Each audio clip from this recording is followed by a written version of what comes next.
guess what? We got to move the cameras around a little bit. Actually, we don't. Oh. Just need to shut Theo's off. Yep. So that's good. That works out. Oh, damn. Pull up some Theo art. All right. Yep. How are you all out there in chat land? I hope you're happy to be here on our Wednesday evening as we play the Danse Macabre, our Wednesday night D&D game.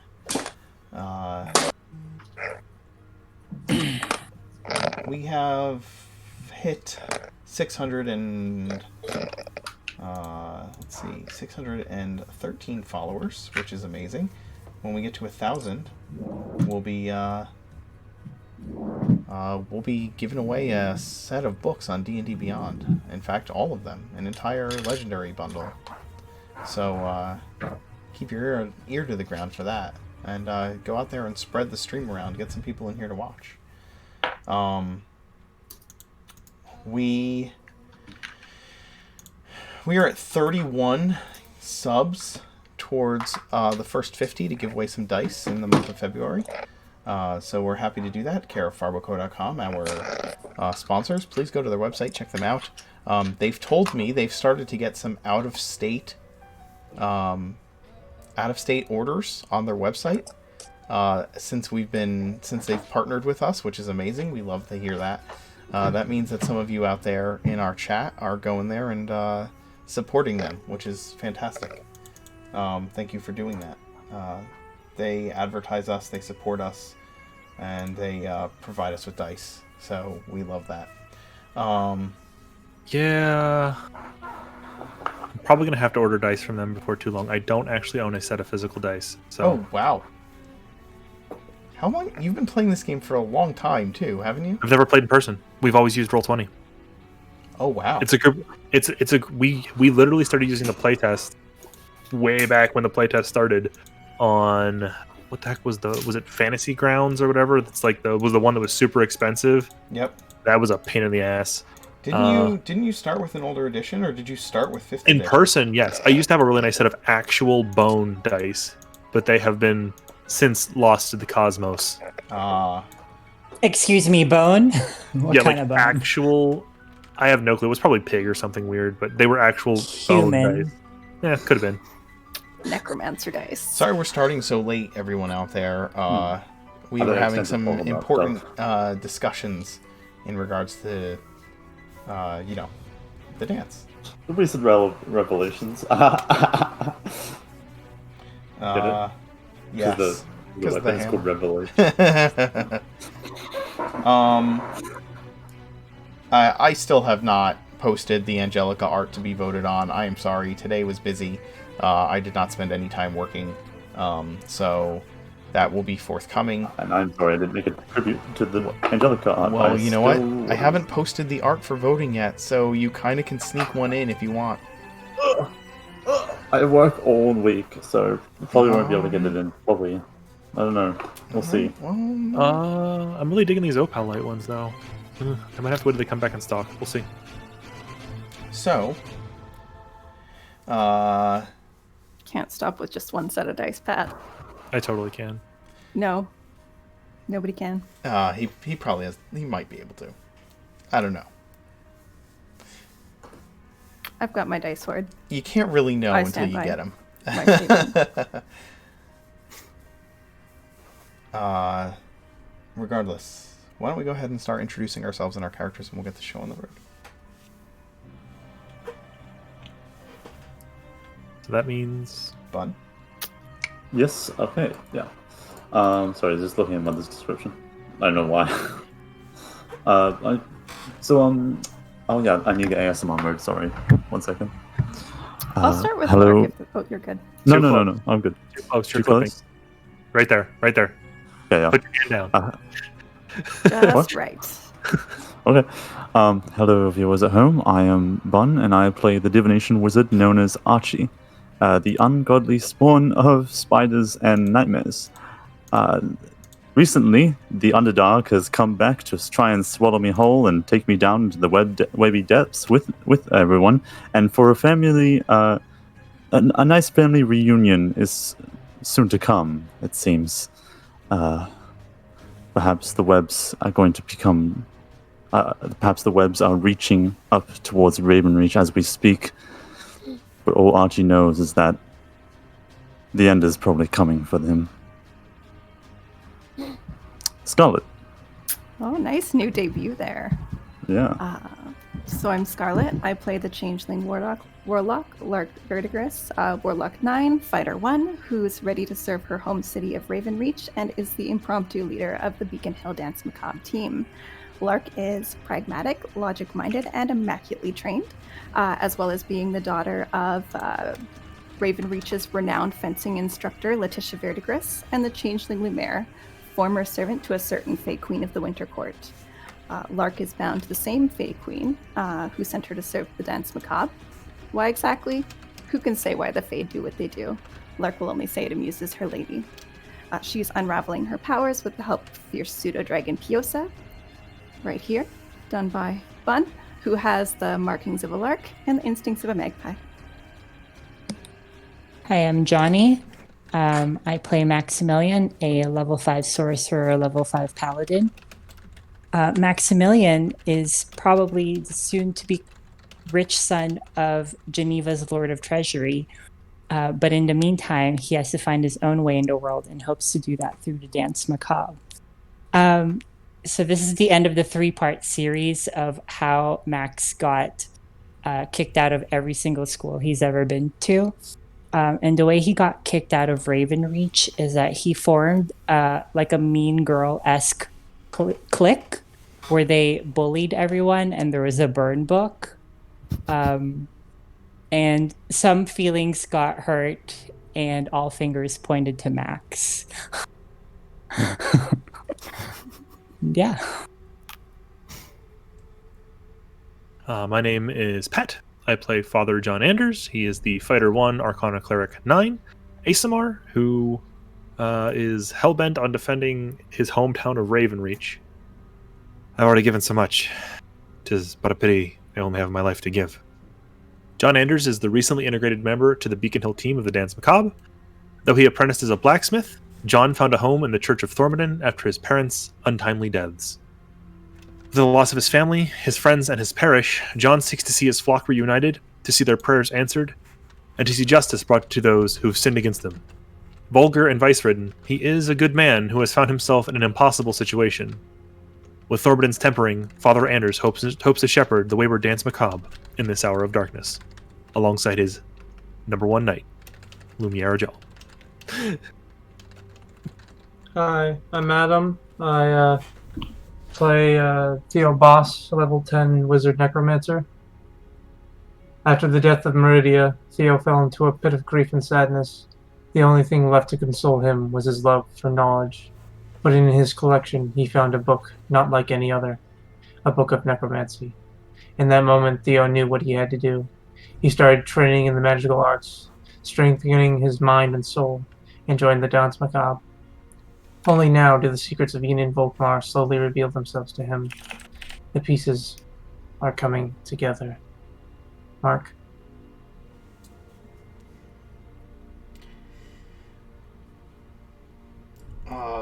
I am the Mark Knight. I am your dungeon master this evening. And when we last left the dance, some important revelations happened. The frustrations. The frustrations of some of the members of the dance with their companion Maximilian came forth as he was caught trying on the Emperor's clothes. The truth about what happened to John's church came out in the conversation between both Lumiere and Lark and Lumiere and John. The inadvertent control that the Libram was having upon Theo was revealed, and the dance were able to break its power upon Theo. The reveal that Archie's siblings and the Mother of Eyes were very aware of where he is and what he is doing, and have invited him to a very, very dark courtly appearance. And the creation of Revelation itself, a weapon of Thormodin formed out of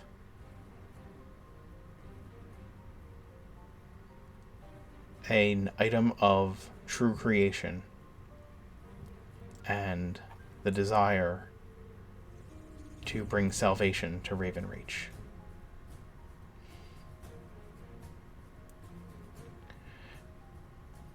Archie, you awaken in your rooms,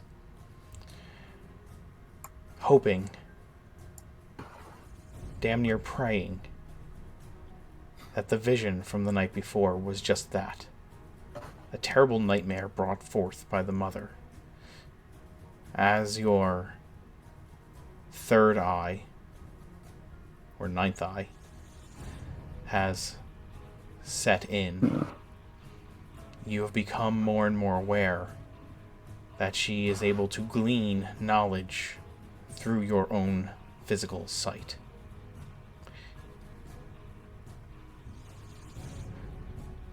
You're hoping that what took place the night before was not confirmation of this, but was simply your subconscious way of dealing with these new truths that have been abounding through this arcane vision that you've developed. And yet when you awaken, slightly crumpled and clutched tightly in your fist, is the invitation.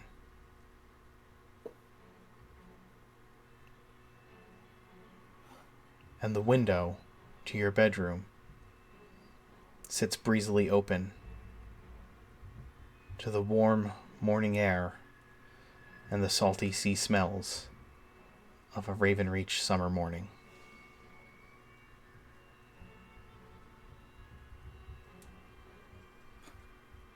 Archie swings over their legs to the bed. With great effort, they look to the window and see their mother that's stuck by them for 100 years crawl out from the side table. A small home within a home. It's not home anymore, though. It's not safe. It's been intruded and defiled. It's not. The web has been broken here. It's not a safety net anymore. It's a snare. Archie places the mother crawls onto Archie's hand and lifts her up to their face. She can see everything in his eyes. She can see the dwindling stars, the look of heartache, and they get up and walk to the window, closing it and turning around.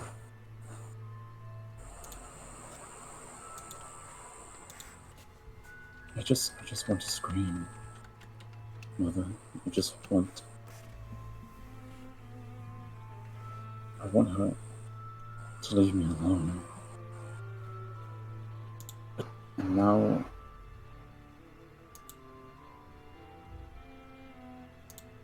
I can't even trust my own eyes for a whole other reason.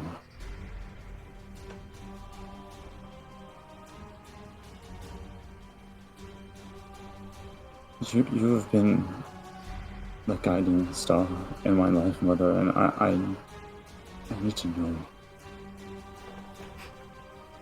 What do I do?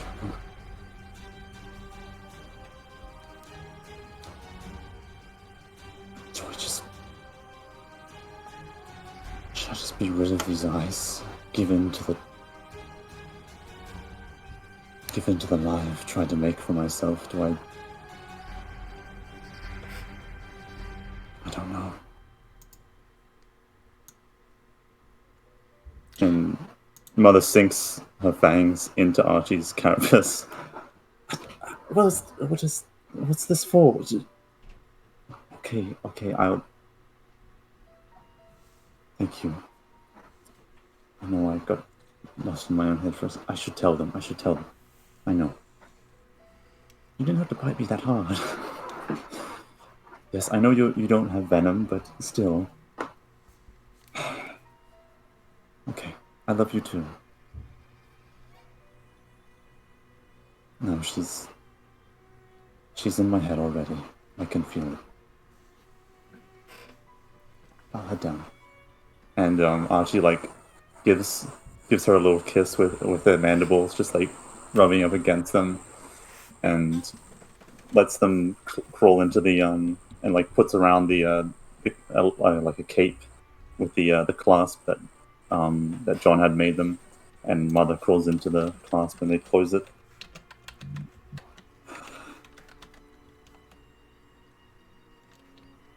Fuck me. And I walk downstairs.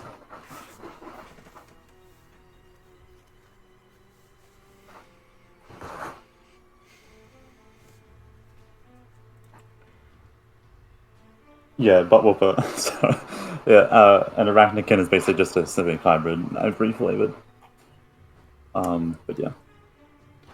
For those, yeah. Is anyone downstairs awake at all? The question that I was going to ask. Because I know Archie can't sleep anymore. Maximilian, the servant that John and Lark put in charge of your chore day, Hilda, knocked on your quarters at 6 a.m. Oh, yeah. That's 4 hours before Max. No, 3 hours before Max ever wakes up. Yes. But sure. I know this. Yes, she's knocking on your door at 6 a.m. I'm expecting to be handed coffee to go with this wake-up call. When you open the door, she is standing there, and to what sight is she greeted? I actually imagine it more like she hands Maximilian a set of uniforms. Okay. And it's just you're gonna get these dirty kind of thing. Change into these. And I'm like, what? These? Really? She tells you, you'll thank me later. You won't get all of that shiny armor all messed up this way. But yeah, Max is in a almost made uniform. She leads you, she kind of leads you down the hall, giving you this these are the things that we do each morning speech, explaining the things that the servants have to do in the morning and telling you what your tasks for the day are going to be, as she's leading you through the halls. Which is such a revelation to Max, because Max has never known that these are the kind of things that needed to be done. What do you mean you have to clean the floors? Aren't they clean already when you walk into the room? That's because of us, Maximilian. We do that, so you don't have to. She leads you to the kitchens, through the servants' corridors, in the instead of the main halls of the dance of Tyminster Court, and she kind of gives you instructions. So by the time Archie comes down to down from his rooms, you have been kind of put to work in the kitchens or in the probably in the kitchens preparing. And you can tell. Yeah, Well, go ahead. I'm giving you some license. Let's roll for it, because if I'm in the kitchens trying to cook for the very first time in my life, maybe they'll be like, let's put you to work somewhere else. Yeah, go ahead and roll. They have you doing. They don't have you actually cooking. They have you like cutting things and cleaning fruits and things like that. It is very Maximilian roll. It is about as average as you possibly can get when it comes to like this type of work.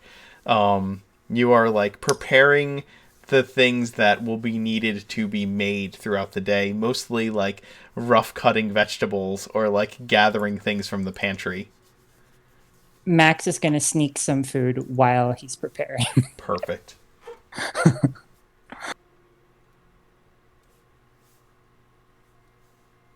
I was thinking, do I give myself disadvantage to this because Max has never done this a day in his life? But then Max would have a critical eye, so he knows what things are supposed to look like. So they kind of cancel each other out.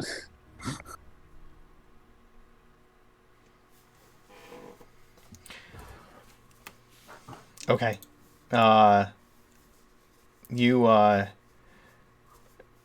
You can look around, you can see how things are supposed to be, and you have that critical eye while also like doing work that you are not suited for or have never done in your entire life. But hey, if this is the way to plate mail, like this is the way to plate mail. This is the easiest 2,000 gold pieces anybody has ever worked for. You My wages, 2,000 gold pieces divided by 24 hours. That's like 20 times the what do you call it? 20 times the wage of a servant. Certainly more than the yearly salary, but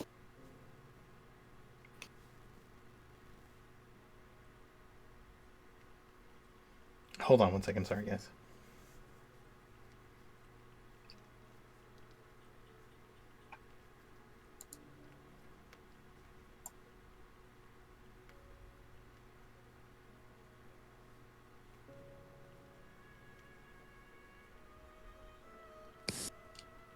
I'm trying to think, what are Max's spells so he can help with cleaning? I should have stocked prestidigitation. I have minor illusion. Should have. Didn't. If anybody tries to inspect Max's work and it looks not too perfect, Max is just going to just pull it all in a corner and cast minor illusion in that corner so it looks clean.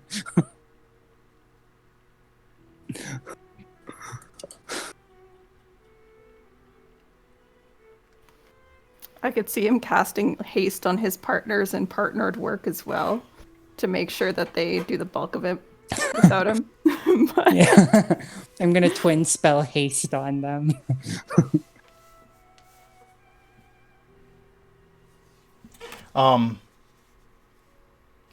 So yeah, you're using your spells to kind of get around some of the cleaning, or at least make it look like you are doing a far better or far more of a job than you could do. I'm casting Charm Person to be like, could you show me how to do that?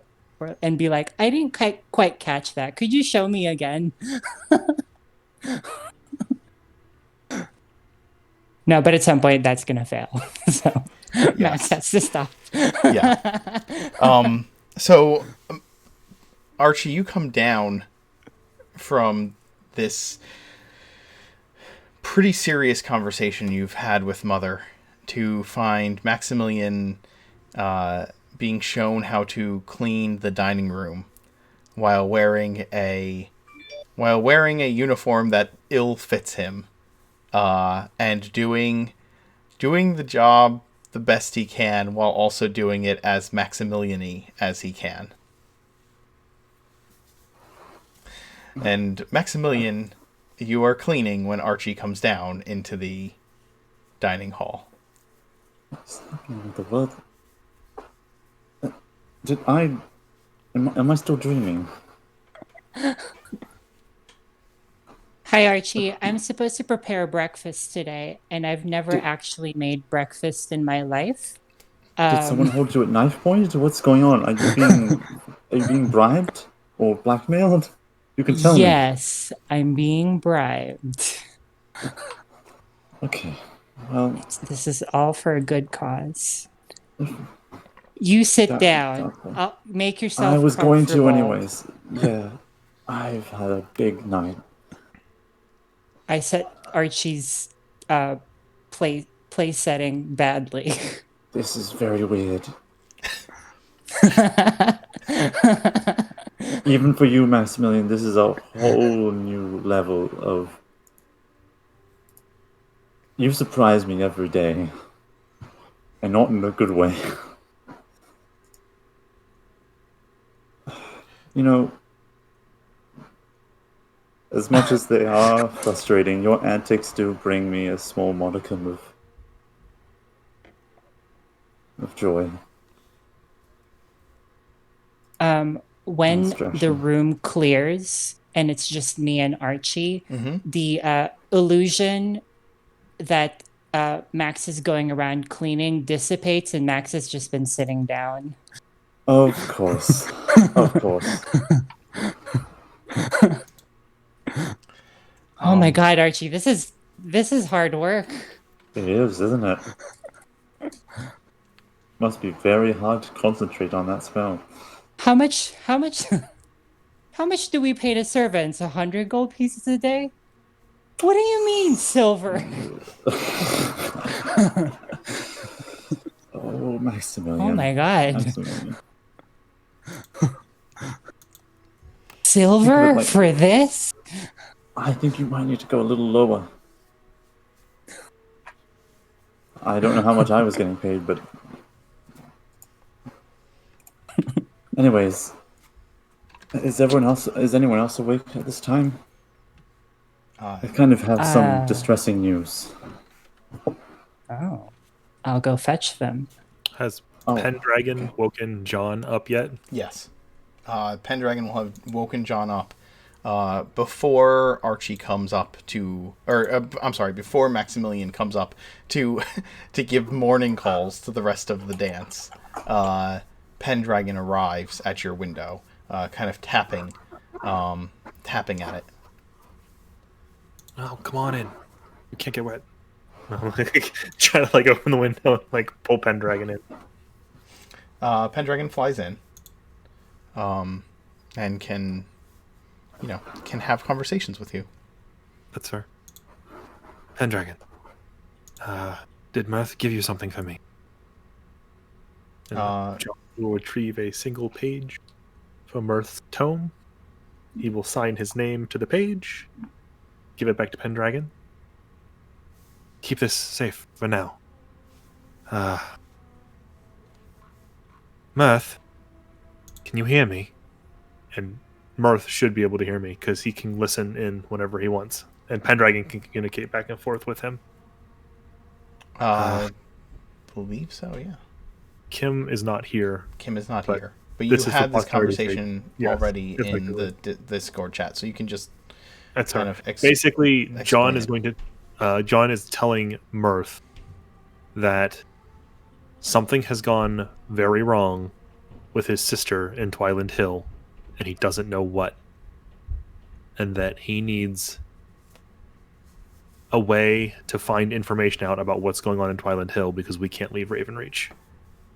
He also tells Pendragon basically that we have a bunch of prisoners from the Horned Order, and we're going to try to interrogate them at some point, probably tonight, for Mirth to be thinking about the questions that we're going to ask these people, effectively. And to give his regards to Angus, Sarani, Vasir, and Luna. And Sharphead. Can't forget about one lizardy boy.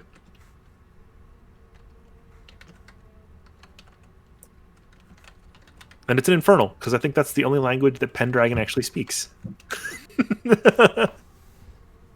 Understood. Pendragon will head back.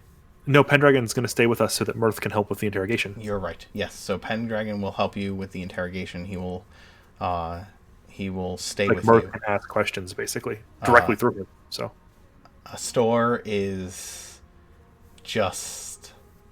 She's seen Pendragon once before, but seeing him Astor's again... in Lark's room. Oh, Astor's is it? in Lark's Oh, room. Astor's in Lark's room. Okay. yep, Yep. because she snuggles with Piosa. Daw.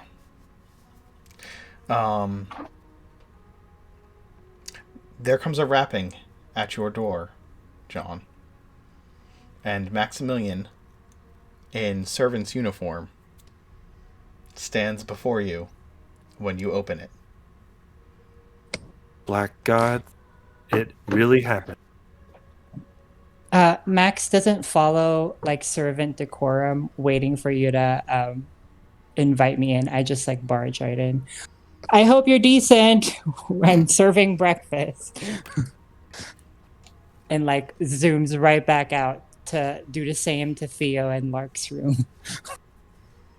Max, I would suggest not busting into Locke's room. She might kill you. Already gone. Maximilian knocks on your door, Lark, next to invite you down to breakfast. Lark is still in bed as the events of the last week or so have caught up with her, and she's actually getting a good night's sleep for once. Mm-hmm. And she's got two pseudo dragons on her chest, twined kind of in a ball together. And she's wearing the nightgown part of Archie's shift weave when Max barges in. You know, you're supposed to wait when you knock. If Max still has his whip sword with him, he'll take the whip part and just like from the door, whip open the curtains and just turn around and be like, okay, you're awake. Great. Bye. Lark will close the door with Mage Hand behind you. Well, John has used I'm going to thaumaturgy very to much enjoy slam the his rest of door this as a day. heads up. Don't forget my chamber pot later. She'll call out after him. Theo, there comes a rapping upon your door. As Maximilian attempts to wake you. Like, Who is it? Is it like good rapping? Is it like NWO? Dre? Max doesn't wait for a response. He just barges in. Oh, Theo, Max. good. You're awake already. Yes. Good morning, Maximilian. What time is it? It's like It's, 8 a.m. Yeah. I slept in. I'll be down for for breakfast in a bit.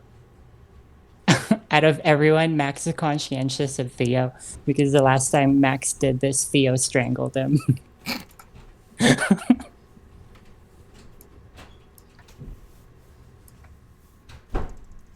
You eventually all convene in the dining hall. And unlike the prior recent mornings, the staff, including Maximilian, serves you breakfast rather than making it for yourselves. No. Bun, Archie is already in the dining room when all of you come down, looking pensive, I am assuming. I would say disheveled. Okay. Yeah. Archie, you look horrible. What happened? There are more sensitive ways to say such things, John. There's like there's a letter in their hand that has like silver pattern writing on it. You all need to sit down for this. Why do I get the feeling Max. I want to be standing anyway? Sit. Max takes that invitation, so that means he's not working. I have a flight speed, so can I just like recline in midair, like cross my legs, like the please?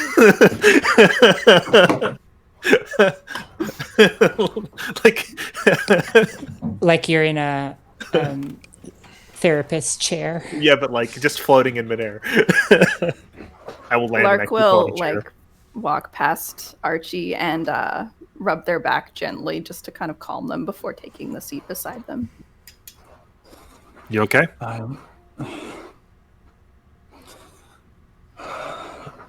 Is there anything I can help you with before you tell us what I assume is mostly bad news? I suppose you have to spell calm emotions, do you? I do. Give me a second. No. When you're ready. I'll be fine for the time being. If I freak out, then it's actually. And they've been averting their gaze from you this entire time. I need something to Can I have something to cover my eyes with, please?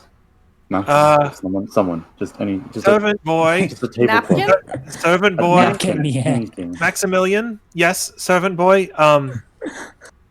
The highest ranking divinationer here requests something. Can you please fetch it for them? I do. I like pick it up from Archie's lap and just does this and places it over your face. That will be all. I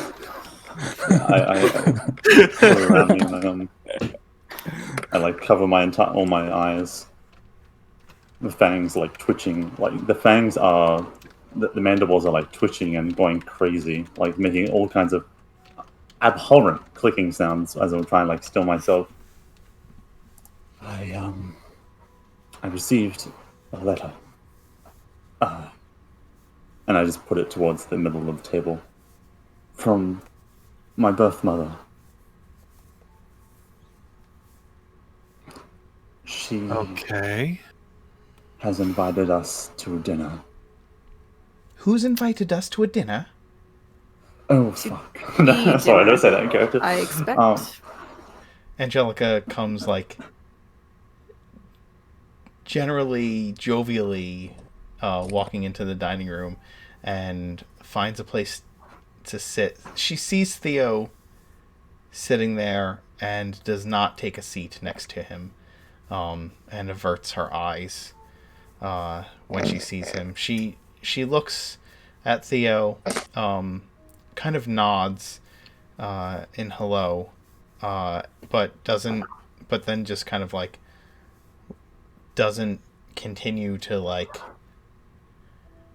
pay attention in that corner of the room, and sits down, sees Maximilian getting a napkin for Archie, and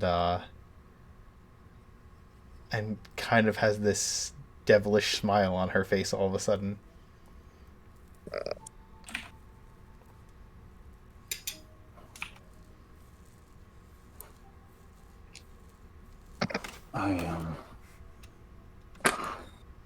I think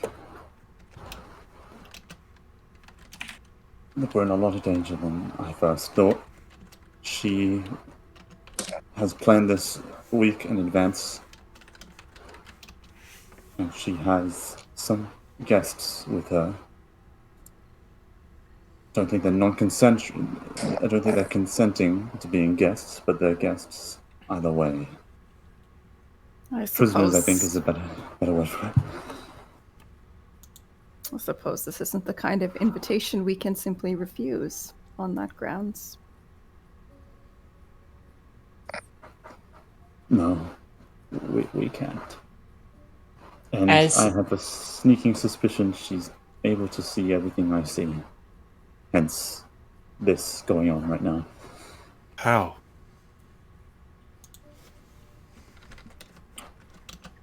I told you that she gave up everything to have us. and in a way that puts your soul in some sort of debt. I don't know how it works, but she can see everything her children sees. She's so magic. entangled in her. It is very old magic. Is it all the time? Well, I'm not sure if it's all the time. I've lived in paranoia for a lot of my life, so I can't say for sure, but she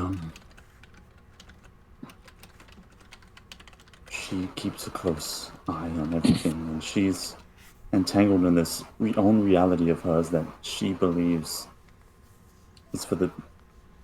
She thinks everything she does, she believes is in our own interest. And this sick... You've become aware of this? I had a dream last night, yes, and my brother came to see me in that dream. Hence where I got this invitation from. They know where I am. And they know how to find me. So there's no point in trying to run away. Bun. As Mark, will you humor me for a moment? Yeah? I am never going to use this spell otherwise, and it's on my list. And I always have it prepared, so I'm going to give it a go. Oh boy. John will reach up and touch the silk blindfold that Archie is using currently, and will cast Arcanist's Magic Aura, choosing the following effect. Mask. And rather than having Archie appear as an arachnikin, he will appear as a regular humanoid. It says it functions on magical effects, not just spells. Let's detect creature types. Can you share? Yeah. Did you share it in Foundry? I don't have Foundry in front of me. I did. Mask. You change the way the target appears to spells and creature types that detect creature types, such as a paladin's divine sense or the trigger of a symbol spell. So if she's using your creature type, which is arachnikin, it's not. I don't know if she's using your creature type arachnikin to trigger her thing. It would maybe block it. I don't know. Sure, John doesn't know, right? He's making an attempt. Yeah, John doesn't know. You change the way the target appears to spells and magical effects. So, Archie, there is no difference in Archie or his appearance except to spells and magical effects, such as the symbol spell or a paladin's divine sense. So if her thing is like find familiar, where she's like looking through his eyes, and it's like any of my arachnikin children, he is not an arachnikin. He is now a humanoid. I like your reasoning. It is more of a biological thing. right. Again, but again, John wouldn't know, but he's trying to help, right? So like, oh my god, Fennec is on a fucking tier spree on the hype train. If you guys haven't noticed. Good god. Holy shit. We're at 45 subs. Oh no. Nope. We're at 50. 50 subs. Okay, we're giving some dice. Yeah. 55, actually, according to so David. Everyone needs to say hello in the chat, and then after like a few minutes, we'll count out how many people said hello. If you are in the chat, say hello. Everyone who's in the chat, say hello. So that we can roll some die. We'll roll a die on camera and see who gets the dice. Of course, Emmy is still owed a set of dice. I'll have to get those out. 1, 2, 3, 4, 5, 6, 7, 8, 9. Come on, there's more people in here than that. 10. 10. Come on. David. 11. I want you to hit me. There's 20 people viewing this stream. Come on. There you go. 1, 2, 3, 4, 5, 6, 7, 8, 9, 10, 11. That's 12. I wouldn't give mine to Pat if I win. That's 12 people. That's 12 out of 20. That's 12 out of 20. There are more people in here than that. Come on. Bun, you're in the chat. You're in there. Say hello. Save my dragon. Oh. There. 13. 13, 14. Okay. May as well. I was just going to give people a chance to win.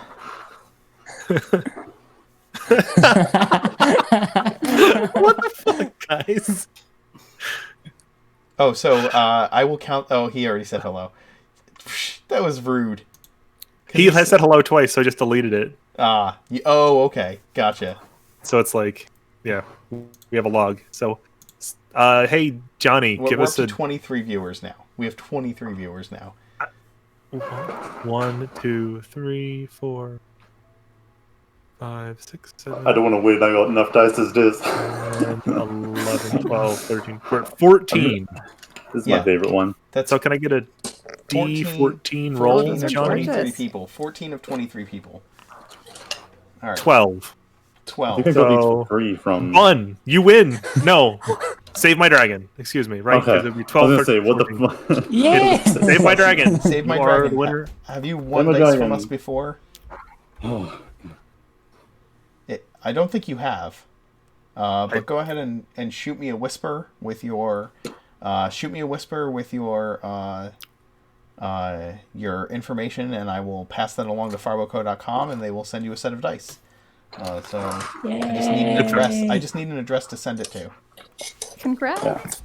And the easiest way to whisper Mark is probably either through Discord or through the handy dandy chat feature right here on Twitch. Yeah, you can do that. Yep, exactly. And yeah, we hit a level 5 hype train at the same time.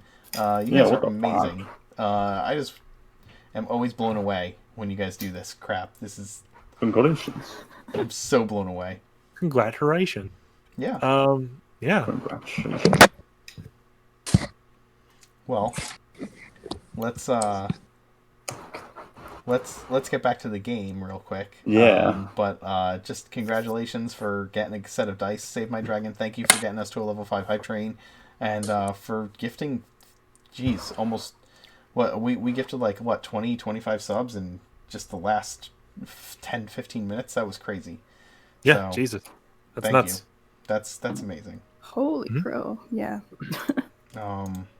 So, John has cast Arcanist's magic aura on you, Archie, and says, if it's old magic, this is one of the oldest spells that I do know. I wish Very it were well. that easy. But thank you. Well, It's... You know how powerful the magic of stories are.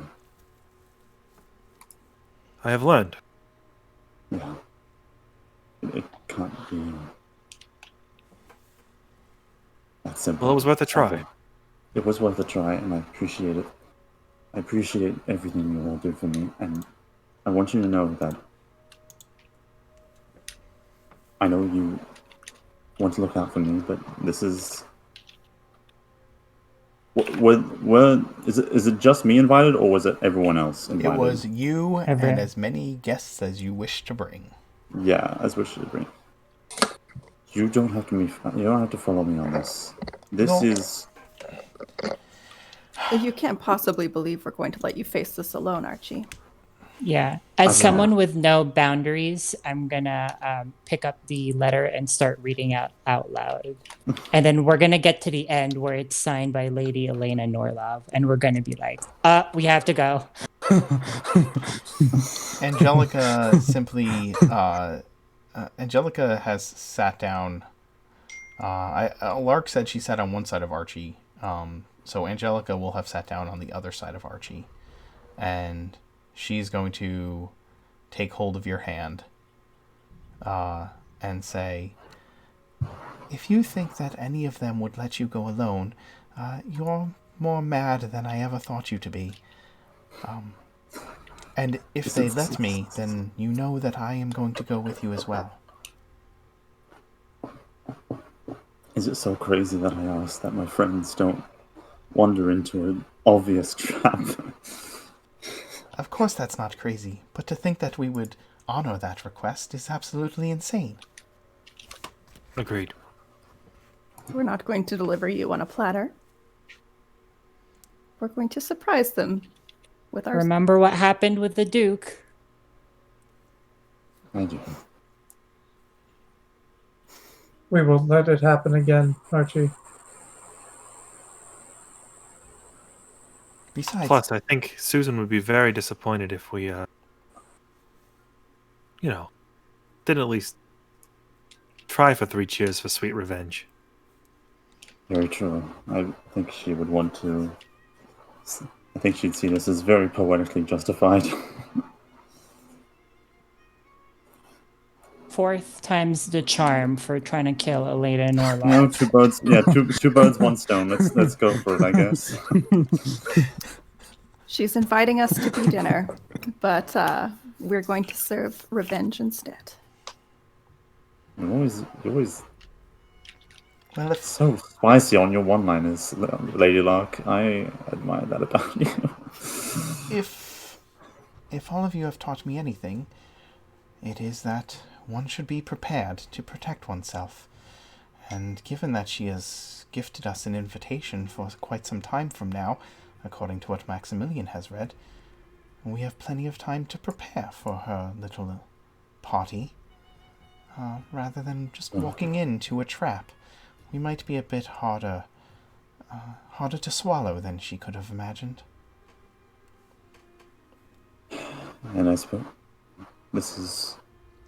I should see if Lady Scholar is okay. Very promptly. Is that who's imprisoned? Yes. Maximilian did read the letter aloud, he said. Yeah, he did. So everybody okay. knows the contents of it. So, yes, we have allies of ours that are in dire straits. My heart skipped a beat when actually it didn't say who the guests were, but Archie found out. That's right. Yes. Yeah, yes, Oh, right. Oh, I you're think right. that was a You're right. vision. You're right. I believed it was. I was terrified that it was Lady Bia and Lord Arthur, but I'm still very worried for Lady Scholar and her family. Out of character, because Max probably wouldn't know this, because Max isn't the one in contact with Lady Scola, but she's our informant, right? She knows a lot of things. She's our. Okay, She's so our we rat need to get king her out of for the there best. before they torture her for information. They won't need to torture her. She knows a for lot about a information. lot. She knows a lot about She a is lot. a woman with fingers in many, many pies. Correct. And she discovered the dance and contacted Ooh, you yeah. for help. We'll So- see if she'll have that many fingers anymore after we get her. She won't need to do anything like that to get information out of the scholar. You've seen me get information out of those who we've interrogated. It will be. It's easier than I'm that. surprised she doesn't even have the information now.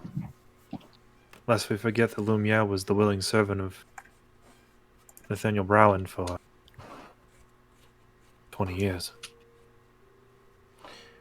If that, another We're stronger than when we and if Lady faced... Elena Norlov is in contact with the Matron of Eyes, then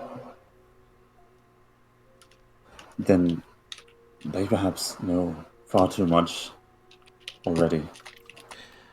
At the mention of Lumiere, a second timely entrance happens during breakfast, as the changeling comes out of the servants' passage between the dining room and the kitchen, and enters the room.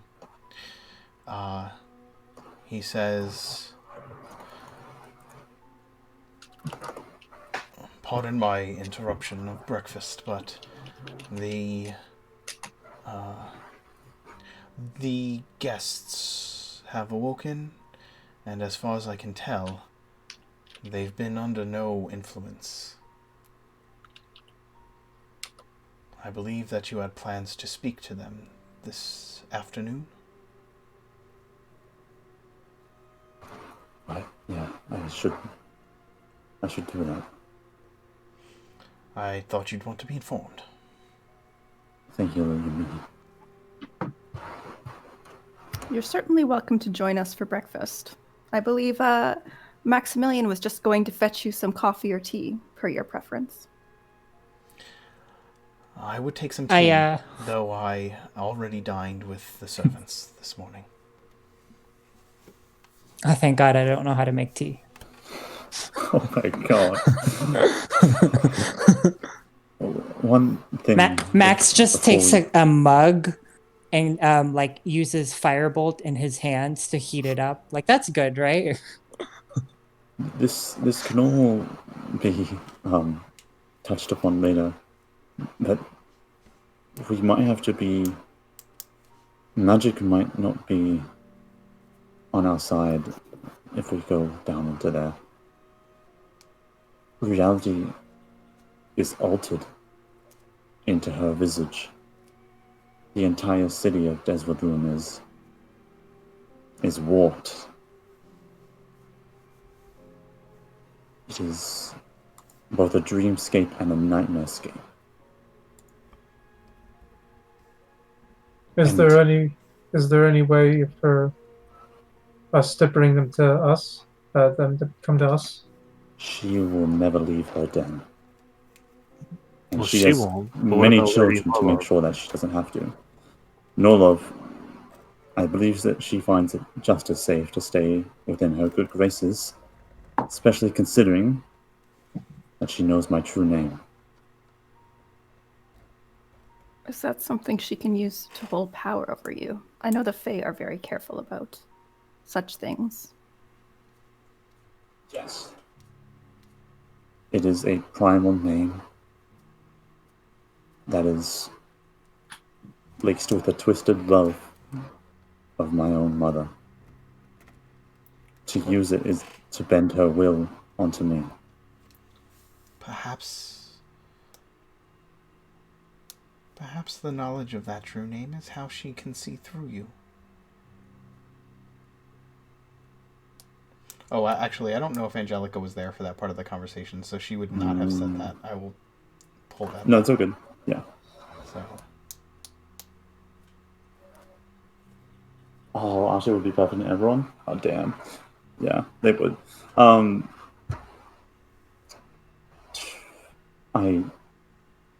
I don't know if letting you in on what my true name is will help in any name, but all of you have your own power over my name that you know. But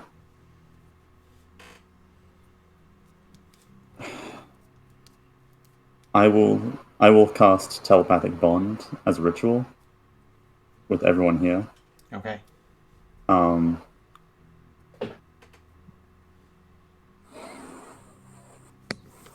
You hear Max's thoughts. Since Lady Elena Norlov knows my true name already, it does not matter if anyone is to learn this information from you.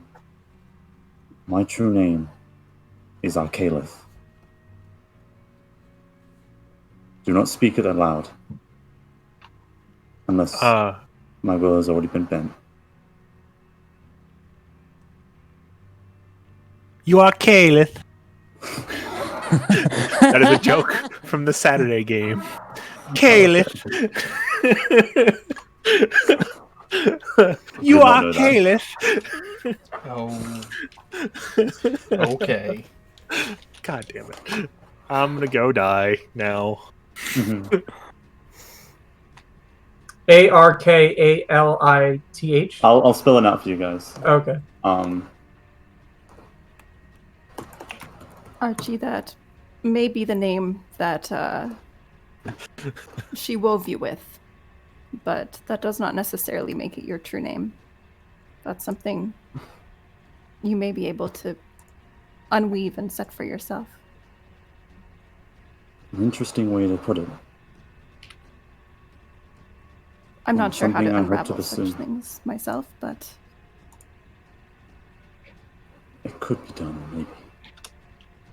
Something I should strive to do if I am to. we If I have am been to be talking about. unburdened. We have been talking about going to the Great Library.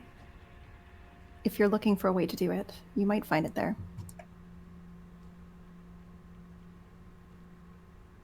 I've heard tales of a... It's only stories, but I've heard stories of a loom belonging to the elves of the first times that they used to weave tapestries of the first memories, then the first stories of creation. Maybe that Perhaps, could have something to do with changing my name. perhaps you would be better suited to contacting Realtar. You said he is in the ancient forests. Maybe. It wouldn't hurt.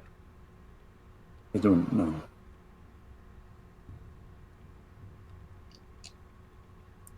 I will keep that in mind.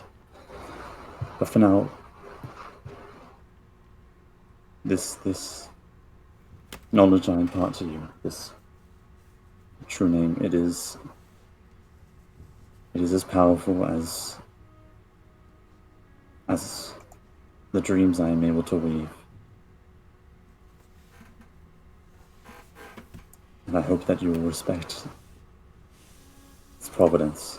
Of course. Would you like that calm emotions now or later? I think I'm good for now. Some Well- reason having you all know my true name is of some comfort. It has been a long time coming, but I'm sorry, I already forgot it. What was it again? perhaps it's for the best that you do not know my true name. Well, Lumiere and I would like tea.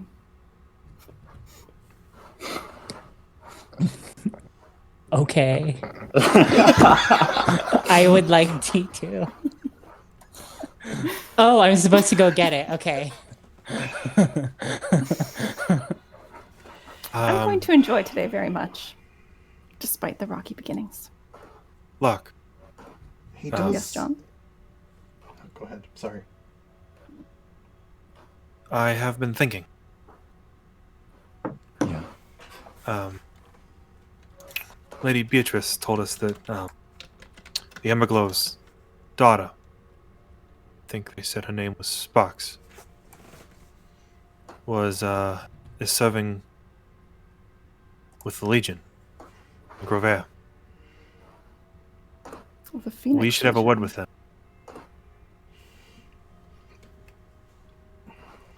Well, that sounds like a good plan. Yeah. They may Yes. have referred to her as Lapis. Lapis. Yeah. Lapis.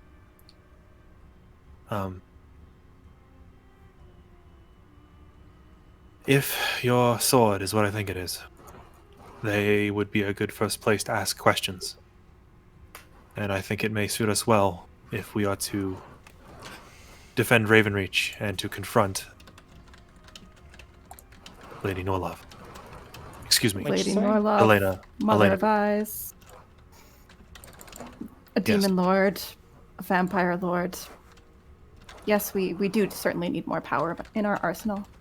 I'd be happy to accompany for that. I would like to speak with them about Luna's request as well. It's fine. Makes sense to me. Would you prefer before or after morning training?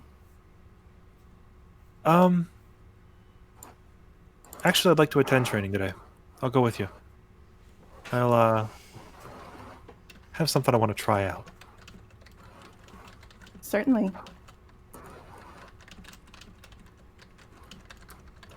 I will go with you to training, and then after training, we can head to the Emberglows.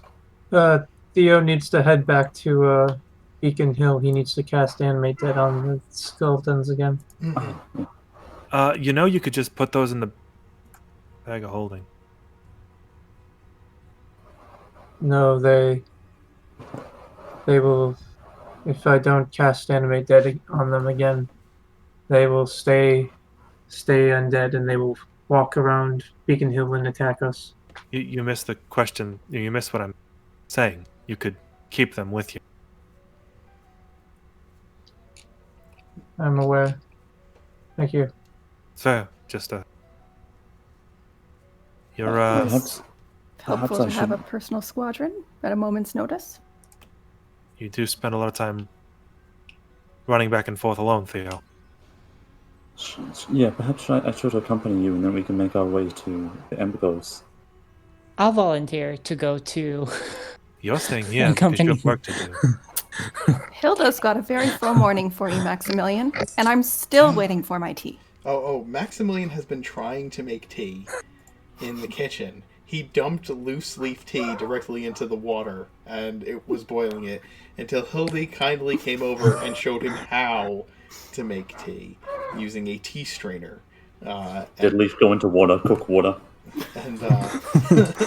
And and now Max has returned to the room when he said that, and he's carrying the tray of tea and teacups that Hildy has shown him how to arrange on the tray. And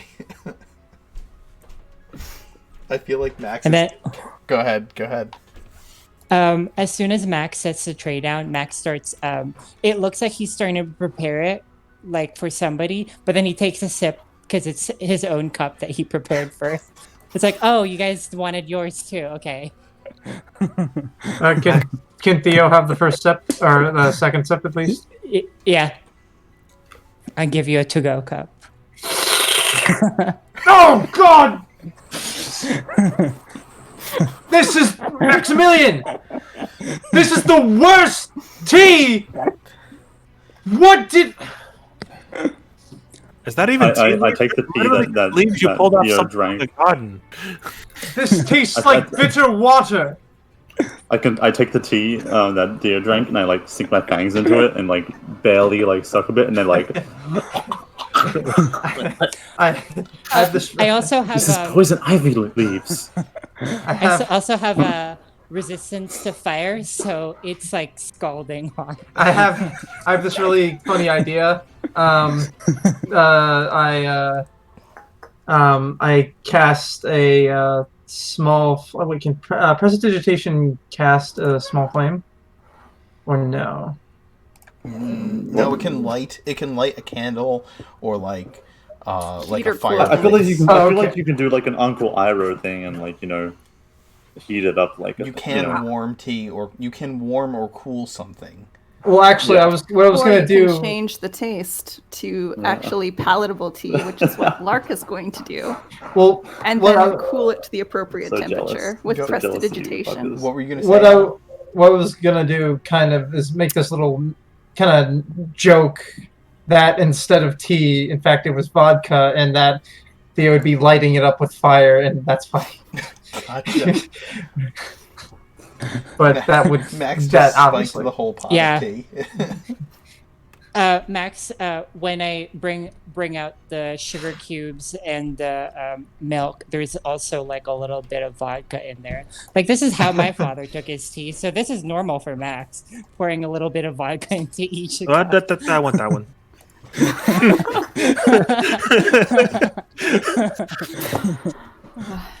No vodka for me, thanks. I need to start off sharp. after But that. your humble pie does taste quite good.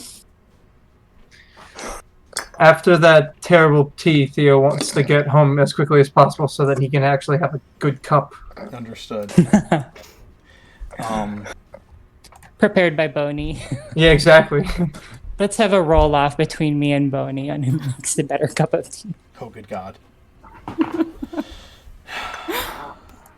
But Oh, shall we bring the night masks to the Emberglows as well, so they can tweak the appearance somewhat? I don't really the fancy. Horned Order masks. What? Yes. I suppose that Archie could probably do that himself, actually. They're just woven together. Do you have time for such things? I could do it in a small time. It's just stitching and weaving.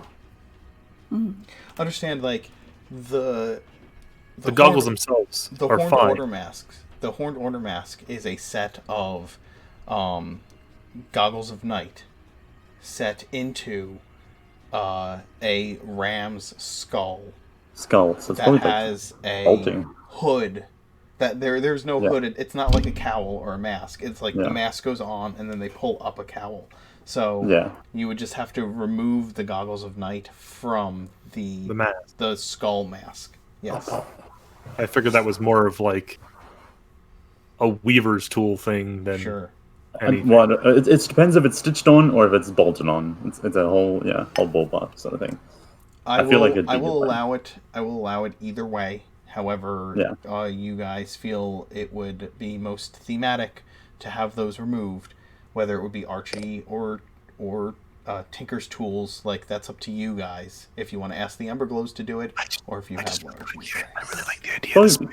I really like the idea of the spider guy being like, "Yeah, fuck these people who don't like non-humans." Like, Yeah.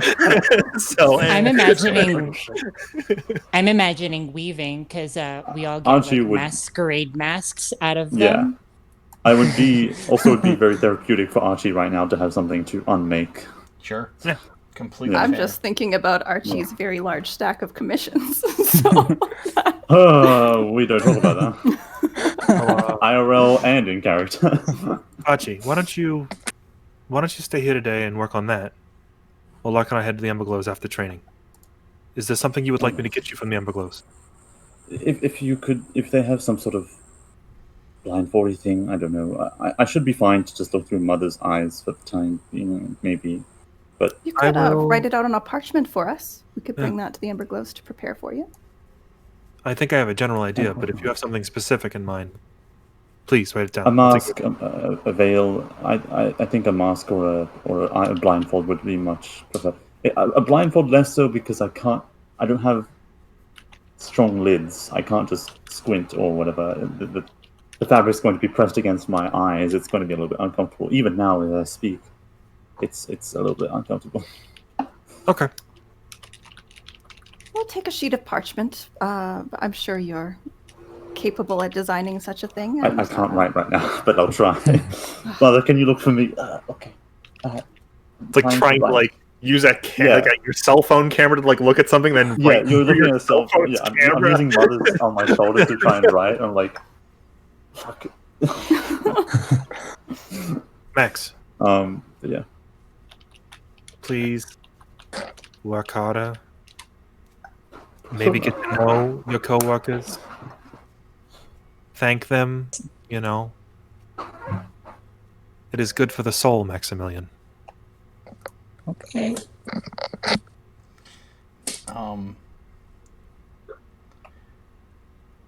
Maximilian, at the same time, like immediately after John says that, you think about the fact that Bun told you that the servants of Tyminster Court generally get paid a few silver a day plus room and board to do the work that you are doing.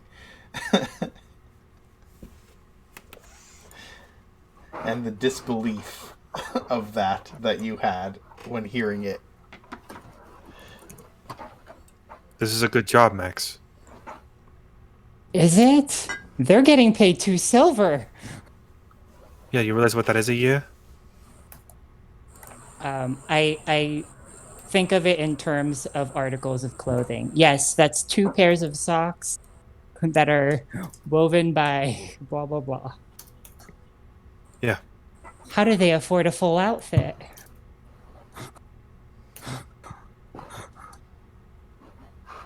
Interesting to see the other side every once in a while, isn't it? Yeah, you guys should pay these people more.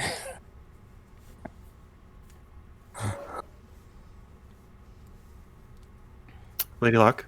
But that would mean less funds for expensive armors. And daily outfit changes. I haven't gotten armor for myself in months, if you recall.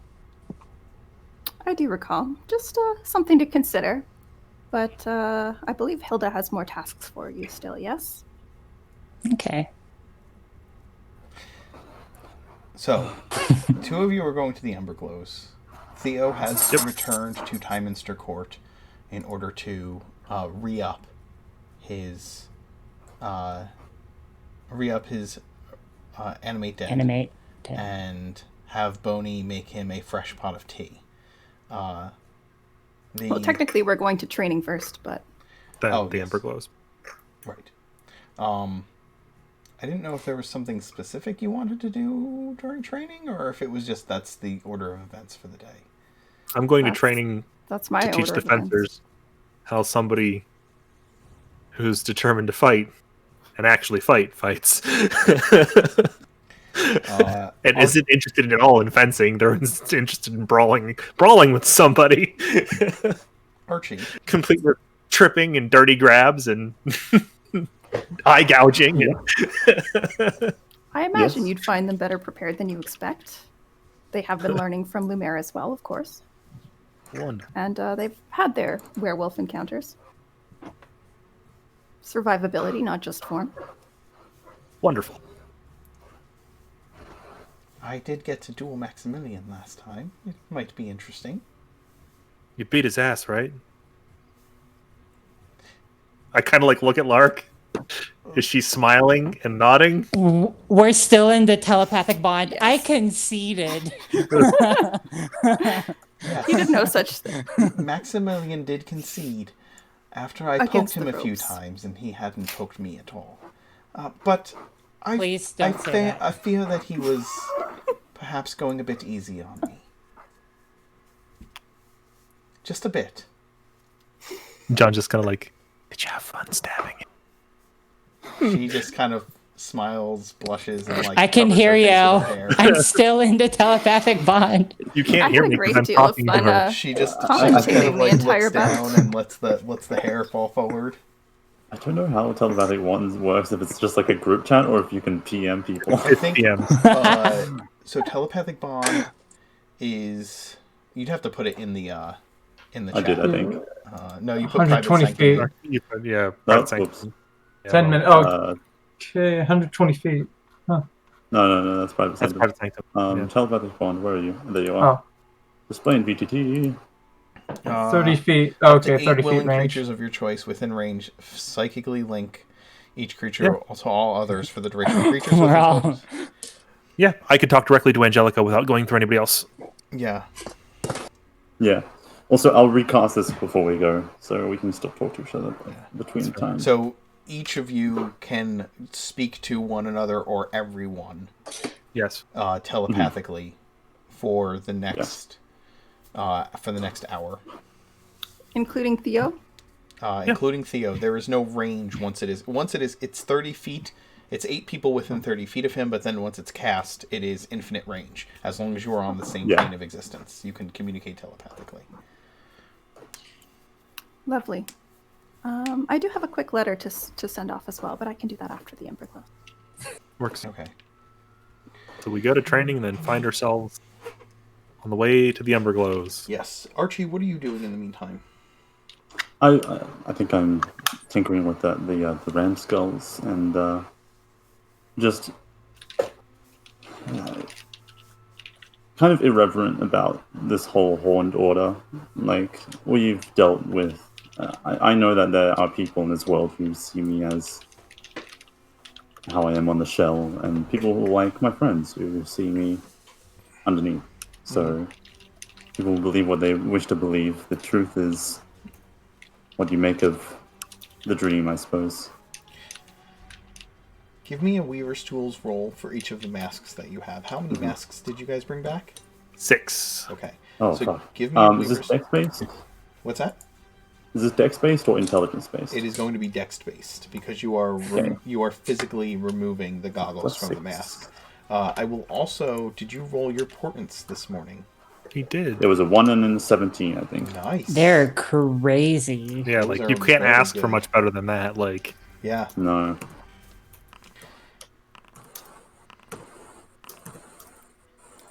One more. one more. Okay. Not bad.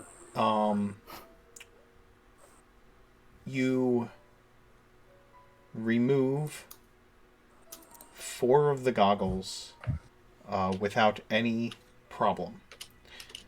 But on 2 of them, you on the one that you rolled a 14 on, you damage the casing for the goggles, which will need to be repaired before they can be used. and on the one that you rolled a 12 on, you damage one of the lenses, which will need to be repaired. Otherwise, it cannot. They are unusable at all. So the first one, if you can find a makeshift way of like wearing the goggles, they are still wearable, but they are more easily like they may fall off. They may, you know what I mean? Like they are not secured. Yeah, they might have complications, that sort of thing. Correct. Yeah. The one you rolled a 12 on are unusable until they are repaired. Okay. How many people don't have dark?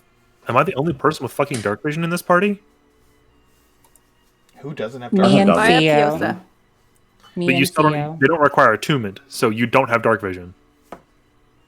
You should Well- definitely take a set of these if you don't have dark vision. Right. Lark. Yeah, it's Lark worth has taking. dark vision because of Piosa. As long Right. as Piosa is within a certain distance from her, I believe she can see as if she has. And his- I've got blind sight 10 feet. Yes. Right. But here's the deal. If Theo's something got a happens to lantern. Yosa when we're fighting in the dark, you are now just in the dark. Right. So, Lumiere, Max, Theo, Lark, and Angelica technically could all use a set of these. Yeah. So if we can get that last one but- with the broken casing, Theo has a lantern. You do have the lantern, but what he's saying is the goggles don't require attunement, which means if there's a situation where you wouldn't want to have any light, you can Oh, okay. turn off the lantern and put the goggles on. Oh, okay. Yeah, I guess so. Going blanky mode.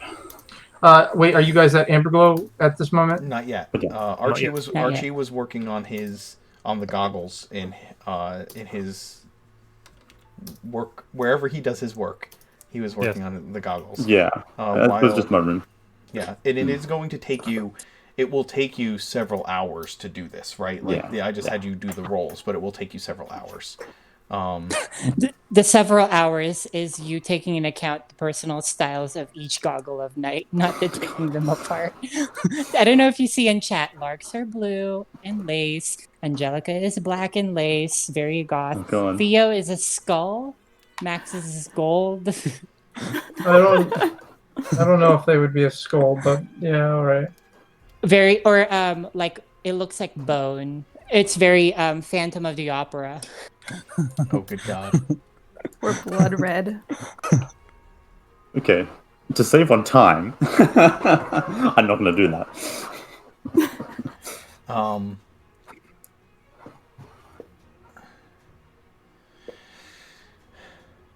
Lark and John, you complete training and you've gone to the Emberglow part of the part of town that the Emberglow's shop is in. Oh, sorry. I wanted to join them. I just kind of wanted to, Sure. oh, Um, I was trying to get us to mentally- go, just the two of so- us, but that's fine. Oh, That's why okay. I asked Never mind. Archie No, to no, work on no, something. no. It's fine. It's fine. You're No good. third wheel. You're good. I'll come later. Yes. Like at the end, and I'll walk in because Theo does need to get components for his pouch. That's fair. John will offer you his arm, Lark, as you walk through Ravenreach. Do you accept? Sure. Cool. We walk to the Emberglows. Okay. It is a pretty busy morning in the Piosa market. is remaining behind to supervise Max periodically.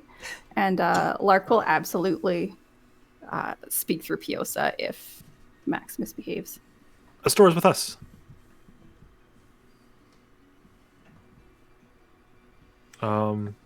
We end up at the Emberglows, but I don't know where I'm going, so you need to lead the way. I absolutely know where we're going.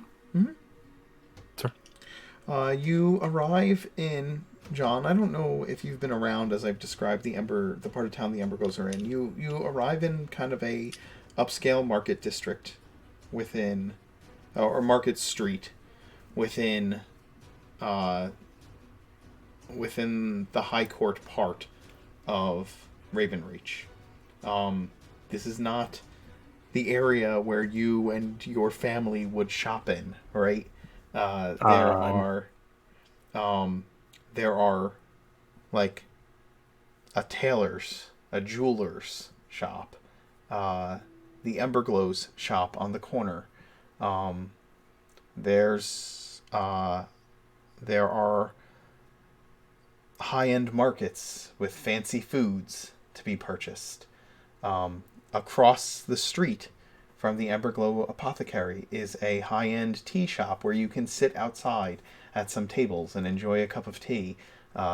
They're run by a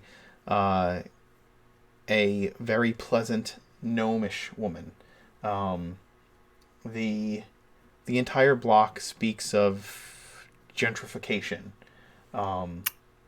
I will specify that Lark has changed shape, and she is like an older end of middle-aged woman at the moment. Out for a stroll with John, so Ooh, enjoy. sugar Hi, mama. Grandma. No. Sugar mama. I was about to say Evidently. cougar. Oh, Johnny, it's so nice to see you every once in a while. Yeah, Grandma. Not that old. Oh, okay. Again, Sorry. middle age. The but Emberglow yeah, shop. cougar territory. There we go. The Emberglow shop is one you would picture in like a Dickensian novel, right?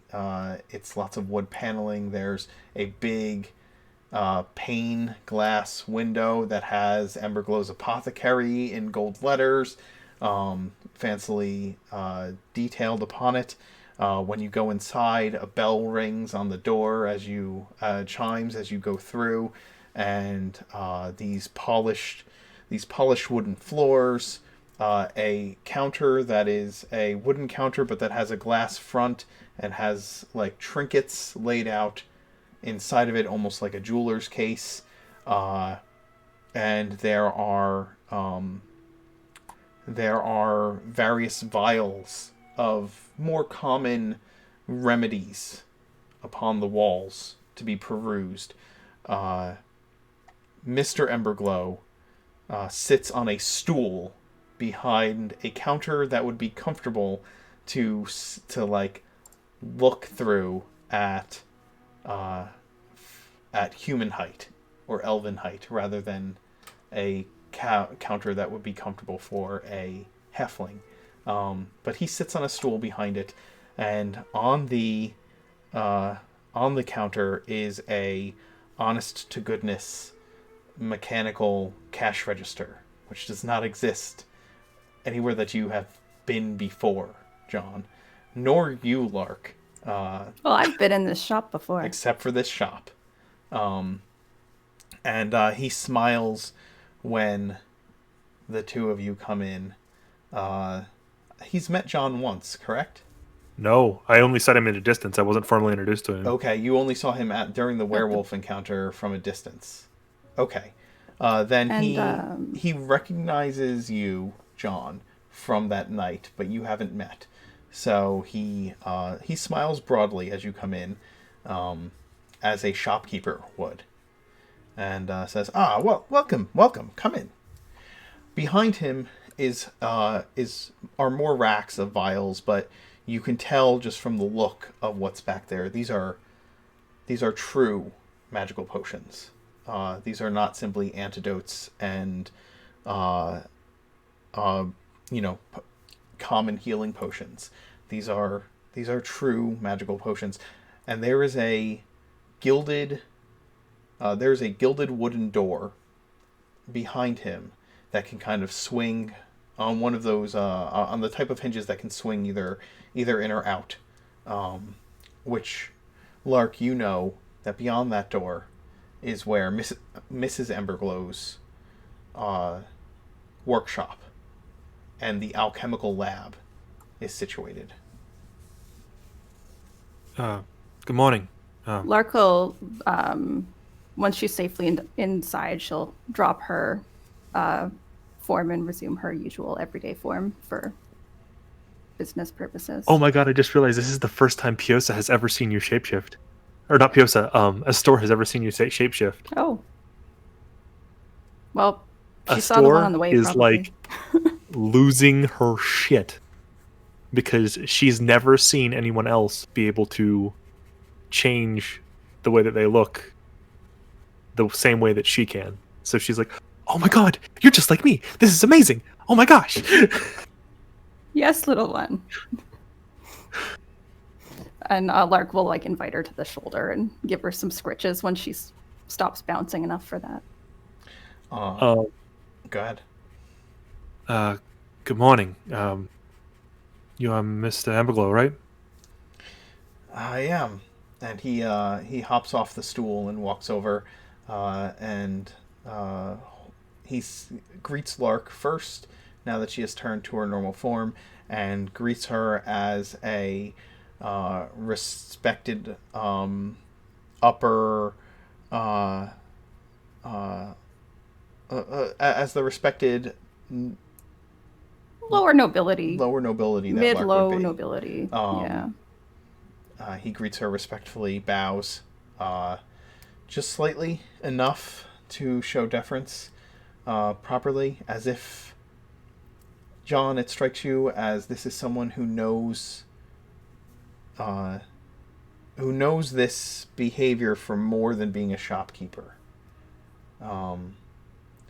He also carries himself. I mean, you saw him in the werewolf fight, but just the way he carries himself in the same manner as someone who is dangerous. He makes the same kind of body language that Lumiere did when Lumiere was sitting on the couch. Yes. And Okay. he holds out a hand to you. I'm Father John Anders. I believe I've seen you before in during some workplace altercations.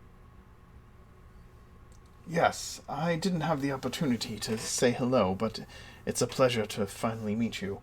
And he, as you shake his hand is just as gnarled and calloused as your own. Wasn't much time for formalities at that time, but we did maintain general politeness, of course. Civilities. I do hope the tarts I sent along yesterday were good sustenance for yourself and your wife. They were a little sweeter than what we normally have around the house. It was a treat. Thank you. And he moves back over to his stool. I hope you don't mind if I sit down. Not at all. Certainly. Which is funny, because sitting down, he is more at your eye level than he was standing on the floor. I was wondering if we could buy a little bit of your time. This is a shop, so that is for sale, yes.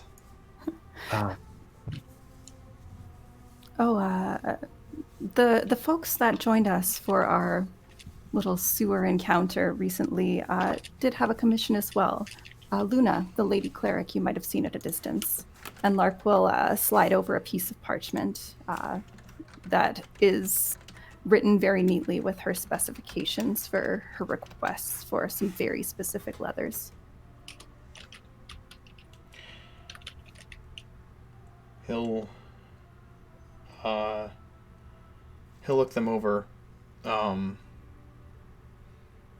This is really more my wife's expertise, you understand. But these do not look like something that would be outside of her wheelhouse. Excellent. You can send it back to Time Minister Court when it's completed. Of course, we do have payment ready for you as well. Let me see. Always excellent to make sure our allies are well outfitted as well. Is this +1 glamored leather? Is that what you're looking for? Or +1 glamored studded leather? Studded. I think glamored studded leather is always +1, like by default. Mm-hmm. Okay, give me 1 second. It is always +1. That is correct.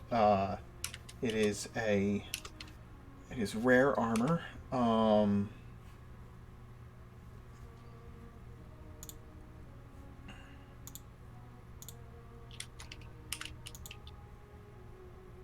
Yeah, and you were as confirming for us. Yes. Glamored studded leather. Basic rules. Paid 172. Yep, I already have it up in front of me. Yeah. I am looking at... It's like baller shift weave, basically. Yes. Never thought I'd hear that combination of words. Baller shift weave.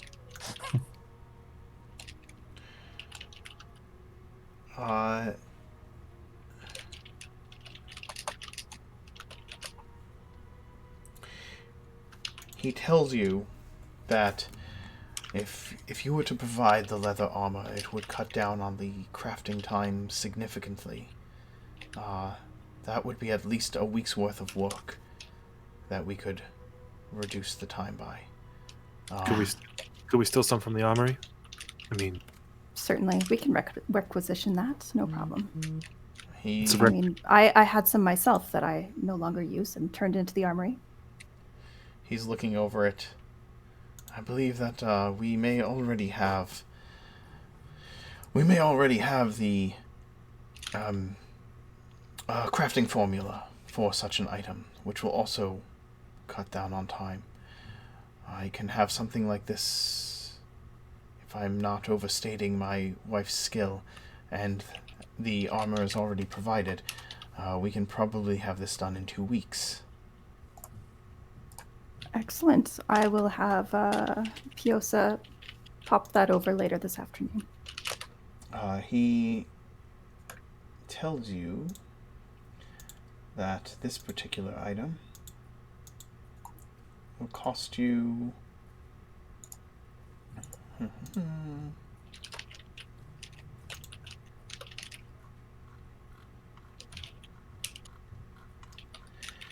Where are you?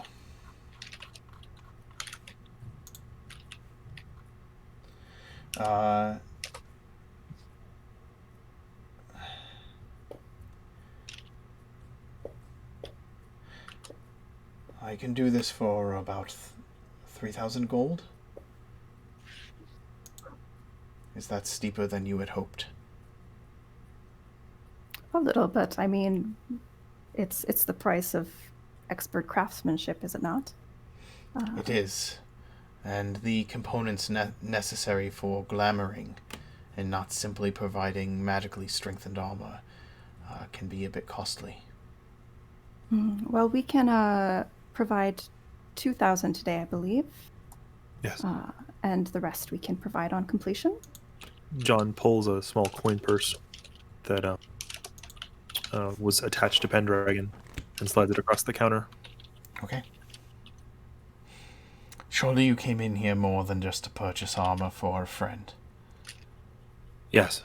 We rarely get direct visits from you, Lady Locke, unless there are more pertinent questions to be asked.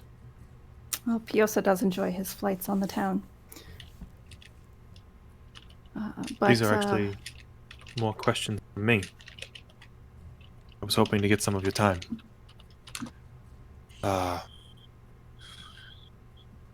Our benefactress, perhaps this would be a conversation best had behind closed doors.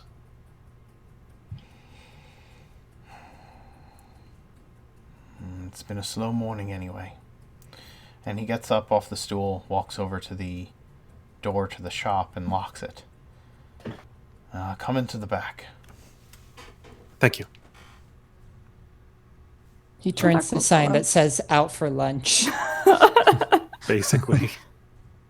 Once we get into the back room, I'm sure we meet the misses of Mr. and Mrs. Emberglow. Yes, Mrs. Emberglow is in the back, tinkering with some magical gear. In fact, the cufflinks? Yes, she is working on the cufflinks that you have requested. When you walk in, she smiles at you and gives a friendly wave, but she doesn't say much. She continues with her work. She has on those glasses with far too many lenses, and is tinkering away at what she's doing.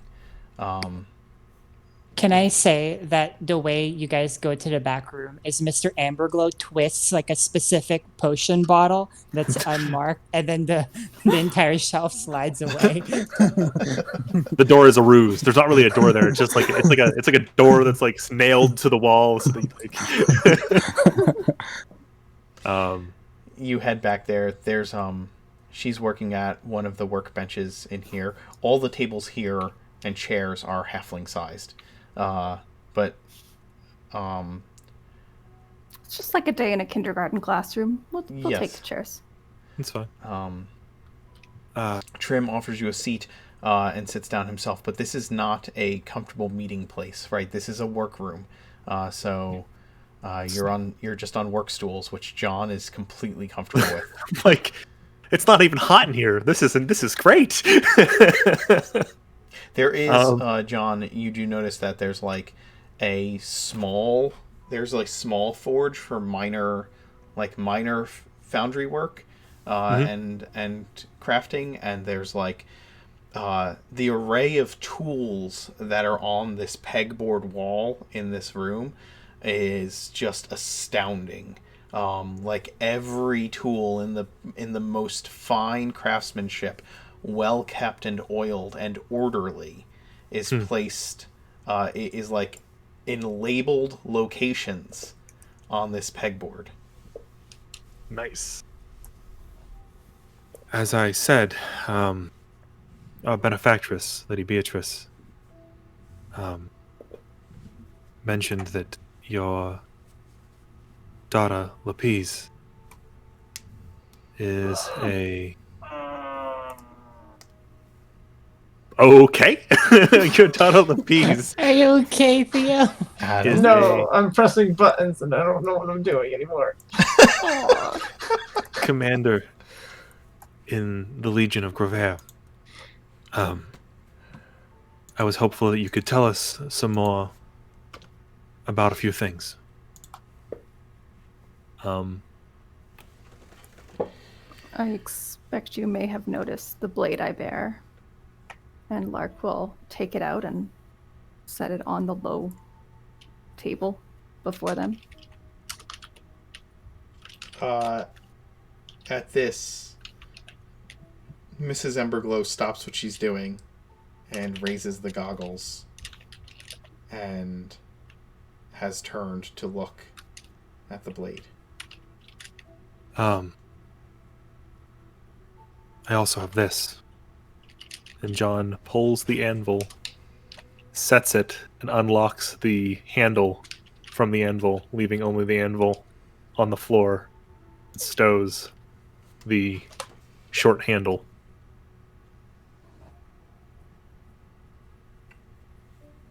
Both Emberglows are standing now, like leaning over the sword on the table. Yes, we'll get to that. That's fine. And they are examining it. They begin to speak to each other in Halfling, like rapidly. Neither of you know the language, correct? Just Good. looking at John confusedly. That's perfect. They are just like they are talking in rapid Halfling. You get the idea that even if you knew the language, you would not be able to keep up with the chatter and excitement over this blade. Where did you find this? In a tomb. The brothers, the defenders. I was buried with their corpses. Which, incidentally, didn't stay buried very well and needed to be dispatched, but it's grown stronger. The last commander. But perhaps less strong than it could be. What can you tell us about this? What do you know about the swords of the legions? Or what do you know about the legions to begin with? Just that, before I was born, there were a bunch of them.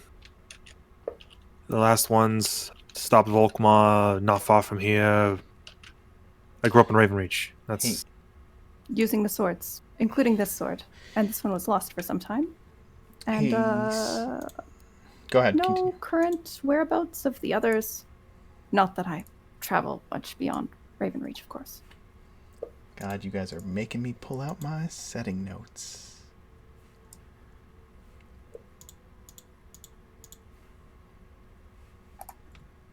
Lore dump.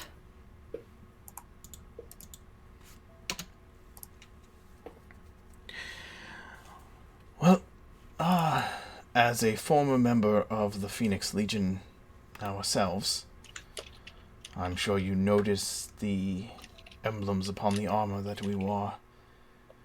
Yeah. I know some history of the legions. I don't know all about all, but I know some about each. There were 7 legions. The Phoenix in Grover has recently re-established themselves, as you know, though they had been thought for years to have been lost in the desert. Lost permanently, you see. I'm sure That must have been very difficult for you. It was a fright. Given Our the situation daughter- of your daughter. Our daughter had gone in our stead. The Legion had called us up to ask us to return to service, as they were heading in pursuit of the Orc invasion that happened some 10 years ago. I'm sure you remember it. Yeah, they almost conscripted my mom. Well, being former members of the Legion, they could call us to service, but Lapis took our place amongst their numbers. Not to our liking, but to our gratitude.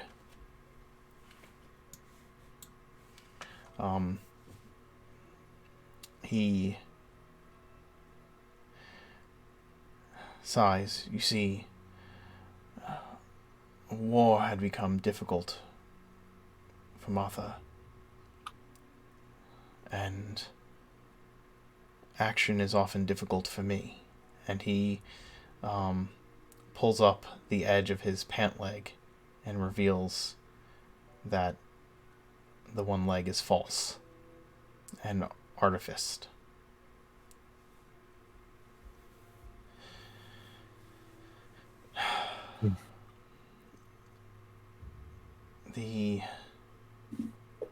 As I was saying, there were 7. Raven Reaches was the Raven Legion. And it persisted for some time until the battle with the Necromancer, which I'm sure that your order should have some history on as well. I think most of the churches around Oregon do have history with the Codex and. Well, my church is. Well, it won't be providing any information anytime soon. Nonetheless, I'm not speaking of an event in history that is unfamiliar to either of you, I'm sure. No. Details, yes. Broad strokes, no. The Necromancer was powerful. From what I gathered, the Phoenix Legion and every legion has a book and an archive. It is infinite in volume and can magically be written in to keep a record of the history of the Legion and their encounters, their numbers, their fallen. The archivist of each legion was able to utilize the book to look back into the histories of those legions. And I was able to... Well, for a short time, I held that position within the Legion. And so I was able to look back through the histories of the Phoenix Legion, including that battle, and when it was relevant. Volkmar had set himself up as a god king of the undead, marching untold armies across Oregon, and, well, each of the blades has a purpose, you see. Each of the legions has a purpose, and each of the legion's purposes at first, under Merwin's design, was to guard and protect the major epicenters of the Empire, and to come to call, at the behest of the Emperor, to protect the lands of Oridon. When the first Emperor, Valkyrian, sat upon his throne, him and Merwin determined that 7 blades would be forged for the 7 closest generals and friends and allies of Emperor Eric the Adamant. Merwin brought his magical schematics and power to bear, along with the priests and order of Thormodin's holy servants. And they created each blade to represent the purpose of each legion. The Raven's blade was built to confound otherworldly creatures and the undead. We certainly have more than our fair share of those here. That we do. I perhaps think that is more poetic history than merely literal coincidence. truth. Why would this place come under the sway that it has, if not to directly counter or curse that which it was meant to stand against? These things do not happen by... I do not believe these types of things happen merely by coincidence, but by some kind of design. I've been an artificer for far too long to think that things were not by design.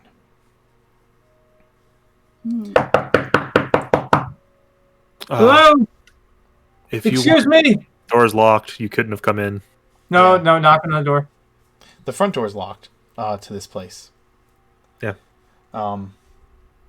The Second question then. yeah. How noisy is a store, though?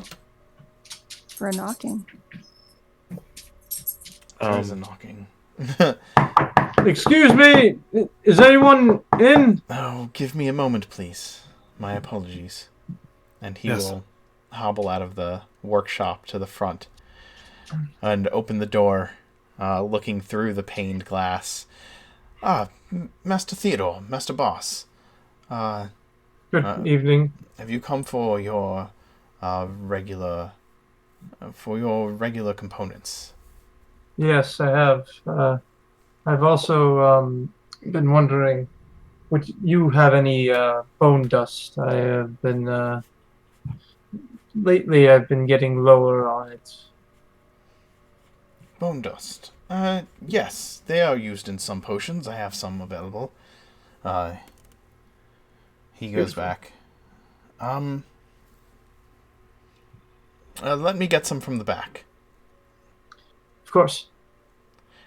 He he heads back into the to the back of the workshop. Were you expecting Master Boss? No. Will you? He can certainly join us. Won't hurt anything. All right. Bring him in.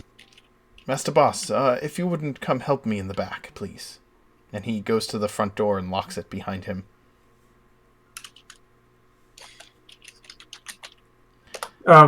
Okay.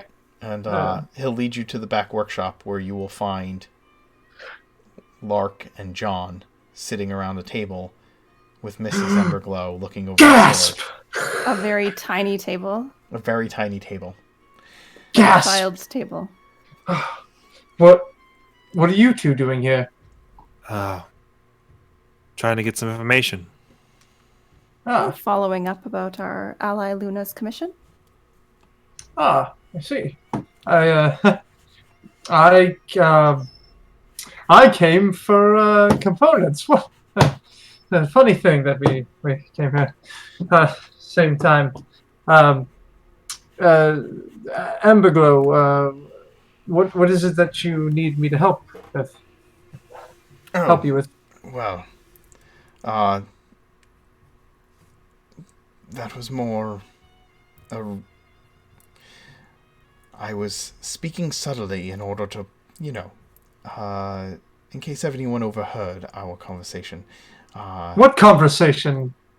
You and I in the front were having a delicate conversation about an artifact of some kind, and it seemed to me that your companions here would prefer that go unnoticed by the outside world. So, I thought I'd make it clear that this would be better left within this room. Oh, am I intruding on something? Lark just gestures towards the sword and the anvil in the middle of the table. Please sit.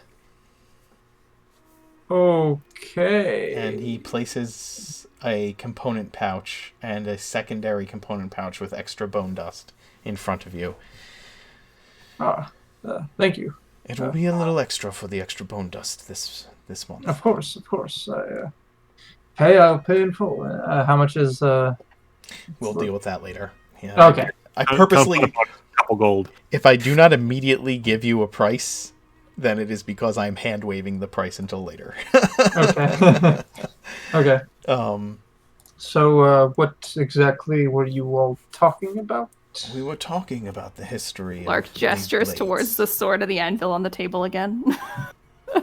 The sword of Ravenreach and the anvil of whatchamacallit that I can't remember the name of. Thormodin. Yes. The burnt church, yes.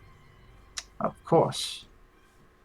How could I be so foolish? One of those din gods, They all have din in their names, Of course. I imagine that, holding suits you well there, Theo. Oh, sorry. No, I'm just imagining Theo to be the kind of person to constantly tell John, "You're a priest of Thondra, right?" and then never get it right. He'd probably do it on purpose, to be honest. Yeah. Priest of Thondra. May I continue? Please. Of course. On that day,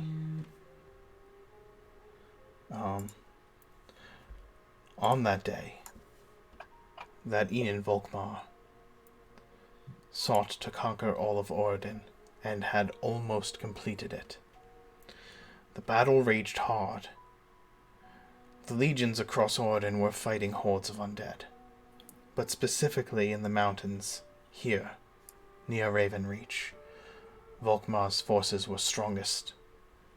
He had set up a place of strength here in the mountains, one which he only ventured forth from when Merwin joined the battle.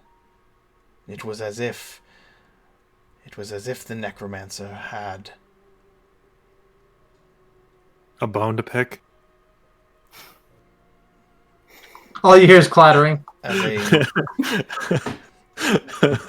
To put it less delicately than I would, yes. He had come forth from his secluded stronghold here in the mountains. One that, though I scoured the tomes, found no record of its true location. Interesting. And marched the strength of his might upon Merwin.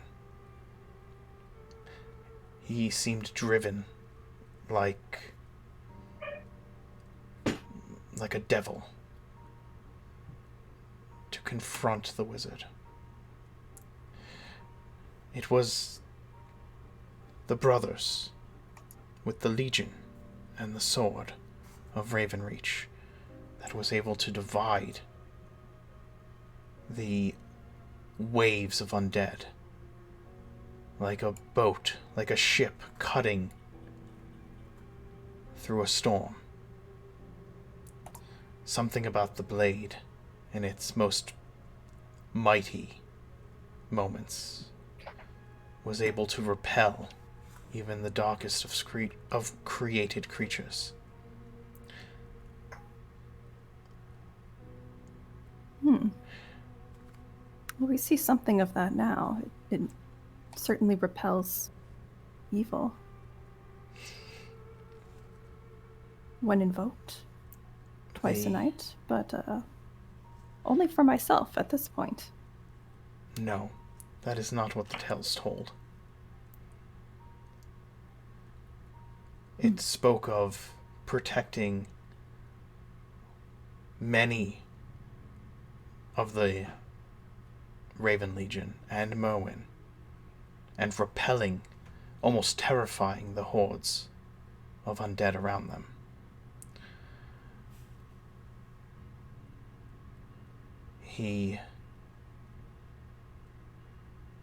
I believe that without this blade, that the wizards would never have come to blows with one another.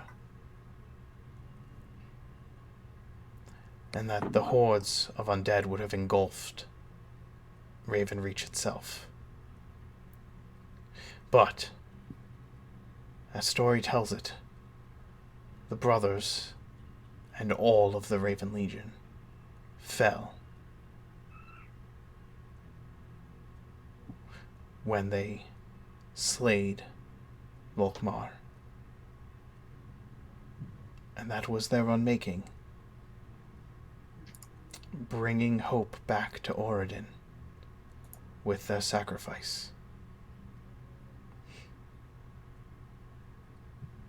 The blade was buried in a forgotten tomb, and the brothers lost to time. The Legion, nothing more than stories in a history book. Until now, where it sits before me. Partially unlocked, but how do we tap into the rest of the power? Or at least more of it. I mean... I can take a look at that. Perhaps. Is it common question out of game or out of character question?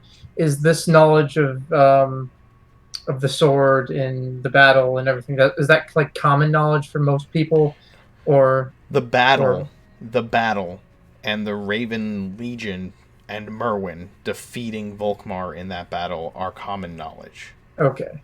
Yeah, it would be like knowing about, like, for Americans, it would be like knowing, as far as 9/11. time back in history, it would be like knowing about the Revolutionary War. It's Right. something that occurred about 200 years ago. Like, Yeah. you know, like there's a time frame for it. Like, the painting of Washington crossing the Delaware? Like, this is one of those moments, right? Like, where everybody has heard of it, but not everybody really retains all the details except for historians. yeah. Cool.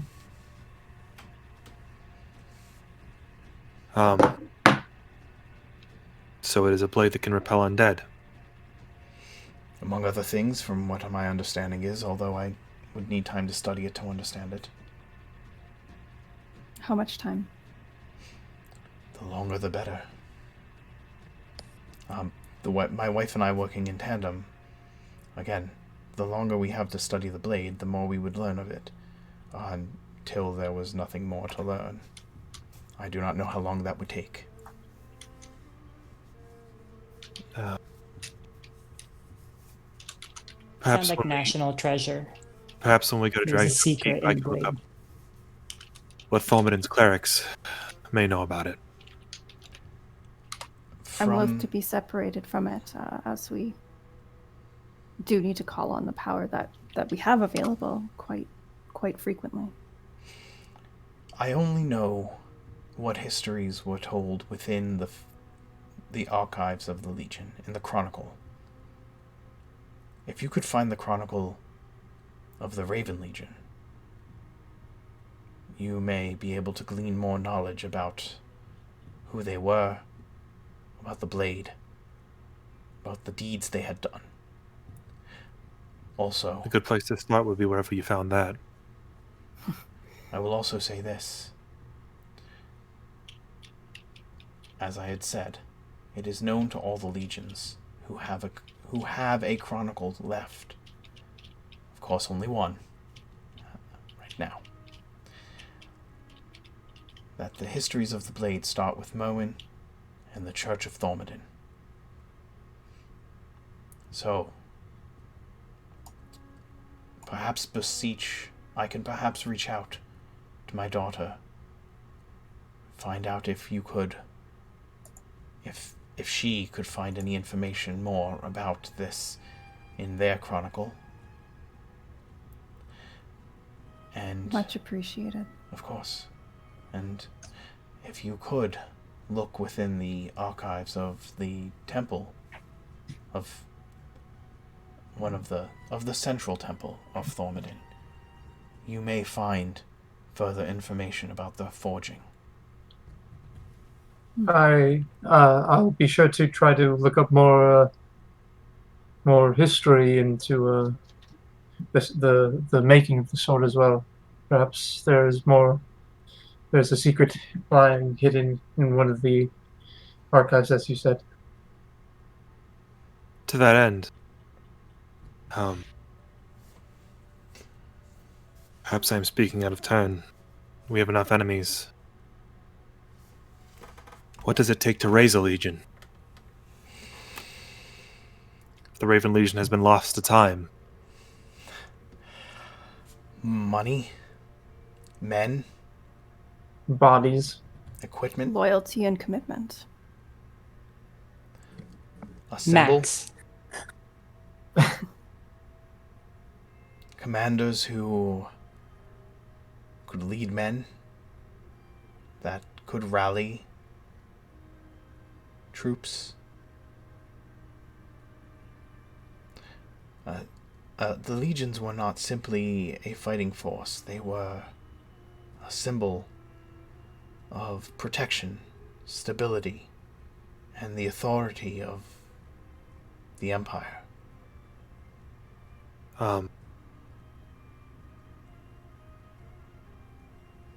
It's a lot to think on. Is there a way that I could contact your daughter? That was something I was just considering right now.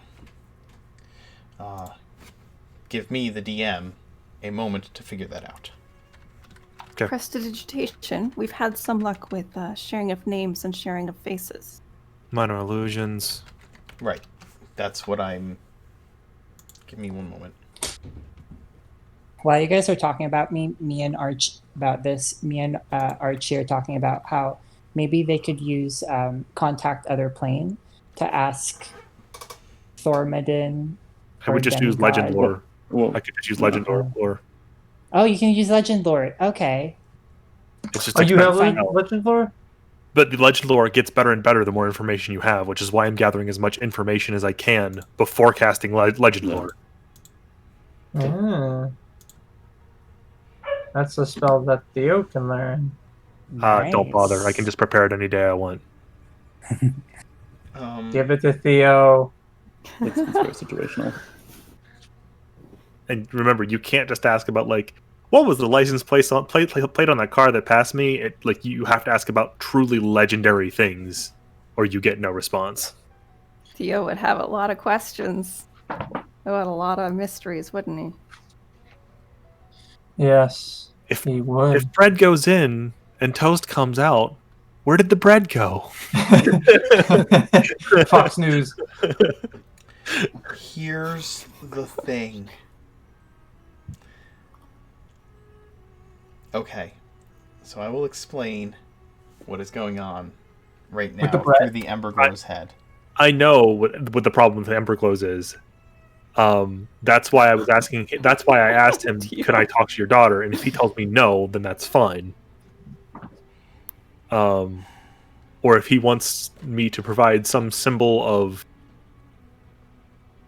perhaps you should look at the anvil first. Surely I can do that. I have 3 issues with trying to contact Sparks through all of you. 1, they do not have One is that the Emberglows will have to use altars, like, actually, I don't think there's anything on an artificer spell list that would allow them to show you. There's gotta They be. do not have They minor. must have they a have neither potion that's mono- like a potion of disguise self or that something. would be the closest thing they could do. Oh, I know what they have. They don't have pictures They of have their a own backup Spell hat. scroll of minor They have a illusion. backup hat of disguise self. I was so gonna say, if they have a hat of would use that. disguise self, that would be like But that would mean showing you Sparks' true face. true form. Yes, I know. That's why. So that's I, the player, know why. right. Which is why I was like, perhaps look at the anvil first. And the second thing is, sending is not on the artificer spell list, so they couldn't just do it themselves. Archie could do it, but I don't know how familiar I have to be with this person. Exactly. Again, I can cast They sending also as well. could Like, go to their temple of choice and have their priest that already knows I Sparks think brought up a send good point that I sending. was going to bring up. Magical tinkering can display an image on the surface of an object. yeah, But yeah. but like, there's any number of like. But do they want to? Yeah, again, that's why I said maybe we'll start with the anvil, and maybe the anvil will be like, well, if the anvil said this guy's a good guy, like, If you want to cut scene to somebody else and then make up your mind later. you can do yes, that. like that is completely fair. Yeah. In fact, the Emberglows will take the time to look over the anvil. And he can't tell you much about it, honestly, other than the fact that it is covered in runes of Thormodin, and that it is obviously a holy relic. Yep. And that you would be better off turning to historians or artificers of Dragonguard. your own order to discover Okay. more. Or perhaps clerics of the forge. Sir, again, that's a perfectly fair answer. Oh. That is a good question. I see it, Dio. Thank you. You could certainly request a sending from a priest that she knew as a young woman. I will attempt to contact my daughter. For the time being, that will need to suffice. That's fair. The Emberglows look at each other, say something to each other in Halfling, and nod. I've told you all I can, as for now. Do you have other orders to place? Because we can discuss those as well. One more, and it is quite pressing. Archie, the Arachnikin that you met recently, is having some trouble, and Lark will slide another piece of parchment across the table that has Archie's somewhat wiggly sketches drawn as he was peering, or as they were peering through Mother's eyes. They look at the sketches. They look at one another, speak quickly in Halfling, and say, "How quickly would you need something like this?" As soon as possible. They're rather bound to the house and to some rather makeshift solutions in the meantime. They're concerned about sharing information that should not be shared.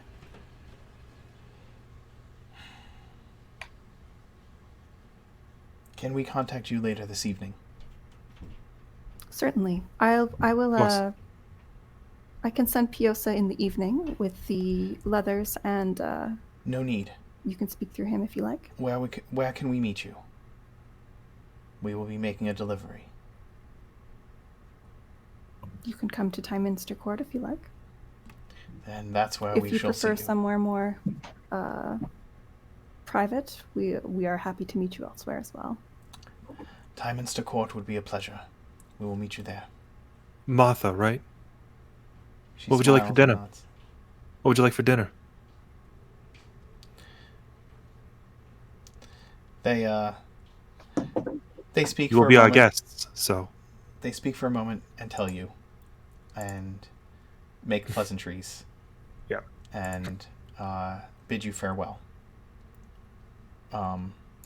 cool. We're gonna take a break. Oh, and John, you wished to purchase some chalk before we left, yes?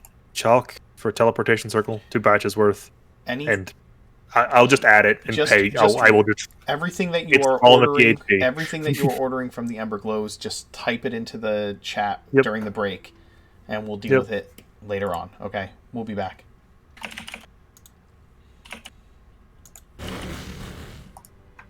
Oh, thank God. I'm going to take the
We have returned, and Adam is asking some very deeply philosophical questions about good and evil.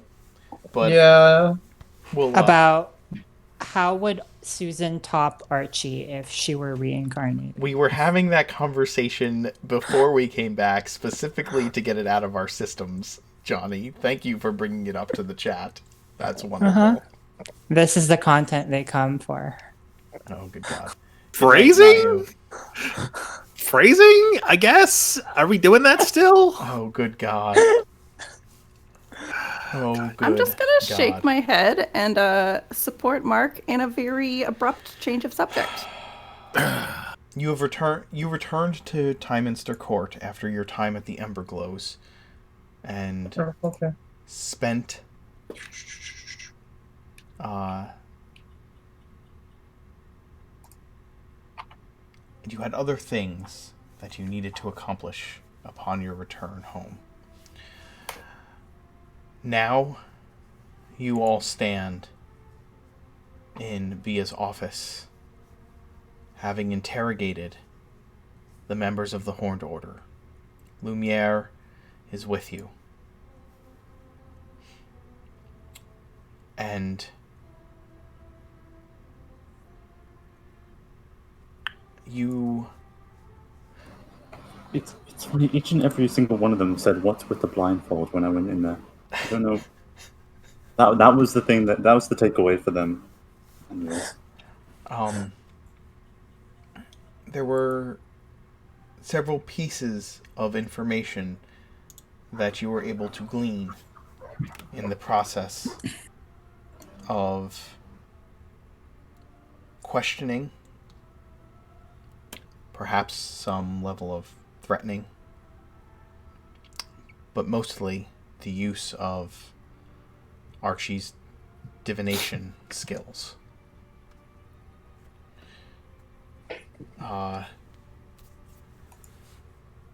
You've discovered that the Horned Order are made up of what they consider to be honorable, influential, and established noble houses, and their servants, who are intent on keeping Oregon safe and pure from the taint of what they believe are darkened,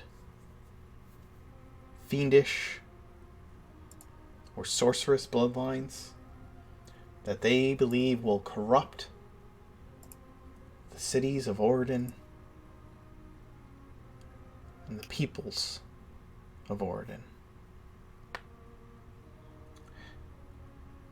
They follow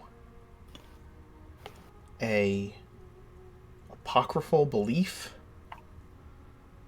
about Orad and Fandra being the first amongst the gods. Orad, who wishes to drive out darkness, and the knowledge of Fandra, which they believe they are using to usher evil creatures to her judgment. They believe that their purpose is driven by the father and mother of all creation. I can give you a couple of names of the houses. I have those here, actually. Let me just pull them up.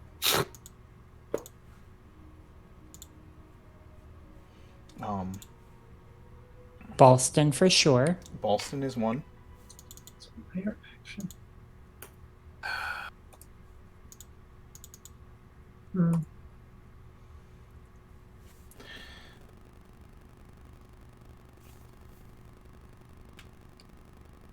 Boston is one.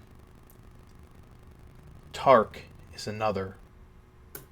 Which Archie, that name is familiar to you because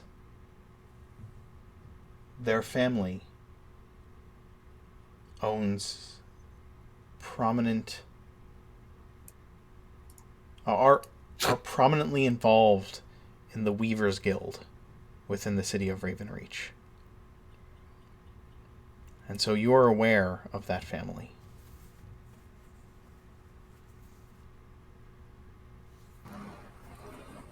Nice.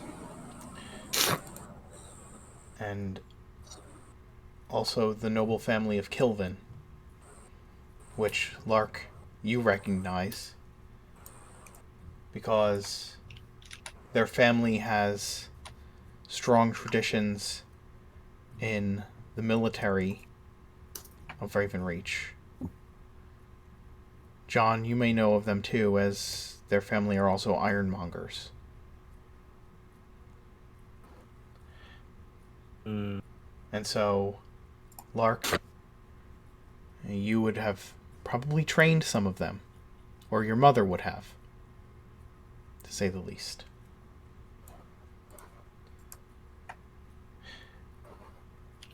I You could know tell- I've covered this. Oh, sorry. That's okay. You could tell by your interrogation that there were more houses that they were not telling you about. Drawing the names out became difficult eventually. Or at least I should say, there are more houses that they were unaware of the exact name, because it seems that there's some level of secrecy between the groups to protect the anonymity of some. That's perfect, because then they wouldn't know that we're members either.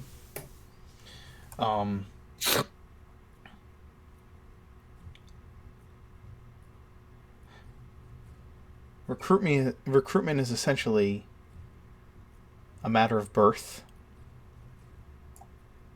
as well as kind of looking for the signs that servants of the households are the right people, and sometimes are also a matter of ideals being passed down from family of servant to family of servant.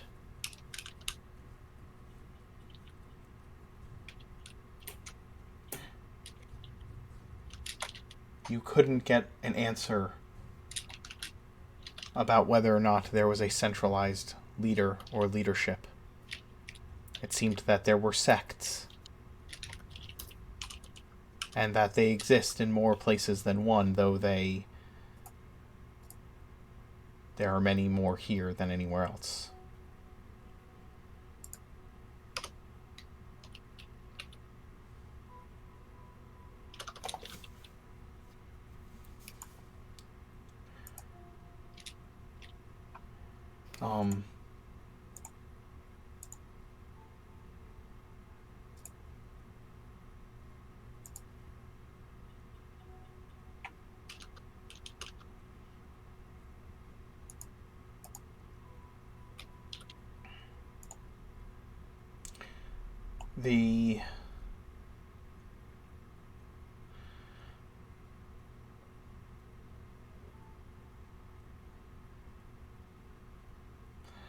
I'm looking through your questions, seeing what answers I can give you as well, or what answers you would have gleaned from them, what they would have known.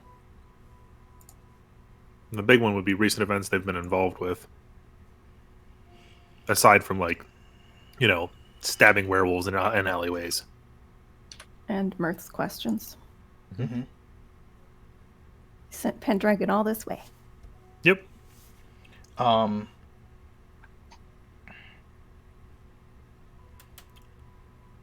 Recent events they've been involved in.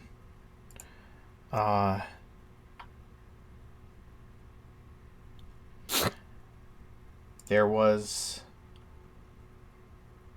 rumor. Well, they tell you that they've been involved in the werewolves, obviously.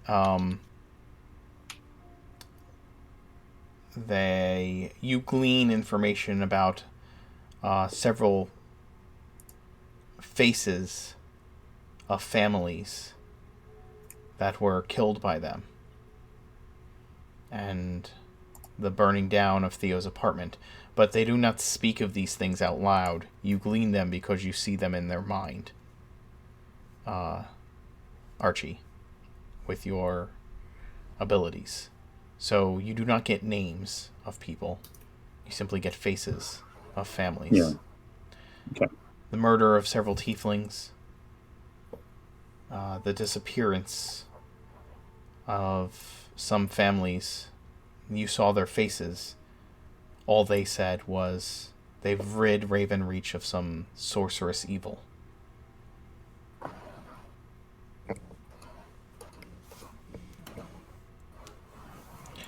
No They've- remorse at that. None at all. They believe that what they are doing is right and good, wholeheartedly.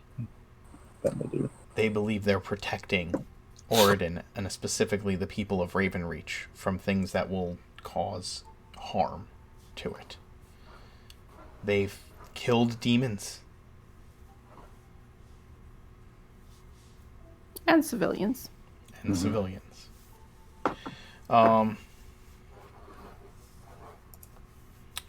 They identify each other through special messages woven in clothing, significant jewelry,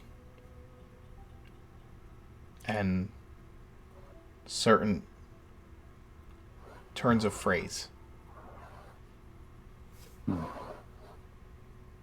Could Archie figure out the ciphers?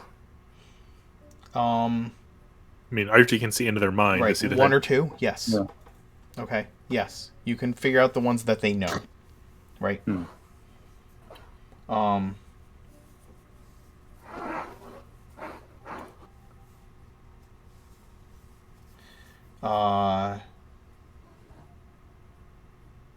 As far as operations or branches extending into the Halrian Desert, they have those sympathizers who have traveled to Halrian in search of certain mysteries or people that they consider to be fugitives to their cause, but they do not have established operations in the Halrian Desert.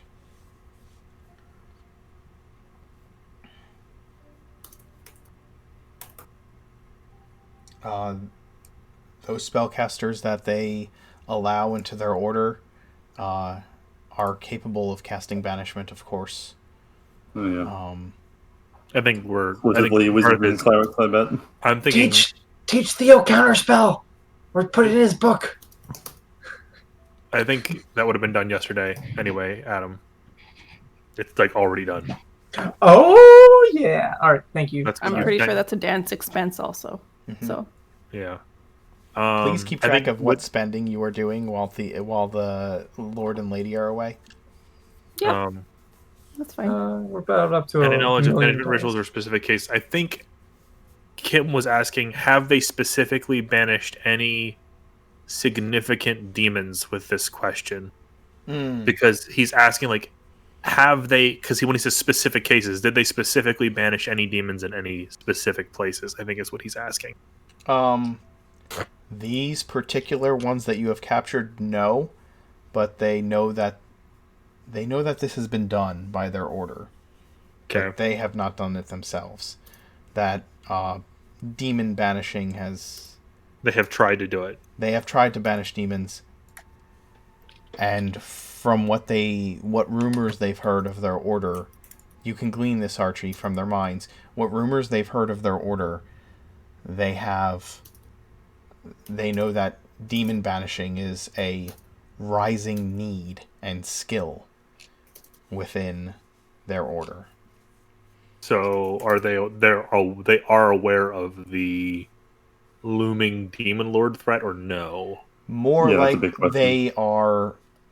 they are suspicious that something darker is happening, because there are more demons about than they've ever experienced in the history of their order. Okay. I wonder why. So they're aware of this. They're aware of the symptoms, but not the cause. Correct. Okay. They're too concerned with individual localized matters that to like be aware of the true threat, right? Something I will say, when Archie is doing each of these interviews, it's less of an interrogation and more of like, Archie brings in tea, Archie brings in all these like nice things, even though they are probably misogynistic racists. Speciesists? I mean, it's not really a Speciesists? race thing. It's more of a species not occultists, thing. yeah. Demonists? Don't know. And I am not like, I am very much showing that I'm a creature of the night, that sort of thing. And just treating them this way.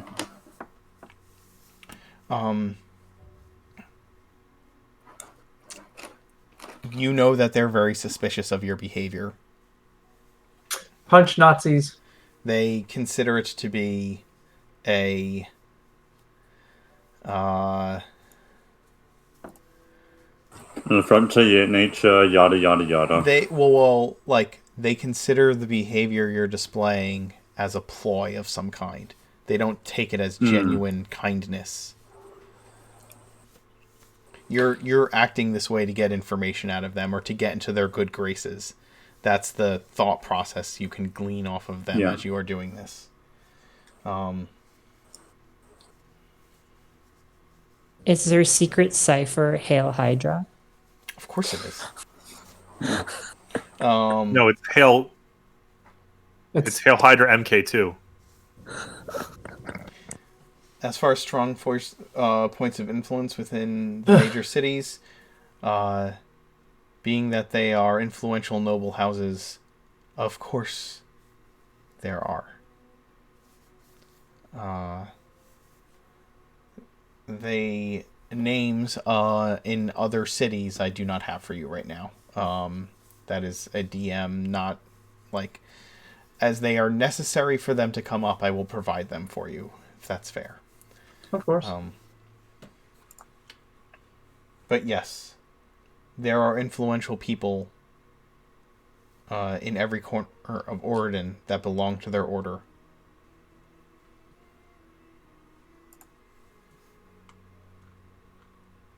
With the families conversation, did we get the impression that if someone is awry in the family, the entire family is awry, or it might be a few select members?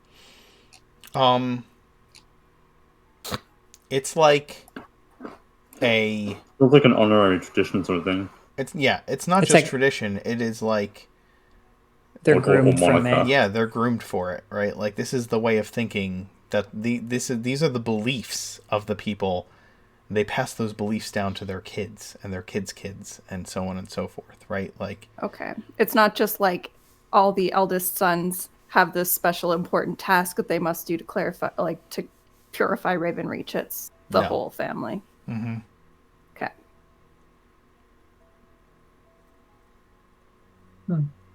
Burn the bourgeoisie. Eat the rich. Oh wait, Maximilian's rich. Eat the rich. No, Max is not rich. Once Don't know, once Archie, once all of you have kind of done what you could to gather this information about the Horned Order, and are made very aware that prominent families within the city of Ravenreach are members of this order. You know the names of some families and how they and a little bit about their mindset and their intentions and what kind of things that they get their hands into. And you discuss this. There's a moment of quiet, and Lumiere says, "What do we do with them now?" The heaviest question in the room. Are we voting? We do what is necessary. We can't release them. They're gonna kill more people. They have killed civilians in front of us Lots all. of them. Yeah, they've already killed people. They're gonna kill more. And we have authority within this city that being put on trial just won't work. There's no No. remorse. The deeds are secret. and the way in which we discovered them are not... We have no true And evidence to present to the court of their actions. Not even that. They Not have even wealth that, and it's- influence. It's the word of a noble against us. And Sorry. they can pin their crimes on us. And they have. There's no other way. Well, All right. As much as I'd like to figure out, I can't even change this event in their minds and happening. It's too late. Is there a way we can put them to sleep, or are we just going to do it brutally? No. We My hands are already dirtied. You aren't the only one. What do you suggest? I heard you, John. You have something lingering on your mind. If Yeah. there is anything, As soon as John says, Lumiere quiets down and looks over at you. You can offer them last rites. Confess whatever's on their conscience. well,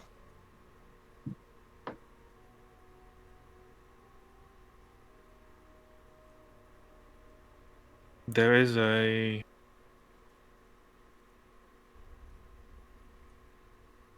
difficulty in just killing them.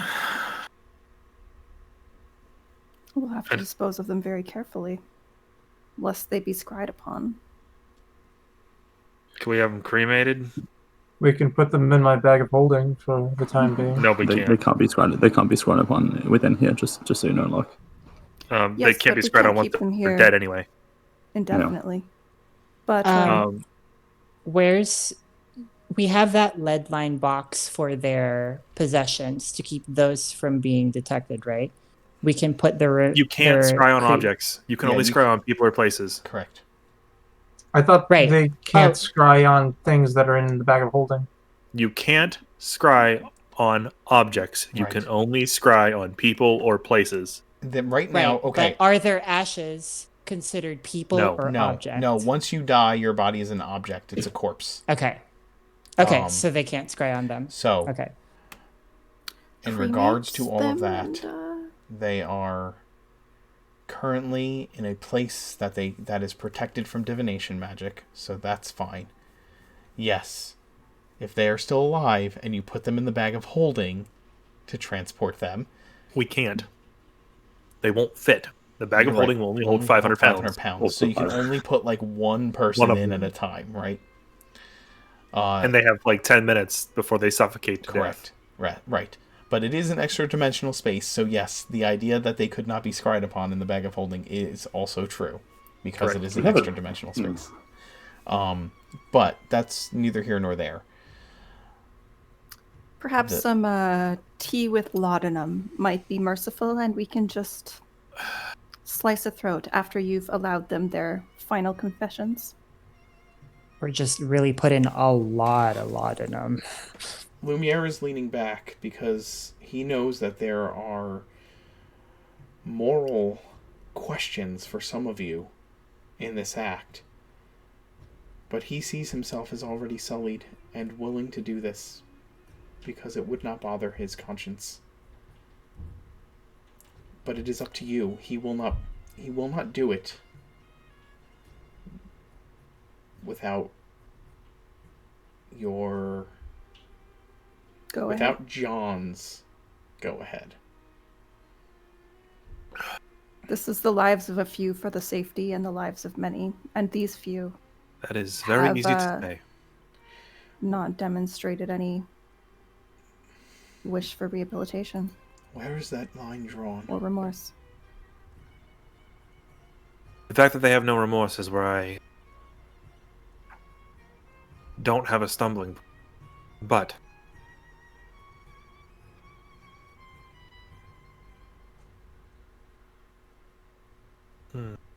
I just picture that poor woman cured in the streets of her werewolf curse, and all of them just gunned her down with their I agree. crossbows. They knew Trying she to was see if cured. there's anything I They can knew do. she was no threat. They knew she couldn't spread the curse, and yet We don't have to Change kill it. them tonight. We could table their deaths right? They can stay where they are for another day. I don't want to waste more thought on them. Our Okay. decision is going to be the same. Yeah. Okay. Whether And- it's today or tomorrow, my vote is the same. Lumiere, Yes.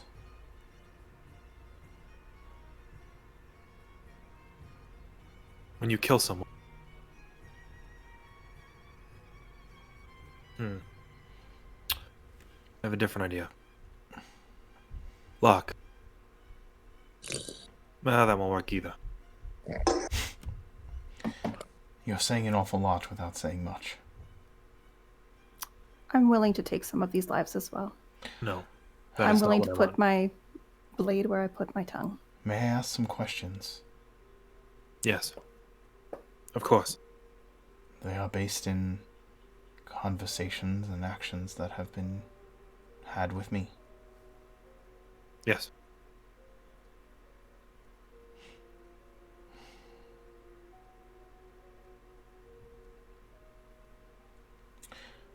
I will ask this first. As I've said, I will bloody my hands if it is necessary, but only if requested to do so by John. I have, for the obvious reasons. But in the same way, would it be not right for you to defer, or at least seek the counsel of your superiors? Yes. However, there is another we should probably seek counsel with. He holds dominion over at Father least one of Raven? them. Yes. Another question I have.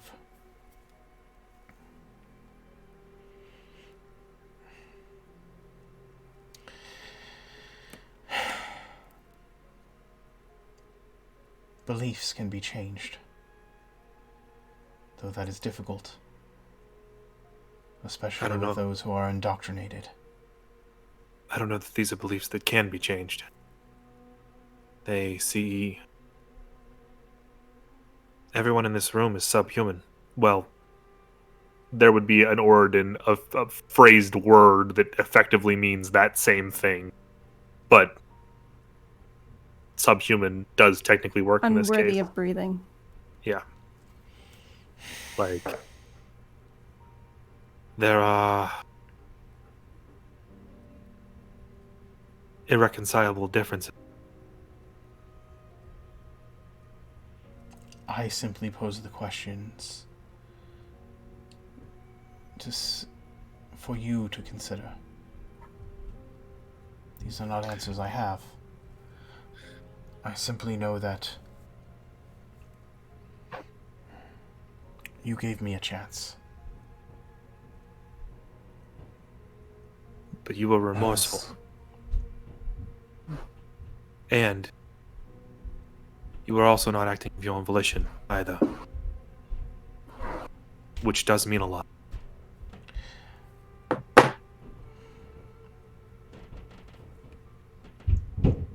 And letting you live does not endanger more citizens of Ravenreach. Well, I mean, Other than John and myself, of course.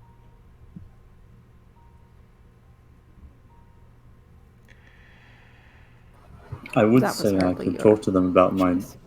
struggles of having to run away as a refugee, but I did just pry into their minds, telepathically extract all the thoughts within their private will. If they consider you as subhuman, as John says, then your plight means nothing to them. Can we hold them for a month? The question might not be. It might be out of our hands with the end of the world. But what if we acquire more prisoners in that time? They're taking up prime holding cells. We can They're taking free up up our- cells then. I do not believe that the utilitarianness of this situation should be weighed within the cost of the lives of these men. I I'm believe sorry it for should. speaking We out have of turn. limited resources here. Every man assigned to guard duty for that room while those folks potentially plot escape. That takes resources away of folks that could be dealing with other threats in Ravenreach.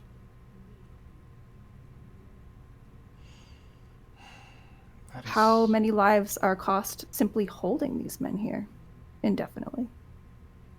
Do we want them running loose when there's a demon lord that ascends? Gods forbid.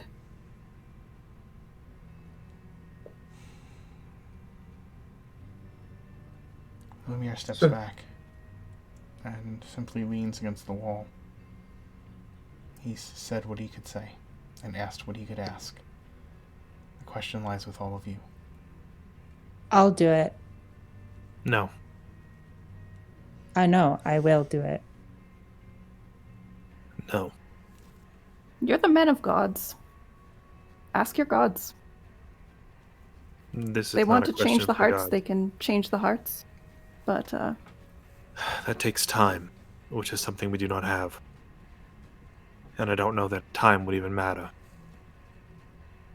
can't you just do an augury or a ritual or something? It doesn't work that way.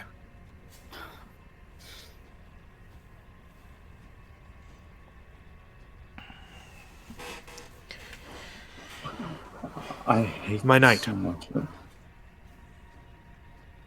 He nods. What would you have me do? What would you have me do if the roles were reversed?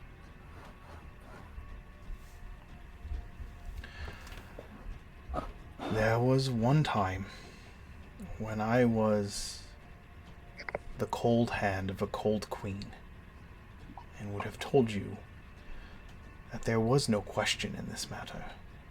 Their lives were forfeit the minute you took them prisoner. There was a another time when I was clouded by the lies of someone else, someone I considered my parent, my mother. The lies were to keep me safe, to make me believe that what I was doing had justice behind it. To live this small lie was better to face the truth and see yourself as a monster. They could never come to that conclusion, not without the change in the time I've experienced. I don't know, it's different for everyone to escape and to see that illusion, that disillusioned reality. Just see beyond that veil and see that I mean, I could try to dump them somewhere, but they will come back. it's I mean, I suspect Theo's approach with the cremation is likely the best one. It seems Archie, John, and Max, none of you have an amulet or a ritual or a prayer or an augury or something quite appropriate to this it doesn't occasion. work that way. I don't know. Archie could try to unravel a mind in a dream a night, but that's a fair bit of resource for us as well. this is not a question I want to leave up to the gods. It's not This about is- resources. These are all short term. This is about How many what is children's right. lives, Ravenreach innocent children's lives, is each of these men worth? John, you asked me a question. Yes, I'd like to finish answering it. please continue. I don't have an answer for you, to be honest. But I do have one more question. A question that changed.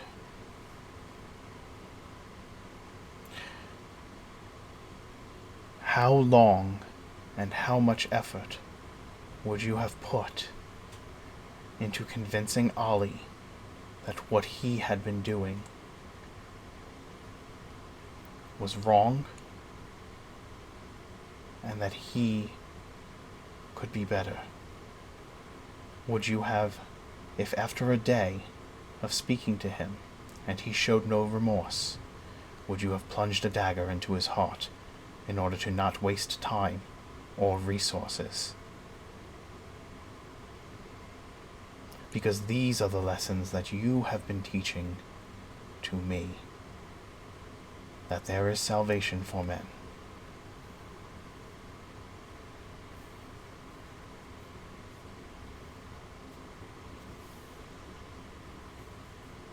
I say to you again, if you wish me to end the lives of these men and spare you this question, then I will march down this hall and do it without giving it a second thought.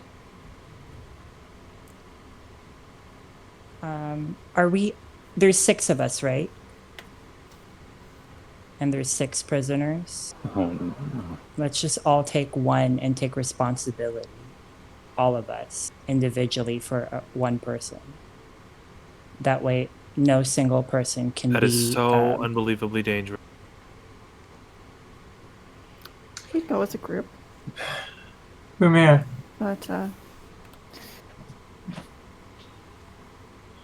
you say that human life or the lives of those men are worth changing, yes? If mine was, then how am I to see any other life as worth less? The same can be said about the Duke.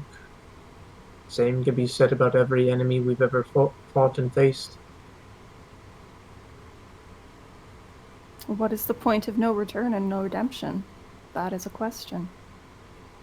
This is The not a Duke matter. has certainly crossed that line.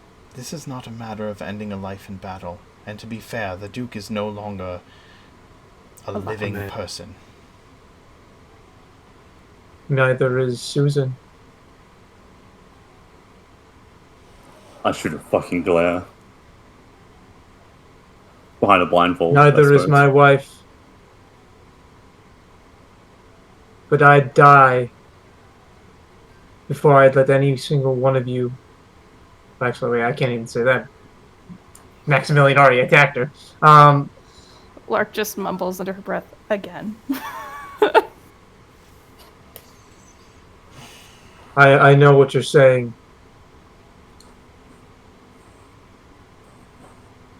I mean, we But- are so far down into the realm of like. This question is bigger than all of us. There is no answer to this question. There is only action, and that is it. And consequence.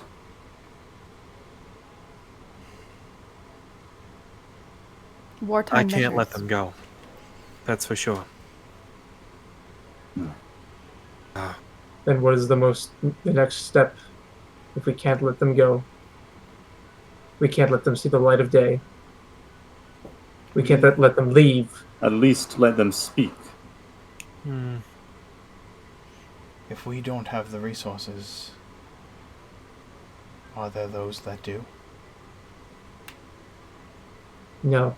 Not that Not would be that can allied be with. trusted. If we turn them over to the regular god, the god will just release them. All And of then those come arrest families can us. post bail.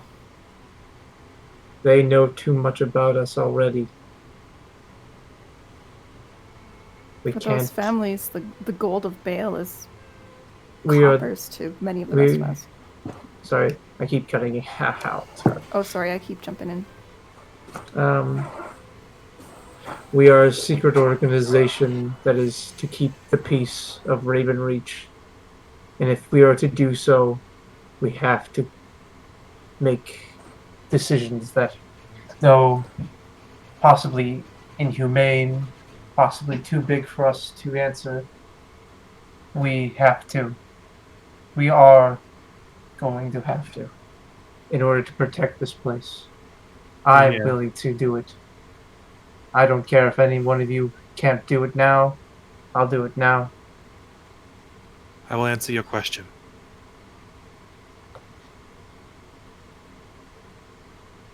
You asked me how long I would have waited to forgive Oliver.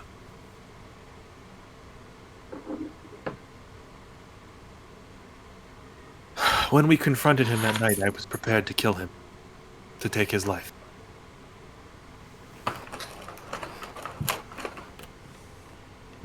In I battle. asked him. Yes, in battle. And I asked him, probed him to see if he was remorseful.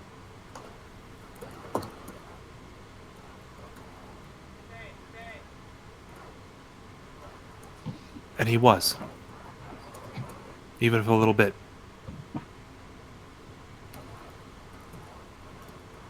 He gave up his curse. You, too, were remorseful. When you realized that Locke was not Tisha. The look on your face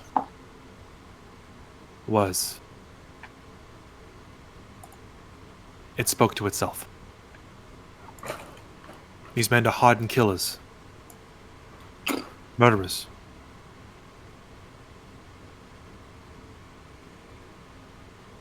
Who show no remorse. I will not ask you to kill them.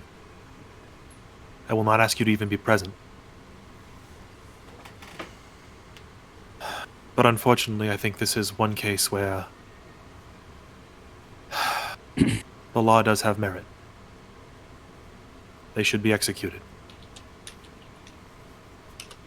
The only question I have is how. We did What promise is- Father Abel that he could make the Correct. decision for his man. Correct. Is anyone familiar with hanging?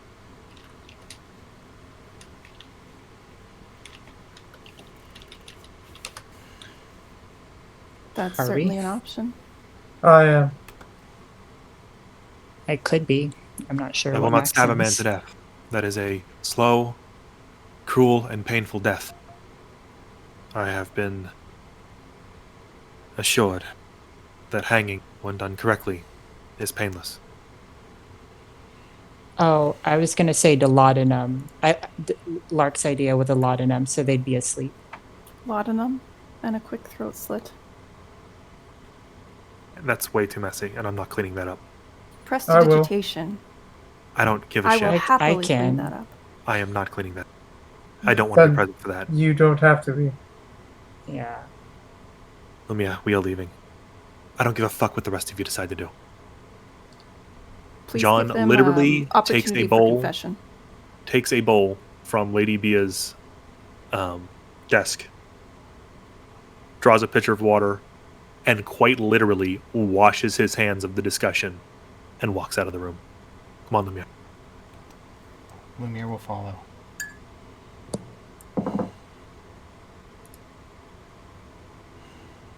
Well, that went better than expected, did it not? Archie takes the water and throws it into the fire. Should we contact Father Abel I'll draft a for letter. their last and, rites? I'll send it with Piosa immediately. Yeah.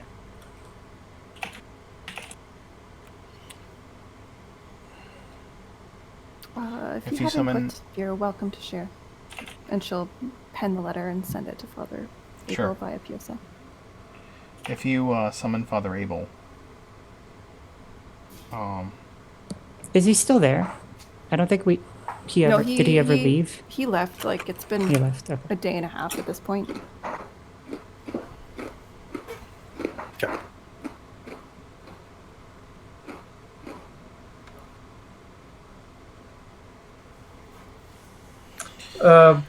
If we're going to wait for Father Abel to come here, Theo's going to grab his Book of Elvish and start reading it again. Father Abel will arrive in a timely manner to the house.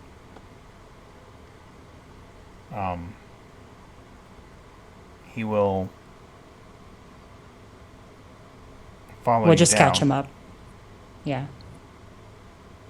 He sits heavily.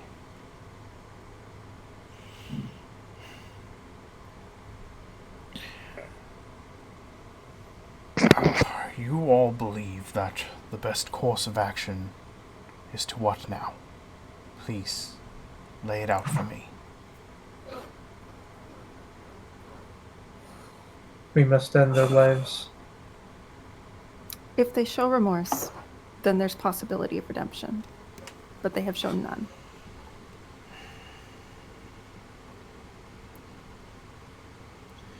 Life goes I on. don't know of any other options for safe imprisonment for these folks. It's a strain on our resources, and it's resources we could be using to save innocents of Ravenreach. I know of one. When I was a youngling, how shall I even? If we were disobedient, we'd be cocooned in fine silk, a very special silk.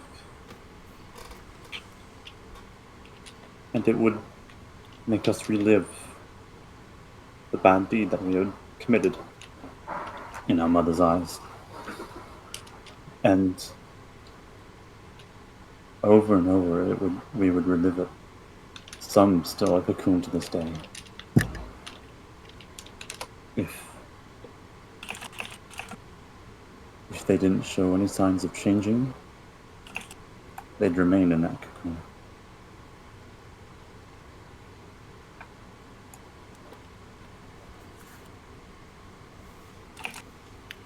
Is it a strain on you to craft such things?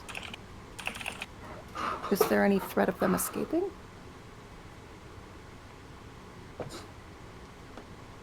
I was able to escape, so who knows? I had half a mind to offer my lady some icy frozen statuary, but I don't suspect that's the best option here either. I don't know how to do this fully. I've only seen it done to me, so I didn't see the full enchantment, and it's... I can't assure that it is humane.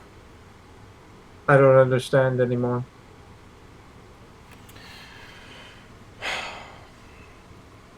What is it about what we do is humane? I don't want to be treating these people like how my mother would treat them. We're not torturing them. We're ending their lives. It's keeping them alive. Like you said, Clark uses too much resources and manpower.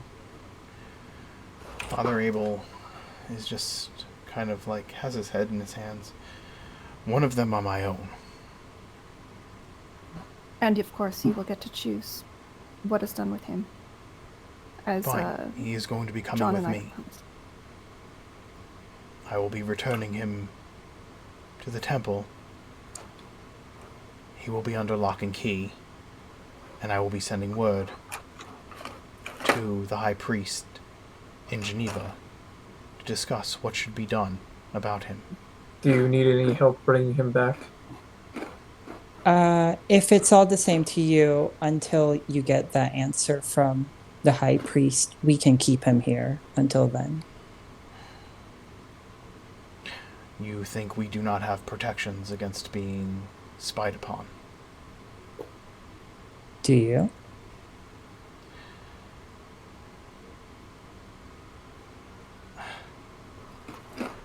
You were infiltrated by one. Are there others still in your ranks that could Origin is let him loose? privately sanctum, but just as an out of character. I remember it was privately sanctumed already, Max. I mean, this was one of your most trusted guards. Only the gods can see into the hearts of men. They keep what secrets they wish to keep. We do not pry secrets from our initiates.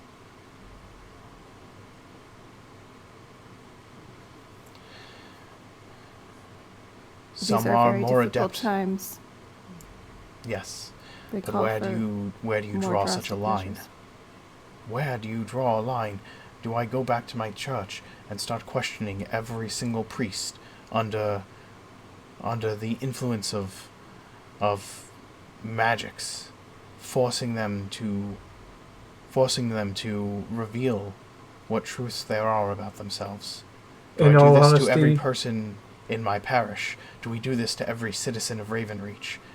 Or every citizen of Oregon? Father, Answering such a safe. thing. Oh, sorry. No, it's good. Continue. Answering such questions within a zone of truth is not something I myself was afraid to do. It's a brief question. Who deserves to breathe? Who deserves to live? And you consider yourself equipped to make those determinations? No, we have to make those decisions. We've been making those decisions. I consider myself equipped to protect those who cannot protect themselves, and to act for the good of Ravenreach. Also, Father, I understand your inquiry about having to talk to each one of your guards in such interrogations and such. But if in a situation where you could be attacked, innocents can be attacked, do you want to really take that chance? I know it's a very difficult choice and you trust your guards, but what does that say about if your own temple and your beliefs if one of your own kind is trying to harm others? They're right underneath your nose and you didn't know it. Have you placed every member of your order into a zone of truth? Or read their minds to find out if they are true or not? What about your families, or your friends, your allies, and your contacts? Have you done this? Do you intend to do this? We have not. Lady Bia has probed us all to some extent. She completes quite thorough screenings. Have you screened her to find out if she was trustworthy? Or would you not dare? I've known her as a child. That was not my question. I've known this man since he was an initiate. Since he was a boy. At the altar. I have seen her in difficult situations and seen who she chooses to defend and where she chooses to risk herself. And this man did his actions in a mask under cover of night, before no one. I've seen his actions in the light of day. In my presence, be honorable and noble. How do you know what she does? How do you know what she does when she is not around you? I ask you this question because you are telling me the ways in which you believe that she is true, and yet you expect me to operate under suspicion towards every person in my church because of the actions of one man. We do not know, sir. I believe that this question, this answer, there are only a few ways to solve it. Do you want safety?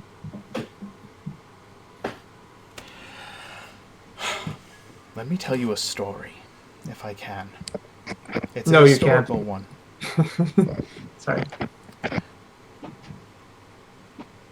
People have asked that question before. Let me call for a servant before. to fetch some tea. I suspect this will take some time. There are people who have begged this question before. There was a city in which the populace, well, many of the populace were worshippers of Robin. They loved a good trick. Sometimes their pranking could get out of hand. In that city, The Legion of Warforged were repurposed to become a peacekeeping force to prevent this trickery from getting out of hand and to protect its citizens. The iron grip of protection strangled out the personal lives and freedom of the men and women, the people, the beings that lived in that city, to the point that they revolted, and the Iron Legion was shut down, most of them dismantled and destroyed. So you tell me, what price for protection are you willing to pay? What are you willing to trade for your safety? I will also tell you this, if you will take the wisdom of an old priest. No, not the wisdom. I will tell you this as a priest of Orad. If you intend to become judge, jury, and executioner for these men, and expect me to deliver their last rites, you are sorely mistaken that I would do such a thing. So no, I will not be leaving my man here with you, and I will be contacting the church about his affiliations to those who I can trust.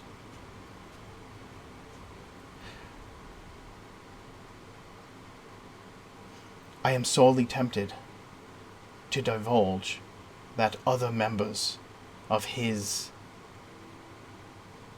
cadre are being kept under lock and key with the intent of being executed by their captors. So you'd have us killed. I said I am sorely tempted, but I do not think that So is you're the solution. sorely tempted to have us killed. I am sorely tempted to bring it to the attention of an authority higher than my own. Your God? Who would side in their favor and have us killed? I don't know the answer to that, and I'm not going to do it because I do not know the answer to that. But I will at least take my man and deal with him on my own. Do as you wish with And your I man. certainly will not issue last rites when you have determined that you yourselves can make judgment on the lives of these prisoners, simply because you feel it is protecting you and yourselves and your own. We do this for the protection of Ravenreach as well. Not You just do for this ourselves. because it risks your lives to keep them alive, and you do this because it risks your resources to keep them alive, and to convince yourself that it is a noble cause. It is a justification. Did these men not attack others? Did these men not harm innocents? That is not the question before you. The question before you is, who gives you the right? No one. They did. No one has the right to do anything, and everyone has the right to do something. Who gives you the right to judge our judgment? Your God? Has it been more than 10 minutes? Your belief? Huh? Oh, What's that? wait, sorry. Has it been more than 10 minutes we've been having this Probably. conversation? Yeah, probably. Yeah, probably. Why? Why? I know why. Uh-oh. Everyone. Looks like the... When was it that we brought up the fact that we have these people under our arrest? He knew Known beforehand. for days. Yeah, he's known. Yeah. He's known the whole time. He's known since Since we captured them. Yes. literally since we captured them, because the first thing we did was called him over. Because we didn't trust his own members because of the whole unable thing. You could backtrack to about 2 minutes in the conversation and have us all say, like, oh, you're right. We'll just hold on to them while you go talk to your priest. Go do Sounds that. a much Keep him better here time.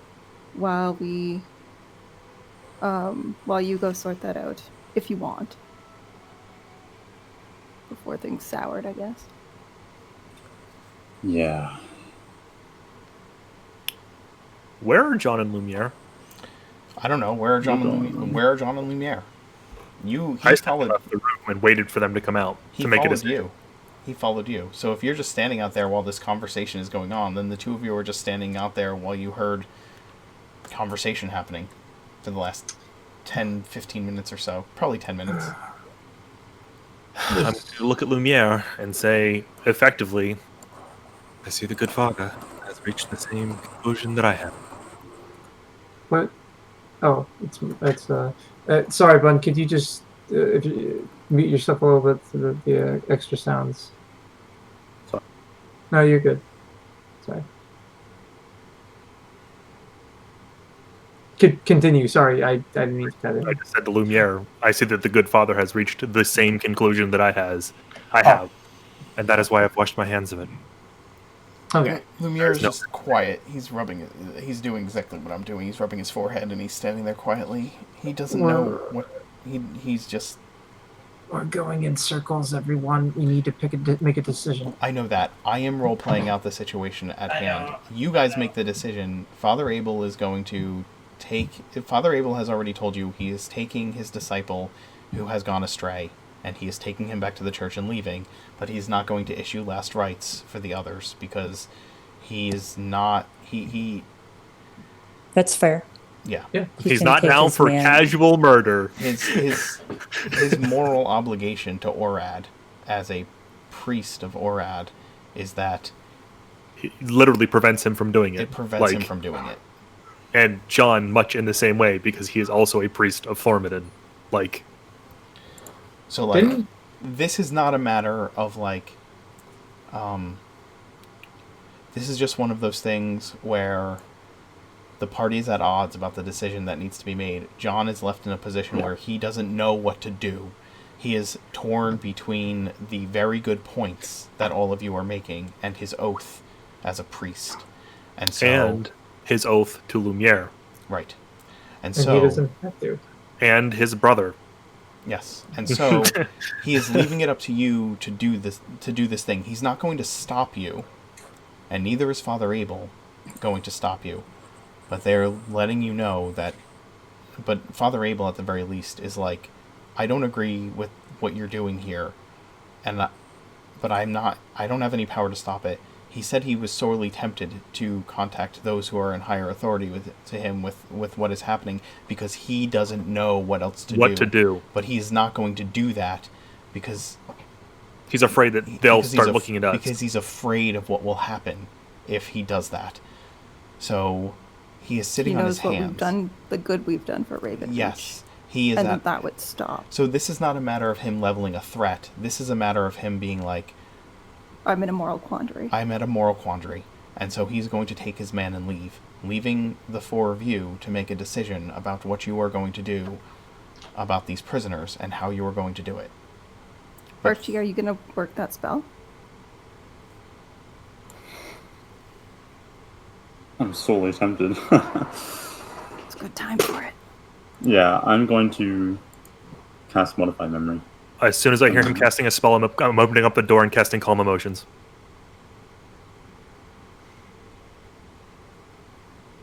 What? How long does the Emotions Modify cancel. Memory take to cast? Oh, it stops charm. Yep. It takes an action, but concentration for 1 minute, and then He has to concentrate for a whole minute to make the memory stick. So he starts saying the spell and declaring the spell, and John opens the door and casts Calm Emotions on Father Abel. What's the Is that save for calm emotions, though? Father Abel can willingly there fail the a- save.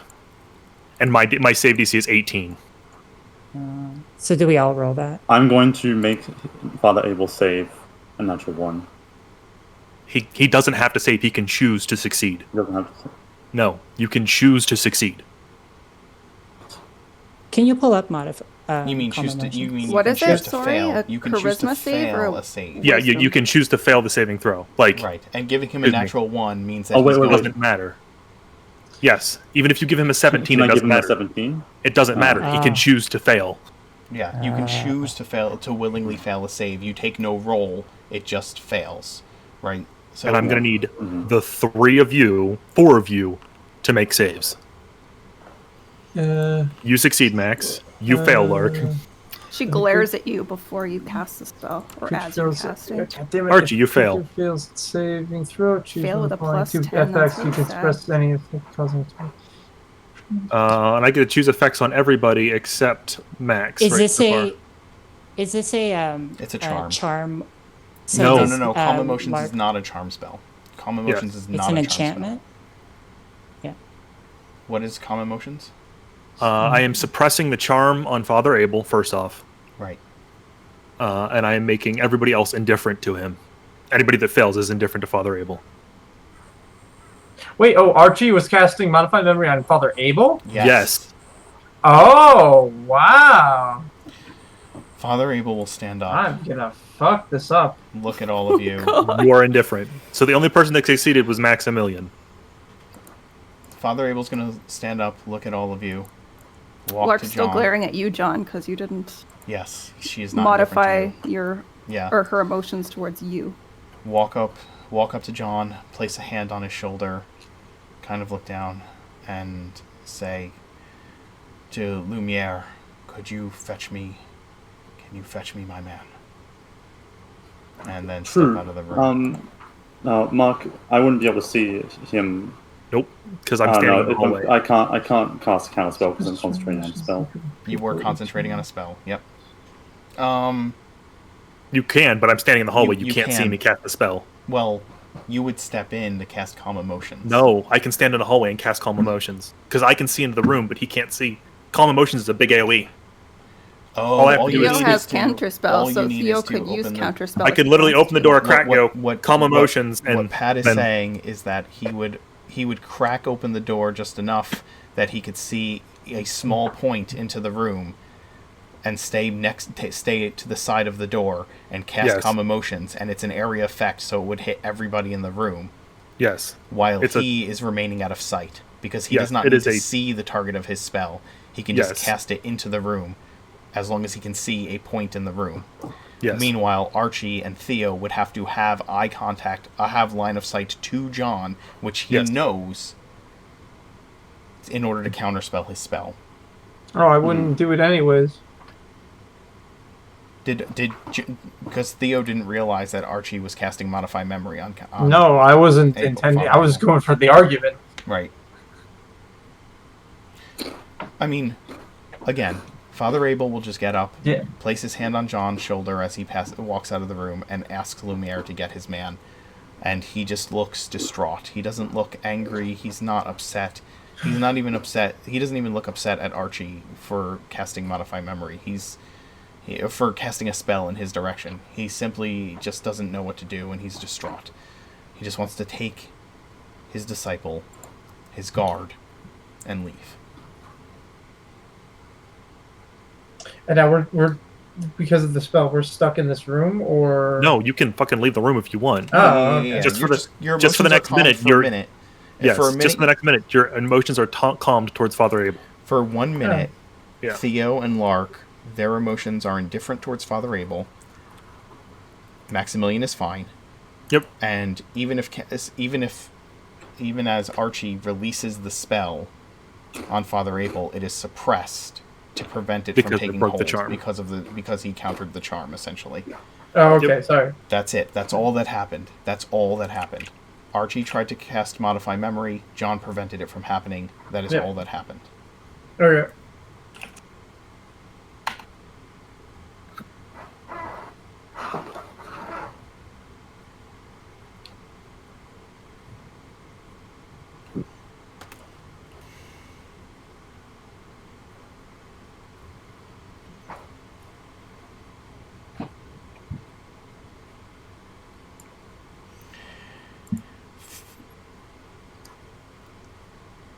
What is everybody doing as Father Abel waits for his guard?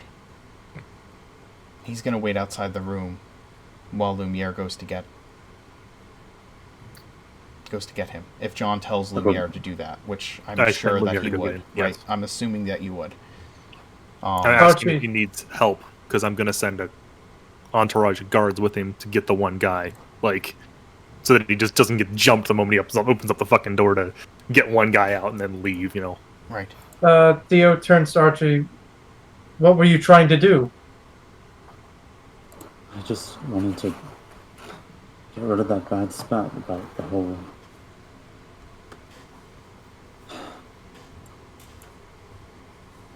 Lady Beale left this whole place in our care, and if we were to be exposed, I panicked. If we were to be exposed, I'd have failed her and everything that she worked for in her entire life. You thought it was right to modify his memory? Archie. I don't think In it's ever right difficult to modify times, someone's difficult memory. decisions need to be made, Theo. I don't take pleasure in modifying someone's memory. I understand. Calm down. Calm down. I'm not going to calm down. I have to calm down. I have to calm down. I have to calm down. I don't take pleasure in modifying someone's memory. Yeah, I would have made. I guess technically, just picking Father Abel was a shit. Would have been is a shit in the moment decision, but it's more like I would have made them stop bickering with each other. Like the intent was to truly stop Father Abel from getting mezzed, and to truly cool the room because it was getting heated. So I just really.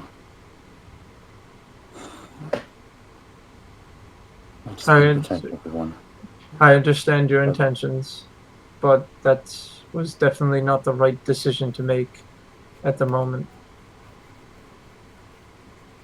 I feel like this is an incident of history being written by the victor. If the spell had worked, it would have been the right decision. It didn't work, so I suppose that's the way it was fated to be. I, for one, think it was a clever plan. But yeah, I'm gonna go get the laudanum. I don't know that we should do that quite yet. If we are not supposed to be the authority, I don't fully understand who is supposed to be the authority. If there were a better way, I would like that way. But I have no idea what that way would be. Technically, no one I can see that is a safe alternative to turn these folks over to. Technically, you are the authority.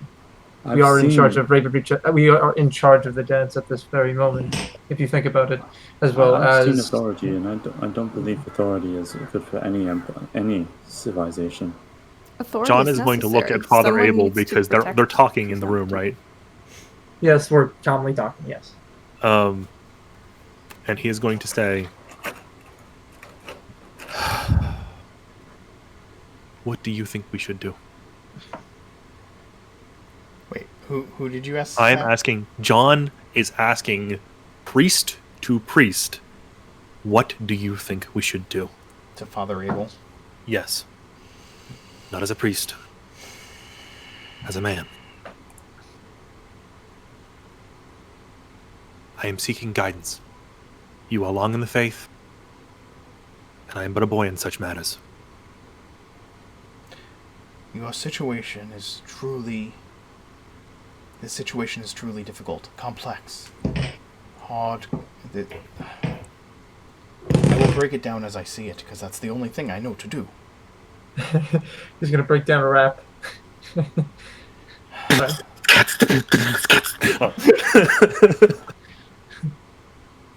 Where's the break dancers? You have prisoners. Yes. You feel that it is right to execute your prisoners, because you are afraid that if they are not executed, they are either wasting your valuable resources. I don't care about the resources. I'm not simply discussing you. Yeah, I know. Sorry, I shouldn't have snapped. You have those who do care about your resources, because your resources are often put finite to the good use of Ravenreach, and because they are finite. You have those of you who are also afraid that releasing them to the authorities, or to some other authority outside of these walls, will result in the freedom and putting you and your own in danger. I understand these fears. These are the lives of men. And were you taken captive,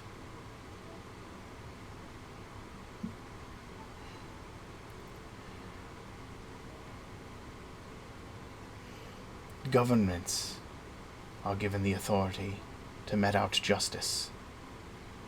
This is not a matter of you meting out justice. You may say that it is. You may justify your actions as that. Vengeance. But you are making a decision based upon... You are making this decision about the lives of several men based on your fears. Based on your need to provide yourself with some measure of security. It is not about whether they did something right or wrong. Father, I must confess. Out of character, it is. Out of character. They were judge, jury, and executioner themselves. They were. That is not the point that Father Abel is trying to make. No. Just let him continue. Just let him continue, Johnny. We all, yeah. We get it. Yeah. It is not simply that they wish to kill them that bothers me the most. It is the grisly ways and the glee for which they choose to do so. I don't know if there's glee. Out of character, I don't know if there's glee, but the idea of putting them to sleep and then killing them. I mean, like... They see that as a mercy. Yeah, I get that, but like... Offering the option of that or hanging for the individual, that seems pretty merciful. By the way, Johnny's asking if you can make a stealth check. No, I'm kidding. Oh, okay. I was to address the statements of the chat and to the statements of here, which is saying they killed innocent people. Lumiere and Oliver have both killed many innocent people. And if at the moment that you captured Lumiere, he said, "I'm not remorseful," you're telling me that you would simply have put him to death. Or Ollie. More importantly, yes. Ollie. If you had captured Ollie on the battlefield, and when you brought him back, he said, "I am not remorseful," would you have taken the time to try to help him? Or would you have simply said, "We need to put him to death"? Yeah. Because both of them have killed many innocent people, and your choice was to help them. And in this situation, the difference is the familial connections. Of course it is. Yes. The question being brought up is, are those familial connections, like, are the lack of familial connections justification enough to put an end to these lives without trying to dissuade them from continuing in their actions? And the reason that it is not, the reason that you're saying no, it is not worth doing that, is because you don't have the resources to keep them prisoner, not because it is justice to kill them. At least that is what was presented by Lark. But Lark also mentioned that she would prefer another option if someone had a way to help rehabilitate these folks, but nobody has presented a viable option to do that. Sure. I mean, like, I don't know that we have one prison cell. We have 3 people or 6 people in that prison cell. 100%. That's it. I get it. Yeah. I get it. Nobody has said anything about like a program for these. Sure. Yeah, there isn't AA for Assholes Anonymous, where we can send these dudes for a 12-step program where they, they get rehabilitated. John's not going to do a 1-hour ceremony to reset their alignments. It's not about resetting their alignment. Right. As the DM, let me say some things here, okay? Because I don't want it to devolve into an argument of players, okay? Right. I'm going to say this. You're presented with a moral quandary. I am presenting Father Abel's point of view as a priest of Orad, okay? Mm-hmm. John is presenting his point of view as a priest of Thormodin. Lark is presenting her point of view as the type of leader who thinks in bottom lines, and like you've said, Lark is a get things done type of character, right? Archie was presenting his point of view as a character who wants to, he has presented both the fact that he himself escaped a situation where he was being programmed to believe something, and also presented his point of view of he wanted to modify the memory because he wanted to take away he wanted to get rid of the spat, the argument that had happened, in order to smooth the situation over, right? Like, each of you have your point of view from character, and that is the interesting part of this conversation. Yes. Ultimately, what you decide to do, not one person at this table is going to be upset with what the decision is as far as out of character. Okay? I am completely okay as the Dungeon Master with whatever decision is made. The thing is, the crux of the situation is that I've presented you with a moral quandary for the purposes of making those decisions and characters, because it presents an interesting and difficult decision, and it makes you explore the depths of your character. But whatever you choose, I am not going to be upset about it. Pat will not be upset about it. Scarlett, you will not be upset about it. I literally had John wash his hands because I don't know what the answer is. Right. And John will forgive you no matter what you choose to do. Yes. He's just asking you, please don't murder these people. There's difference between execution and murder. Right. So that was John's point, right? Anyway, Father Abel's going to collect his man, because you have told him that he has the right to do with him as he will. This is what he is doing, and he will leave.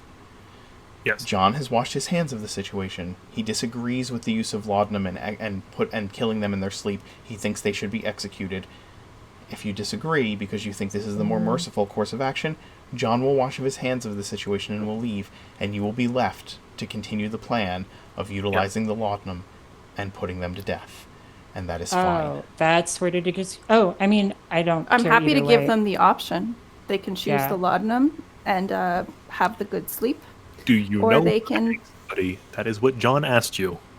Pardon? What's that? The what? John asked you specifically, do you know how to hang somebody? No. Well, I believe is this does. a public? Is this a thing that happens publicly? Yes, Hangings would happen publicly. There is a hanging tree outside of the city as well. It would be a gallows, probably, not a hanging tree, I assume. There are gallows, but or I should say, it's just like the Giving Tree, everybody. There is a tree upon which the Horned Order have purposely hung people, and you have seen this. This is something that has been seen. Okay, it is not like it is something that nobody has seen. Let me explain. Before Father Abel leaves, though, Lark will urge him to make sure it's trusted people only who have access to this fellow. He agrees that will happen. He tells you he will take every measure of security he can to prevent this from falling back on the dance. Not only this, he would also understand and himself. They will kill him too. Yes. just for knowing that their order exists. He's not a stupid and man. they'll request he take Yes. a carriage with this fellow and have a pillowcase over his head so he doesn't know That's the fine. location. The point Father Abel was trying to make... Because he was unconscious when he came here. The so point he Father wouldn't Abel know. was trying to make was to warn you against witch hunts and things like McCarthyism, okay? Yeah. That's what he's trying to warn you against. Yes. Not wishing to sanction any genocide. I think out of character, Lark would probably also say to be suspicious of anyone trying to help their situation. Yeah, Father Abel's not stupid. Yeah, I'm letting you know, he's not a stupid man. He's been an ally of the dance. You've trusted him with other things. He is trustworthy, and he is an intelligent and wise priest of Orad. He will take every precaution that you urge him to take, and more. He reassures you of this. Out of character, the reason I am asking if any of you know how to hang anybody is because if you simply tie a rope around somebody's neck and lift them up, it is extremely painful. Right. And it is an extremely slow death. Takes minutes, plural.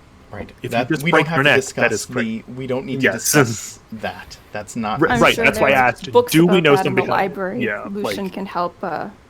So is the point? Sorry, I don't know what the point. The point of this that is. Are we trying to get them to snap their neck quickly? No. Let's bring it back a little bit because that's not necessary. The point is that if you give them the choice between the long sleep with laudanum or executing them as quickly and painlessly as you know how. Right, that's my question. Is them snapping Yes, their that neck is the quick. quick? Yeah, that's the idea. That's the idea. Yes. Max That's the wouldn't be idea. opposed to either idea. Okay. Like, Regardless, are you executing your prisoners? Yes. Would John you doesn't wish to have 2 days to speak to them to try to bring about some change of heart? Would that make you feel easier about that decision? I don't know the questions to even Consult begin with to your ask. God. Yeah. That's the problem. Yeah, I don't think we I need to would. go that far. The simple It is Pat the you player would- doesn't hold know on. what to do. Guys, Hold on. let's just To tell them. Archie said that Bun said that Archie would, right? Archie would want a couple of days. I spent all my years trying to see the truth, so I could show others the truth. Dreams can let us process memories we haven't had time to process. My mother was my mother I would call mother, came to my life very young, and in a way stopped me from getting programmed like how these people have been. I saw more to life than what was presented to me. Saw more things and more people.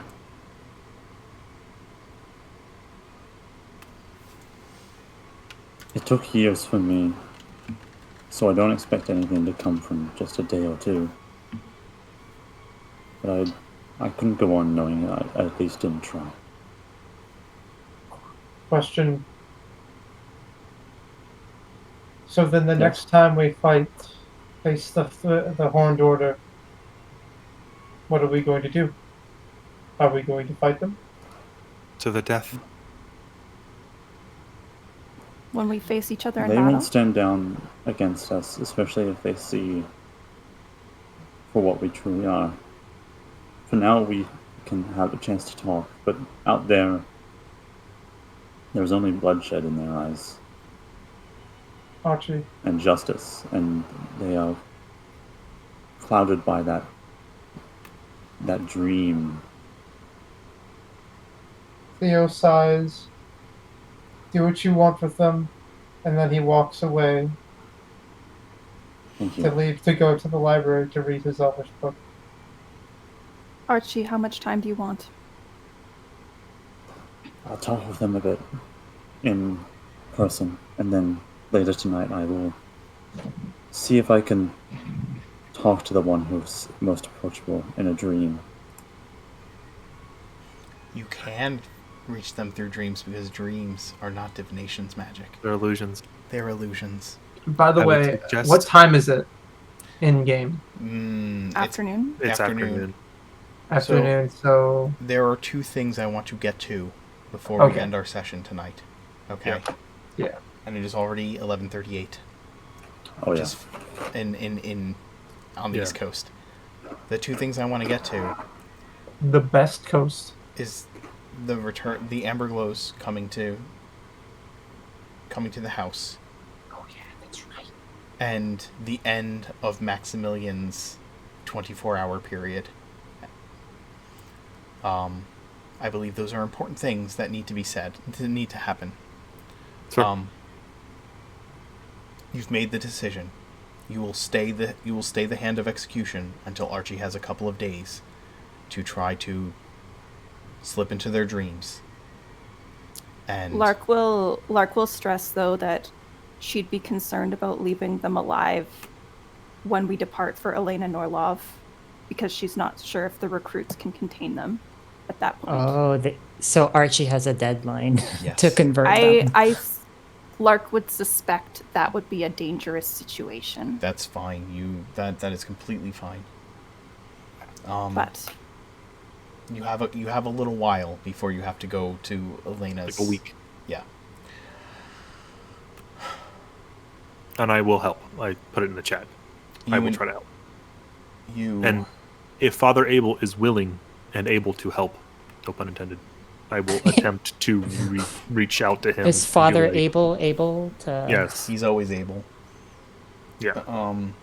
Lark would be willing to assist in later days slightly with the folks she knew from fencing if it helps for them to see someone that they knew and respected have another side to them.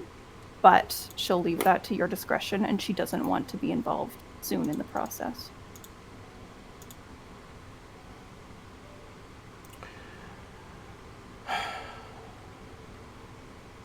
Your deep and emotional discussion in regards to what will happen with these prisoners is interrupted by the arrival of the Emberglows at the dance at Tyminster Court. They come for dinner, and they bear several things with them. The meal is quite lovely. You enjoy Whatever some the talk. hell Mr. Emberglow's favorite dish. Yes. Martha Emberglow wants. It is a halfling traditional meal that With a she's side just of not dumplings? very good at making herself, and she hasn't had since she was a child. They bring you chalk, a sunburst pendant, of course Lark not the provides armor, her- because it will Lark take some time provides to make. her former studded leather recovered from the armory. Excellent. Is it Martha? Is it Martha? I Yes. couldn't see. Yeah. It's Trin and Martha. I mean, like it's Trin and Batman Martha. and Superman. Don't let Batman know. Save Martha. It's Trim and Martha. Yes.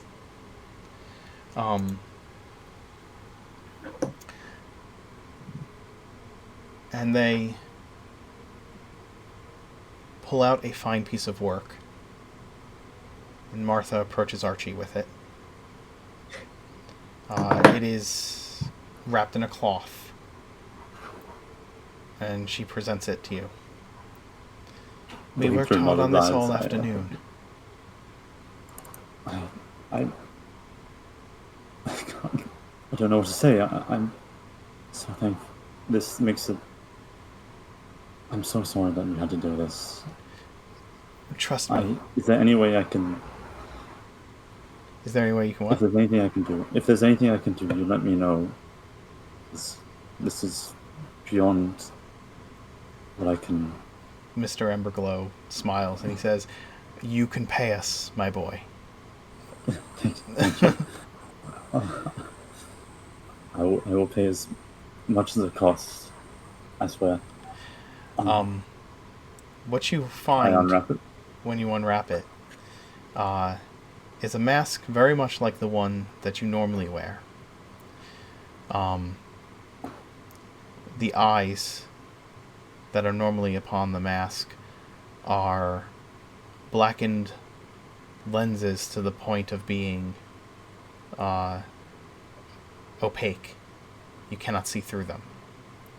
But the mask remains as it keeps the mask from seeming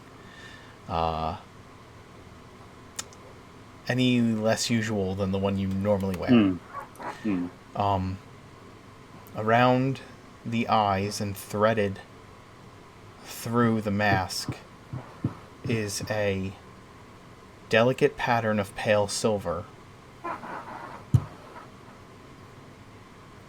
so fine that you can only see it if you shift it in the light in just the right way. A pattern of webs and stars. On the inside of the mask, it is quite comfortable. It fits upon your face much as the normal mask you wear has, with room to keep your eyes from feeling brushed upon by the lenses. While wearing it, you are considered blinded However, the mask gives you blind sight.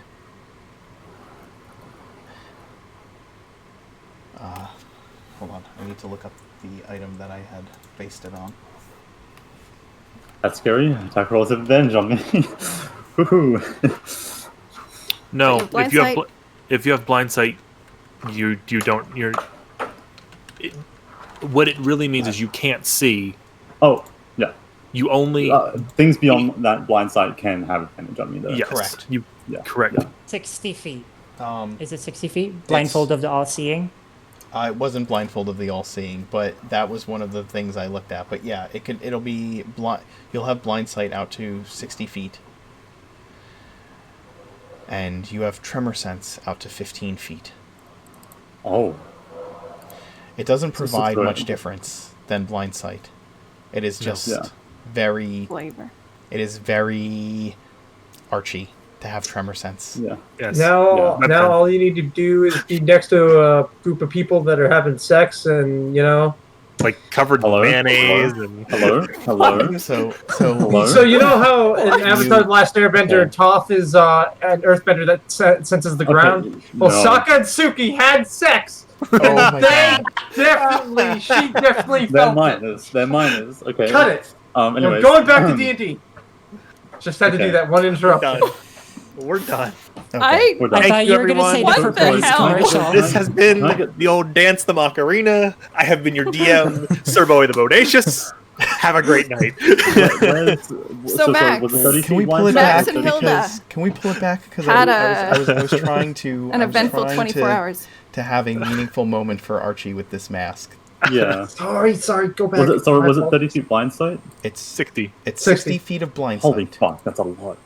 And 15 seismic sense. So outside of that 60, I'm blind. inside that 60 feet, okay, you can perceive your surroundings without relying on sight.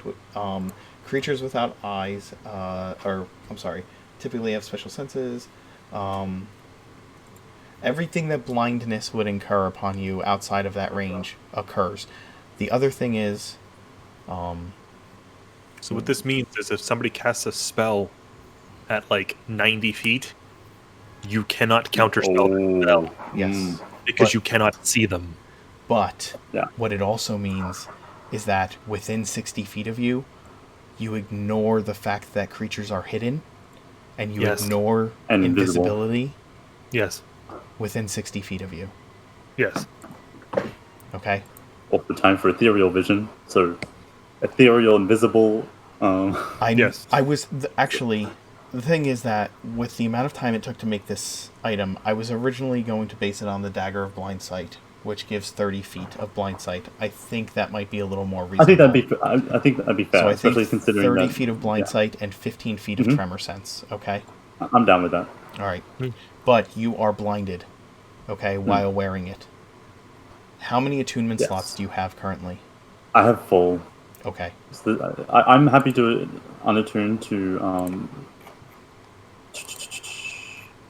You Oh, can wait, attune to the ring, and Susan can still talk to you because you don't have to be attuned to the ring, but you will lose the benefits of mind shielding.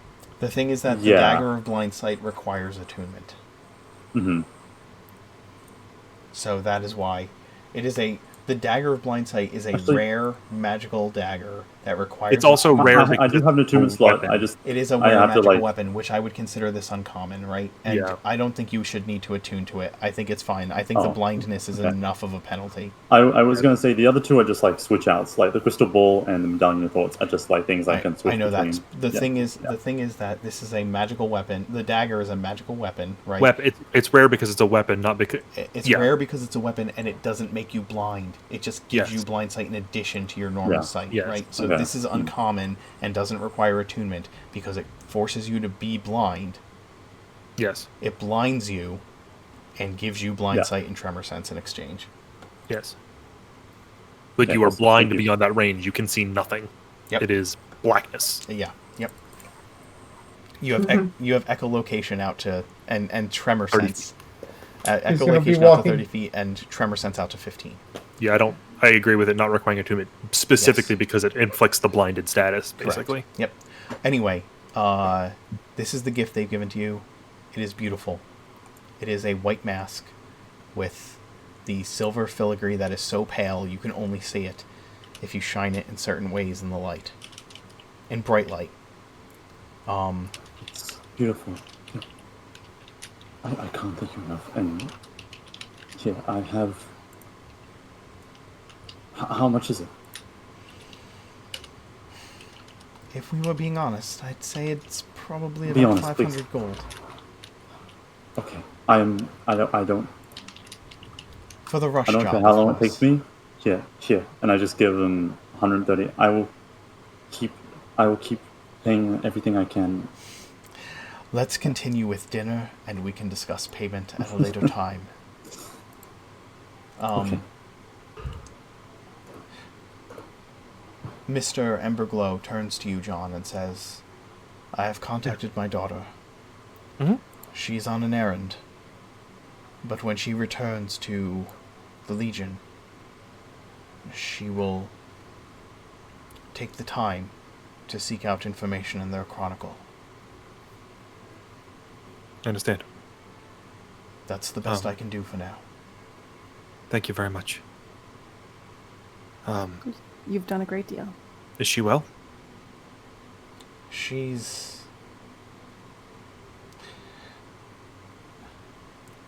well enough to talk to us. That is about as good as you can ask for. We have questions. But those are family matters. That's completely fair. I know family difficulties. Perhaps too well. The exact response Theo sent me from the sending was, Sure, Dad. I'm on my way back to Grovair after my eloping with our business partner to pick up my Dragonborn warriors. I'll look. That was the response that Mr. Emberglow got. No wonder he's slightly perturbed. They are confused. You could see that there's a look of, like, concern and confusion when John asked that question. After dessert and a couple of drinks. Oh, do you have if you have things to say to them, please feel free. I'm sure the dance will settle this bill on Archie's behalf. We might advance his payment in this and have it on I our have payroll. commissions. I have commissions. Again, I'll be able to get the money. I'll be okay. Fair. We don't want to discuss payment now. We came for a visit, and you said you seemed to have some urgency in the need for this item, and we had an interesting idea. We worked on it fervently because, well, with the designs that we saw and what we know of your companion and a bit of a flash of insight, we were eager to create it. So we got to work on it right away, and we thought what better way to present it than at dinner. And a delicious dinner it is. I've never had this particular halfling delicacy before. My thanks for Max is introducing serving. it to us. Mom made it every once in a while. A little more runny usually, but that's good. After Mother's cooking. What a quaint idea. After drinks and dinner, the Emberglows take their leave. And at this point, it's been 24 hours for Maximilian.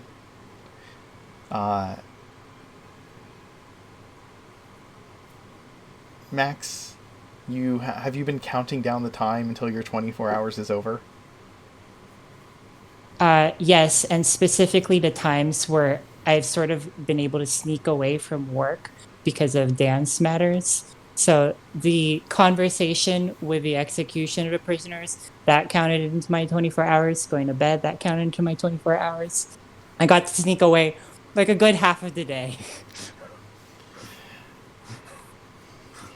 But it still counted. I still worked like 12 hours. And you wore servants' clothes through all of it. Maximilian, when you finish with your tasks, how do you approach John and Lark? Where would they be? Like Lady Beatrice's office, or Where would you be at that point? yeah, It's where would after you guys dinner. be? The Amberglows have left. Maximilian has Probably- come to the They're end of his day. Writing reports somewhere would be my guess. Reports and a letter to her mother that Pios is going to fly off with. Okay. You can send that I letter walk to me. into the room. I walk into the room looking around expectantly, like, so where's the plate armor? Hello. Oh, did you bring Hilda with you? I'd like to hear the report of how your day went. From two perspectives. Sure. Yeah, she'll come along. Sure. Okay, Sure. then Hilda will go with you. Should I roll for it? For how your day went? Well, I had that middling 11 roll already, which about sums up Max's Yes, efforts. I think that's appropriate.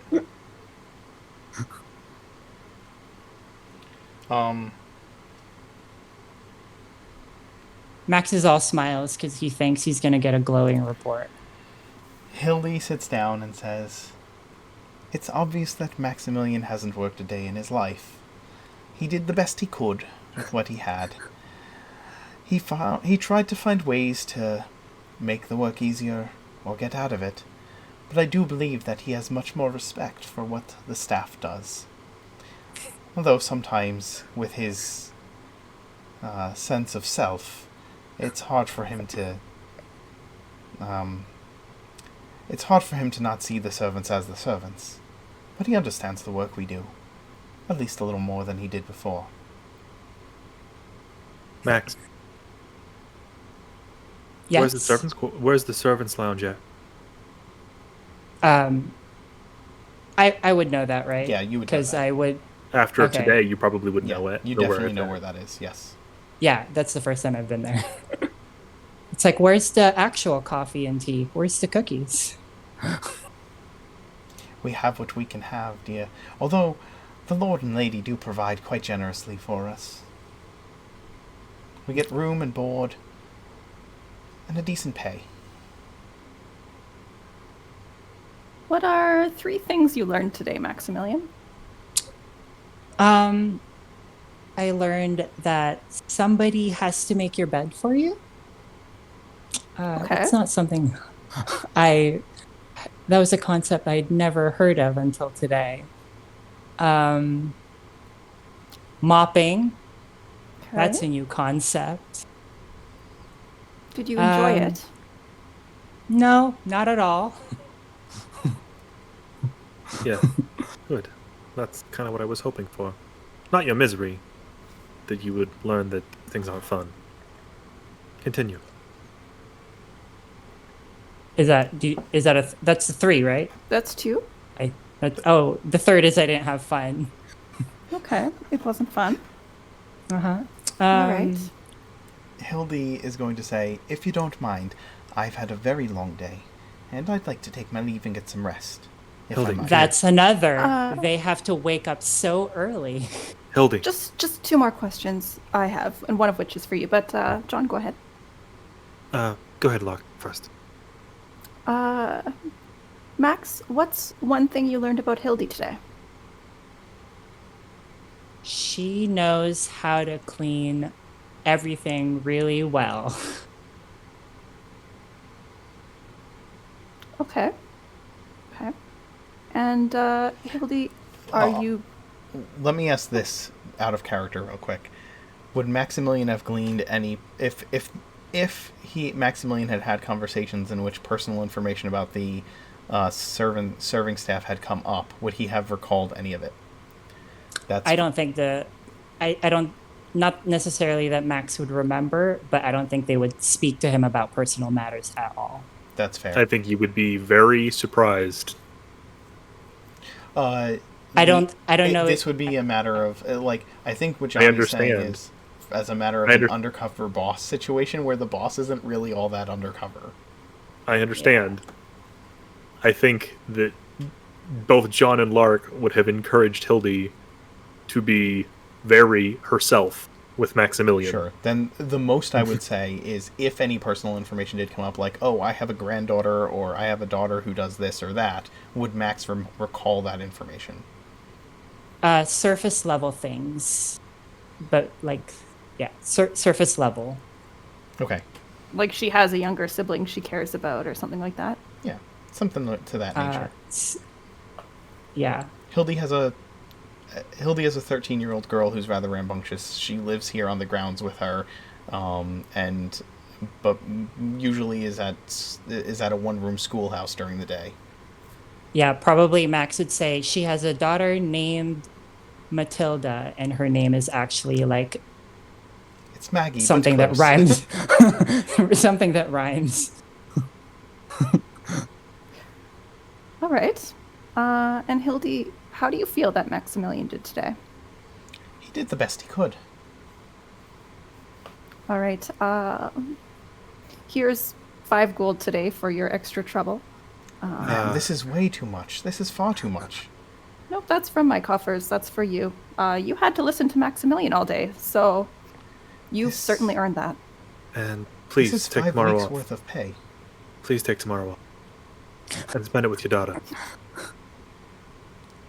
She's like dumbfounded by the amount of money that you just passed to her so casually. Yep, done. And she just kind That's of me like getting $500 tips when I go to. she walks out of the room. She walks out of the room in a delivery. daze, like just completely in a daze. Can I get the day off tomorrow? No. Okay. I thought Because you we wanted don't to ever go to get the the day keep. off. Oh yeah, we have to go to keep. Okay, never mind. You could have it off, or you could go to the keep. Johnny, Maximilian. Yeah. Okay. I'll start. Yeah. So. I have one Do I question for you, actually- though. Okay.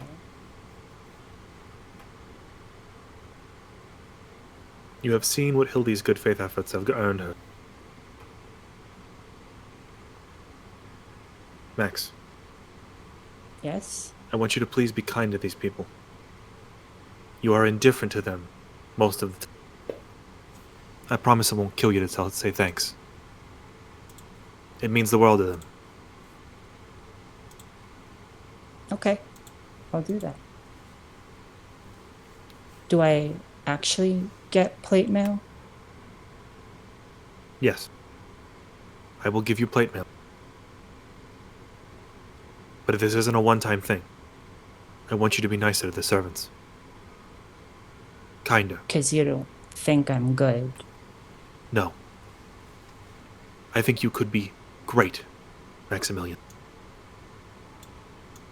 I think you could Do you I think you could perform deeds even greater than I can. If you really wanted.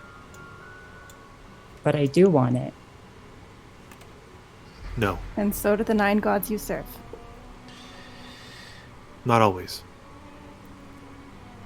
You want it for personal gain. Do the right thing, not the easy thing. It sucks, sometimes. But occasionally you get to lean back and go, holy shit, that worked out better than I thought it would have. Can I ask you guys a question? Of course. Why did it take so long for me to get plate mail? I've been sending out requisitions to Lady Beatrice and Lord Arthur and the quartermaster for a month now.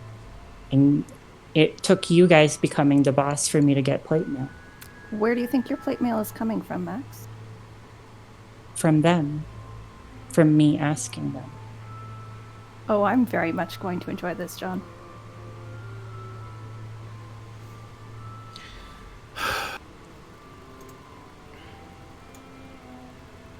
Max. I don't understand why I couldn't get one plate mail.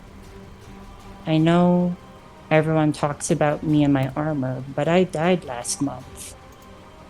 So why couldn't I even get one? We had none in the armory. None. But We you don't guys, generally control the purse strings. You don't make the general financial decisions, those are made carefully. Hold on. This question... This is not... Look, that is not the question he is asking. You're the priest. Do you guys think... Do the priest thing. No. Do you guys think Hold that on. Lady And Beatrice... John just kind of like pats Lark. Hold on one sec.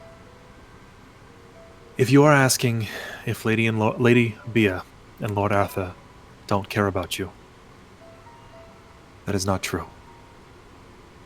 Not even a little bit. When I died, they didn't even blink an eye. Maximilian,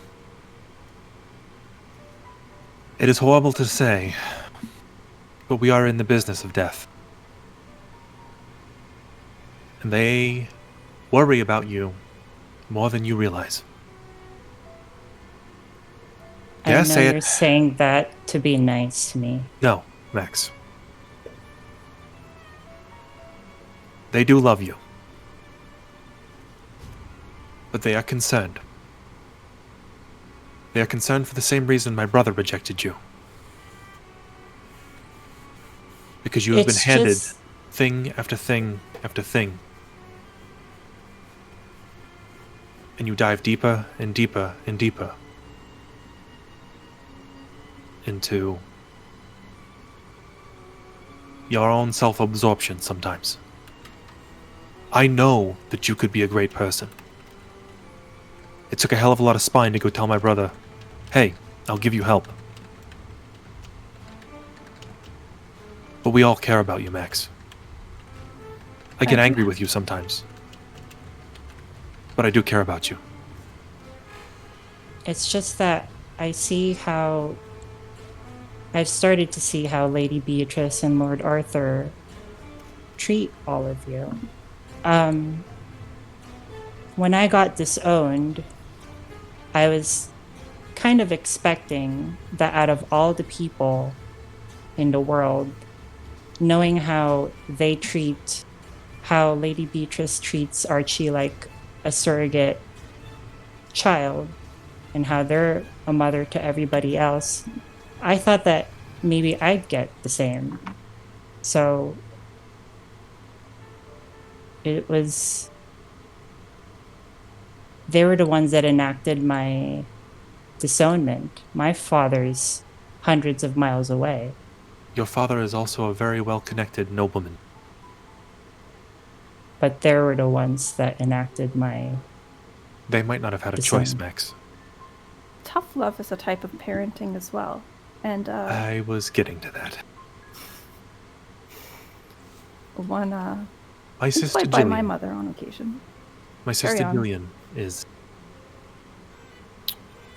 was the wild child of our family. She had a fondness for a particular boy, Adam.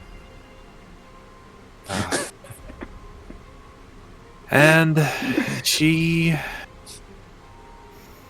the inevitable happened to a young woman. She got pregnant. Yes. She was 16. Oh, I was about to say the pox. Yikes. But, more faithful. It's a form of pox. But the more you would try to squeeze, the worse Jillian got. Similarly, if you gave Jillian an inch, she would take a mile. Your aunt and uncle love you very much, Maximilian. Do the right thing. I promise your expectations from them will change. I thought I was doing the right thing already. I was the one that went after Luke Cash when Elena Norlov nearly killed him. I was the one that planned to get Archie out of Castle Cora, even when Lady Beatrice said that they were lost to the Duke forever, and then my reputation ended up becoming a terrorist for it. I was the one that put Uncle Arthur first in the fight against the vampire at Norlov Manor, and I was the one that taunted Elena Norlov so she wouldn't go after Theo when they attacked us at the manor. Then I ended up dying. And I was the one who took action looking for the werewolf potions that led to Lumiere. Because when Lord Arthur was injured, Lady Beatrice was so paralyzed that she couldn't even do anything. And then, even though I didn't really want it, I stepped up to be the leader of the B team. So everyone keeps saying I need to be better, but at what point am I actually good enough for Lord Arthur and Lady Beatrice? Do you really want to know, Max? Is it because I killed that guy? No. I get that I suffocated the potion master. I hope that doing good things after would atone for that, but I guess I'm starting to realize maybe I'll be known as a murderer no matter what good I try to do. Listen, Max. Do you want to know when their opinions will change? Sure. When you stop caring what their opinions are. If you only do good things because you want to be seen as a good person, it doesn't work. People see you as a I pious, did that. self-righteous, insufferable jackass. I saved Archie for Archie. I didn't do that for them. Sure. I understand. I am telling you, It's just... like, in confidence. I believe you, Max. I believe that you are trying. Of all people, I do. It is not easy to change perceptions. Do you think it is comfortable for me to sit in a, mansion with a bunch of nobles? I struggle with inferiority all the time. Okay. Hilda and I have a lot more in common than you realize. I think you and I have more in common than you realize now. Perhaps. I know everyone keeps saying that I keep having everything handed down to me, but everything that I've ever owned was owned by somebody else. My armor is my father's, and by rights, I could have it all taken away from me. Everything I own, everything that I have is not my own. So it can all get taken away one day. Well, I'm about to give you another hand-me-down. But only because it's I have some better thoughts than too. I'm about to have. Go ahead. John? Go ahead. I have some thoughts here too, Max. If you'd asked me a year ago if I would be comfortable knowing that Maximilian was at my back in a fight, I would have laughed and laughed and laughed for quite a long time. I would have repeated the joke to my friends, quite frankly. But you have surprised me with your battle prowess and your progress and your steadiness with your team members. You could have fled. You could have chosen to save yourself in several of those difficult situations that you outlined. You could have taken the easy road. You could have sold out and picked simpler, calmer, more profitable options. But you didn't. I didn't have that choice. I'm not in the dance by choice. There's So if I always a released you today, what would you do? I'd stay. I don't have a choice anymore. When No. I first entered the dance, No, I'm asking you. If you could leave tomorrow, everything annulled, you were free to go. Would you stay? I'd stay for you guys.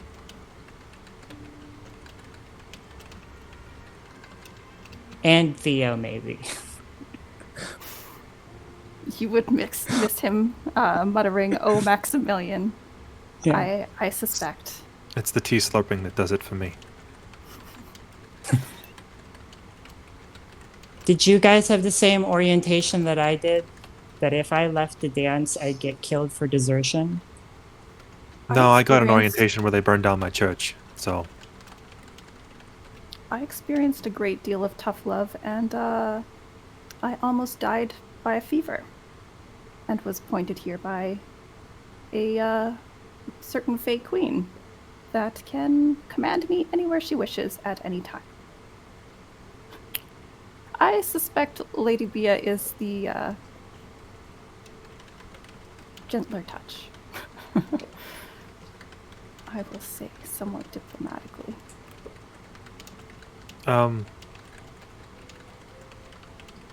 I think, Maximilian, you've exhibited a lot of growth in a lot of areas, but a little gratitude and appreciation goes a long way. And I suspect if you'd shown that a little sooner, the plate mail would have come your way via your aunt and uncle. If they knew that you understood how much work and time and energy went into such an expensive thing.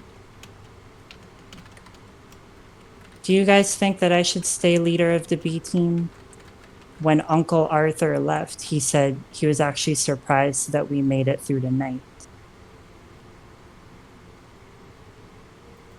Kind of mean to expect us all to die.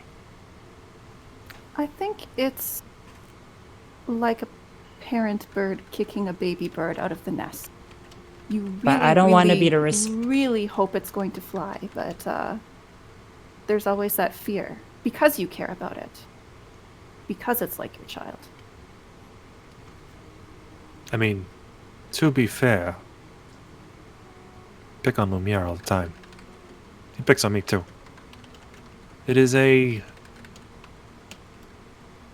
form of love, I guess, technically.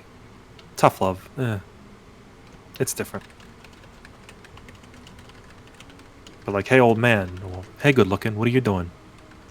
Like, we just pick on each other. I'm sure your uncle is doing much in the same. Your uncle would be devastated if you had died. Maximilian. I promise that they do not want to bury you. Absolutely. Okay. Now. They believe in you. If they didn't, they wouldn't have trusted you to guard their lives back in the sewer. Correct. Or trusted you with the secret of the dance. They could have turned you to the cold. Said, no, we don't want him. Or employed you as a butler.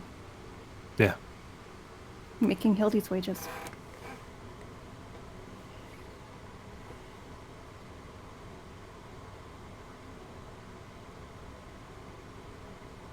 Now. Okay. I am going to give you something. As a hand-me-down.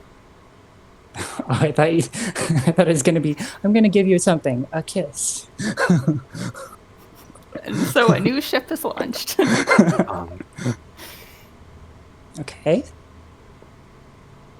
It is better than what I'm about to have. Okay. You may have my cast-off plate mail, and I will adorn it however you desire. Black. Done. I can do that very, very easily. But You could probably pick a crest too. Sketch it out, take a sheet of parchment. with it comes additional responsibility, Max. Okay. Please keep the B team safe. I do want you running the B team because you are capable. And Angelica is a great second. She's a fantastic second. She's a fighter peered by nobody else here. Maybe Lumiere. That's it. You I'll keep work each other with on your her. toes and bring the best out Yeah. in each other. I'll work She with needs her. you just as much as you need her.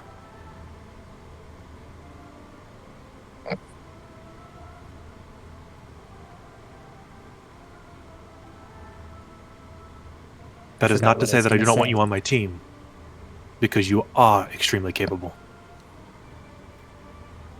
There is... I am sorry, as he looks at Lark. There is nobody I would like to fight less than you.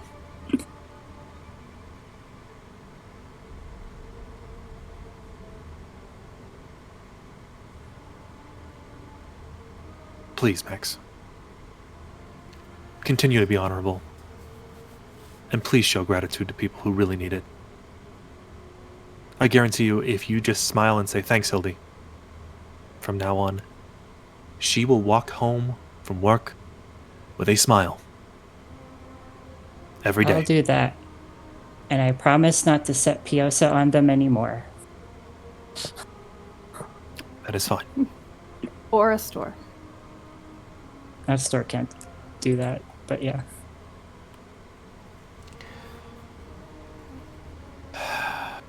I am going to kick myself in the ass for this. I can tell. John goes to his room and retrieves his set of plate mail. That is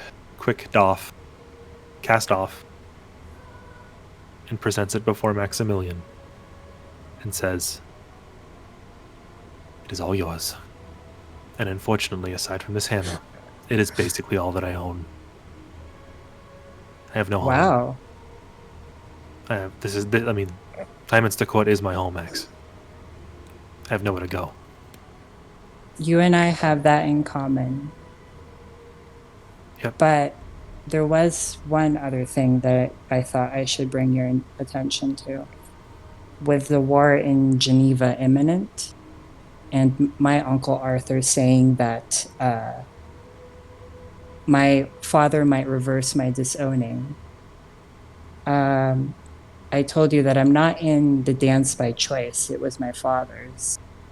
So if the great houses of Oregon start to close ranks and I'm recalled to Geneva, I might not have a choice. Max, as much as I dislike nobles, do you think I would have one problem telling your father to get fucking bent?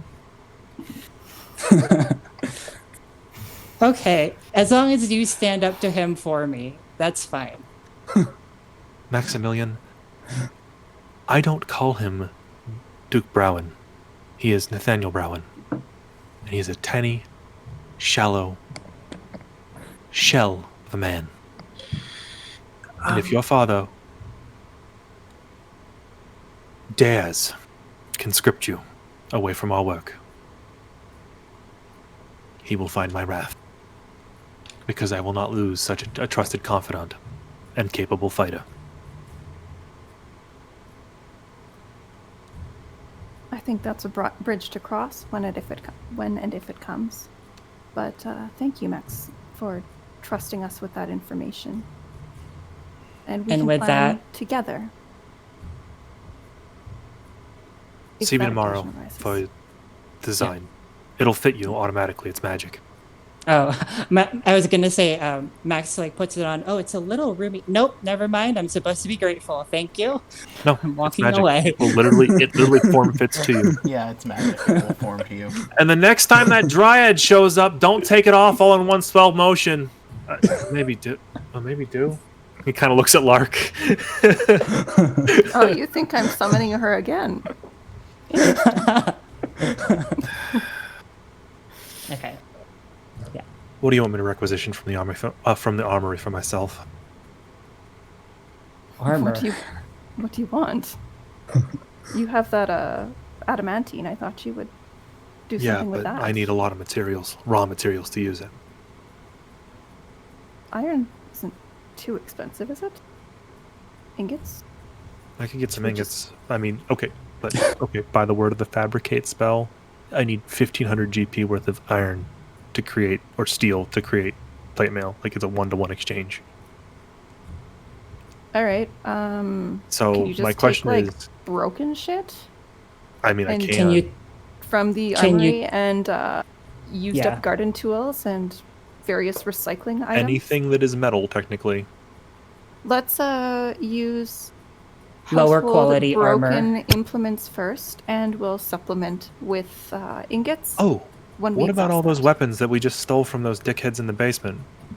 Ah, excellent choice. They were wearing plate and stuff, or some Excellent of them were choice. wearing some armors. You Get that take from the there. armor and the weapons from your prisoners, and you find every broken piece of armor and shielding and weaponry that you can within and the halls garden of the dance. shovels, chunks of And you plows. bring them to the anvil. Yep. And what do you fabricate? I don't know that I can do this, but I'm going to try to fabricate a set of adamantine plate mail, which will make me immune to critical hits. How much adamantine do you have? 6,000 GP. I have used 500 for Mirths and 500 for my staff. If I provide 1,500 GP worth of plate mail materials and 500 GP worth of plate mail, or 500 GP worth of adamantine, that will suffice. According to the rules as written, it is 500 GP to coat something in adamantine. Adamantine armor is an uncommon item. I know. That's why I don't know. So, And you can't make magic items with fabricate. That's why I don't know, because it's like the way it describes coating something, it is literally just a layer applied over, which is why I'm not sure. Is this a magical item or is this a mundane item at magical item rarity? Do you understand what I'm getting at? Yes, I do. Because of how it's described in the section about adamantine. I don't know. And given that Mirth's rod was made of adamantine and had similar properties already. Yeah, you were able to fabricate Mirth's rod and your Yes, staff, but right? they're not. But here's the thing: adamantine weapons aren't considered magical, which is why it baffles me why adamantine weapons aren't considered magical, but adamantine armor is considered magical. Do you understand what I'm saying? Like, it makes no sense to me. I do. The short answer is that because they are listed as magical items, they are treated as magical items. That is fine. However, there is contention on the fact that they are not made of magical. They are not a magical item. Yeah, it's the adamantine itself that is magical, in my opinion, not the armor itself. Not the armor, if that makes sense. I think it will work. Okay. I'm going to rule that it will work on this particular anvil as well, because I have told you can work any type of metal on this anvil, and therefore I think ruling that it would work is not within the limitations of the hammer of the anvil itself. Right. It's not like I'm asking, hey, can I make a staff of defense? Or hey, I am asking, can I apply a layer of metal over top metal effectively and have it function? I don't even know that it would use all 6,000 gold worth of adamantine because it is an uncommon item. It will take 500 GP worth is all it takes. It will take 1,500 gold worth of raw materials plus 500 gold worth of adamantine to make adamantine plate mail for John with the fabricate spell of this magic item. And I figure between the weapons we have confiscated and armor we have confiscated, we should be pretty good on raw materials, basically. Between the weapons and armor and any broken weapons or armor you can find in the armory, you have plenty of raw material to make this. Then I will do so. When I create it, the armor comes out in the same Damascus pattern as the hammer. However, it is not black like the hammer is. Has anybody ever seen metal that has been heat blued? Whenever you first do it, it turns like a level of like brown, golden bronzed brown. And it is as though scales similar to Piosas have come up, and it looks like it is that same shade of browning with the ripples from adamantine.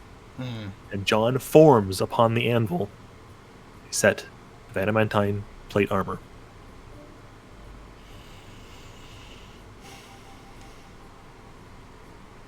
I think with that, we'll draw tonight's adventure to a close. Go ahead, Lark. I can't hear you. You're muted. Sorry, I would just like to note that Pendragon returns in the evening to Mirth and company, and he's also carrying several to invite recruits to join the dance from Darkhaven. Understood. They're individually addressed letters based on folks that have been approved with Lady Bia before she departed. Oh, absolutely. We'll end tonight with that. I will give you all inspiration for multiple parts of tonight's session, including the tense conversation in regards to the welfare of your prisoners.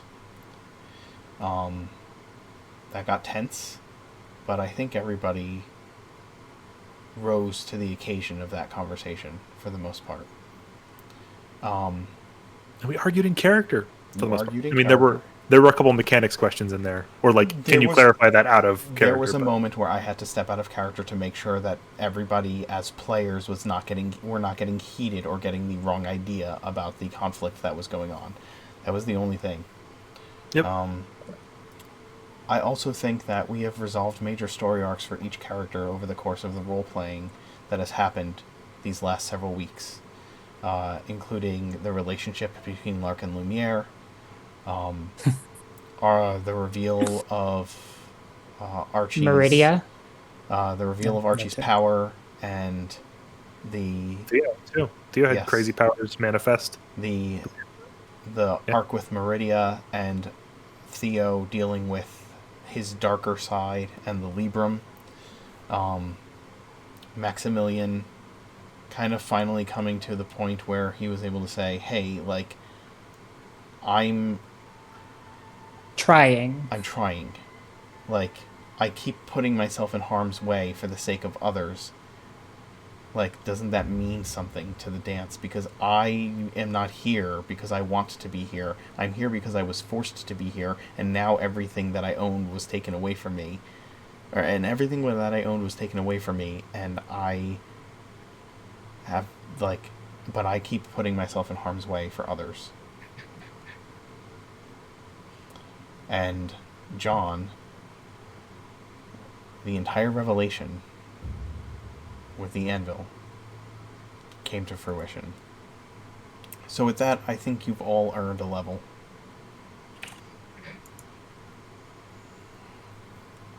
A level of exhaustion. Ha! Don't give my DM. I'm already exhausted. Thank you very much, DM. Nice try, though. Thank you, DM. Thank you, God.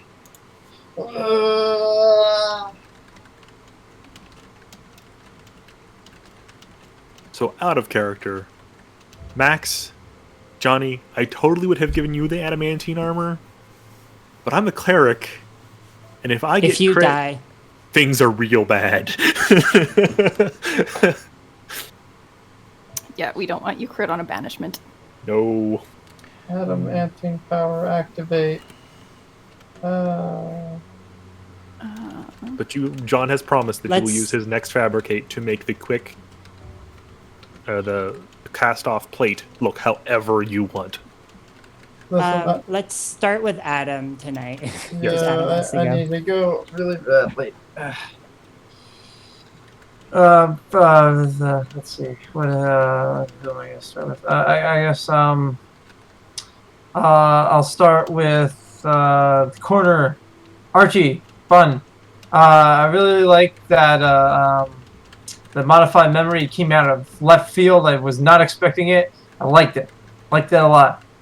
Good on you.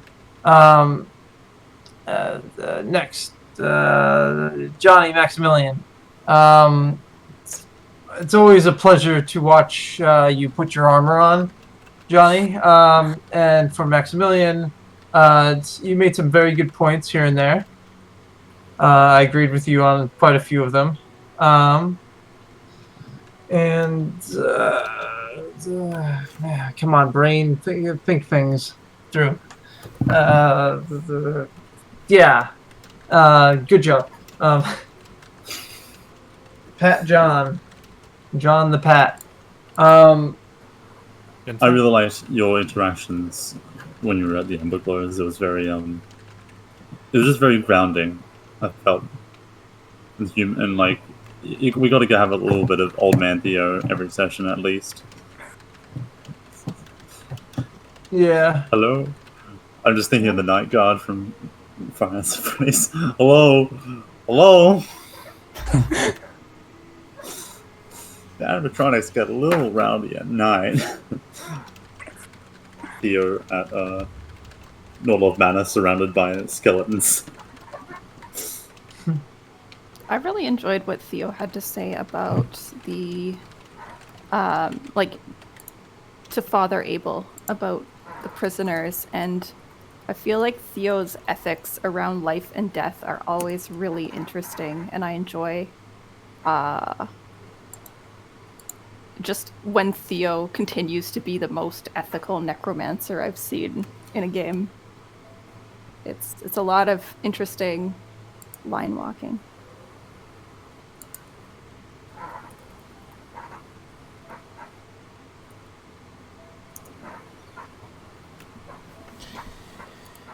Any moments for Theo?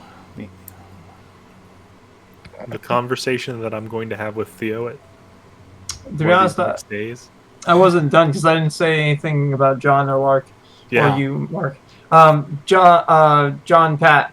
Your RPing was once, as always, fantastic. Sorry for third wheeling. I wasn't intending to do that. That's funny. I think Theo's oblivious to it anyway, so it's all good. Pretty much. Is he? We'll never know. I don't even know anymore. We will know at some point. I'm waiting for, like, Mark's just gonna have me roll divine intervention anytime I'm alone in a room with Lark. Just be like, see if the gods are gonna cock block me too. Too late. All right. It's gonna be reverse divine intervention though. Yeah, like I don't think if I get above your cleric level, they're gonna show up and bother you. Scarlet Lark. Let's see. Come on, brain. Think up things. Don't be blank. Well,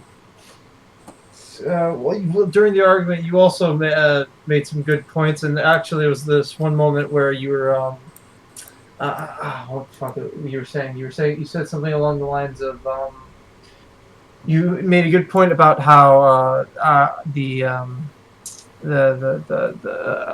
resources, and also that that also Lark is very blunt with and very forward with her decision making. And I actually really like that, because when we have a room full of the same decisions, it gets kind of boring.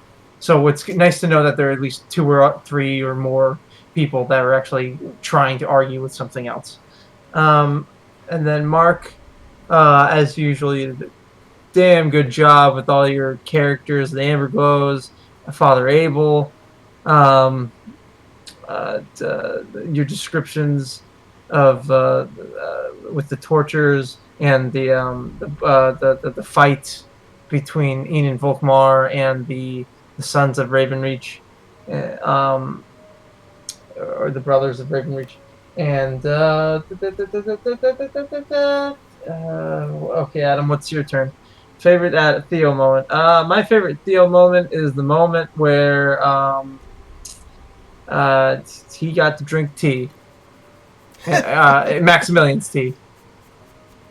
That was actually pretty fantastic. Spit it out. Yeah. I love when Theo gets to have one of his outbursts. Of course. Thank you, everyone. I had a ton of fun. I'll see you next week on the Danse Macabre. Good night. Remember, same bat time, same bat. You could say channel. It works. And he bounced. I don't think that does anything. Oh, that does shift the cameras just enough. Who's up next? I'm gonna... Hold on, give me 1 second. I'm gonna do something real quick here.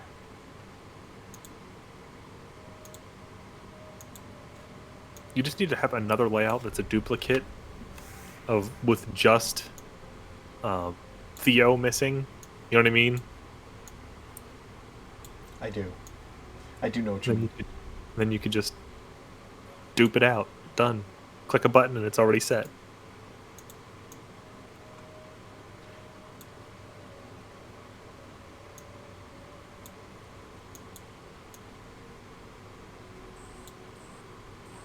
I linked. Oh, I link this in chat, but it's the color that I'm going for is like that golden brown that's right underneath the weld. Oh, such a nice beautiful choice. color. Such a beautiful color. Mm. And now me and Kyosa twinsies. Wonder Twin powers. Activate. Apparently. I guess I'll go. We're just kind of blathering on. We are. Yeah. As far as Bun goes, I love anytime we get like unsure Archie, like just as in general, because it usually means that there is movement in Archie's character, like either growth or regression.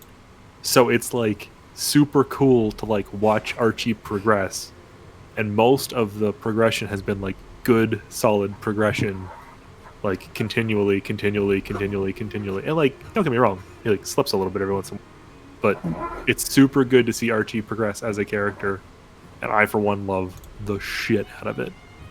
I'm sorry I had to cockblock your remodify memory. But I would have been like, no, Archie, you wouldn't do that. No, don't hurt Father Abel. Like, he will love you even more. But I didn't get to tell you that. Like, he will love you even more for disagreeing with him and trying to talk it out. Like, don't mess with his memory. Like, but I didn't get to do that. It was the scare that like everything would be fucked up by the time Bia got back again. Let's see here. Max, where do I begin? Holy fucking shit. Finally some character growth from Max. I am excited. There's really no prior character growth for Max, though. No, but not like But this. this was big. Right. This was a big moment for Max, I think. It didn't even come out of left field. Like, Max has valid points where he's like, I am working my ass off. I literally fucking died. What do you want from me? And everybody basically told him, yes, you died. Well, John didn't know that he had died, first off, which John's going to have a more private conversation with him about that. And about why nobody bothered to tell him this. But It was in the reports. in the reports from like the days prior, which as we keep bringing up, regardless, I love that we finally got to see like vulnerable and unsure Maximilian, and we got to see actual character growth, and like there is that tinge of remorse that's like, why don't they love me? And it's like, they do love you, Max. They just want you to be kind-hearted, like be affectionate, be loving, be kind-hearted, like, and it's starting to like, you can see the gears are turning.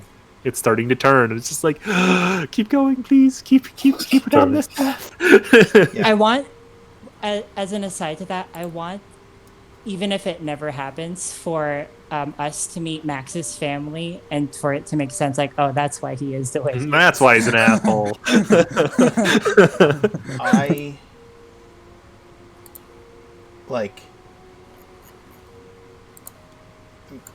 Johnny and I had some conversations about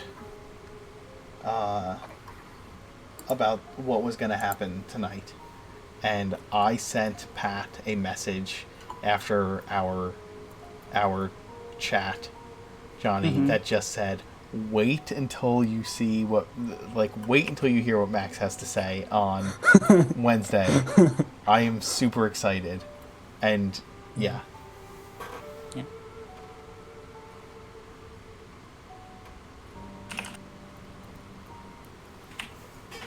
For myself, I love, like, this is more of a Pat thing than a John thing, but I love trying to like weave that world together a little tighter, a little closer, make the world a little smaller. I wanted to get a hold of fucking Sparks so fucking bad. I was trying so fucking hard. I was just like, and I get, like, I as a player understand why, right? But I like those bonds are a little closer, you know. We're researching the Raven Reach sword, so maybe we can call a legion, and then we are the Raven Legion fighting fucking the Duke, and there are options for that. And then Sparks shows up and is like, yeah, I deserted the Phoenix Legion, but you guys seem cool. Like, Joining the Wednesday group, yeah. even if it's just for like a session or two, it could be fun. Yeah, crossover. Like mini crossover. Three-part crossover. I Do guess- a mini I guess arc. Bliss can come too. When she deserts with Silver. On the submarine of love. For Lark, I love that there has been like every once in a while there's just like this bubbling tension she shoots at John. It's like, why would you do that? And it's like, 'cause it's the right thing to do. Like, just cold pragmatism will eat your soul. Be a little compassionate. Like It's right back, his right? idea of the right thing to do, not necessarily her idea. Right. But John is saying, be compassionate. Like, think in somebody else's shoes. We can't. We can just murder these guys. Like, we totally can. Maybe we should like really think about it first. She suggested several options, which were Augury. anyway, which won't not gonna go back solve there, the but problem. like that Either way. wasn't her first choice of things. It was just Yeah. like, But I love that it's just like, I can't. Like, and that little like, you shoot me this cold look. I'm like, I'm sorry. Like, DM moment.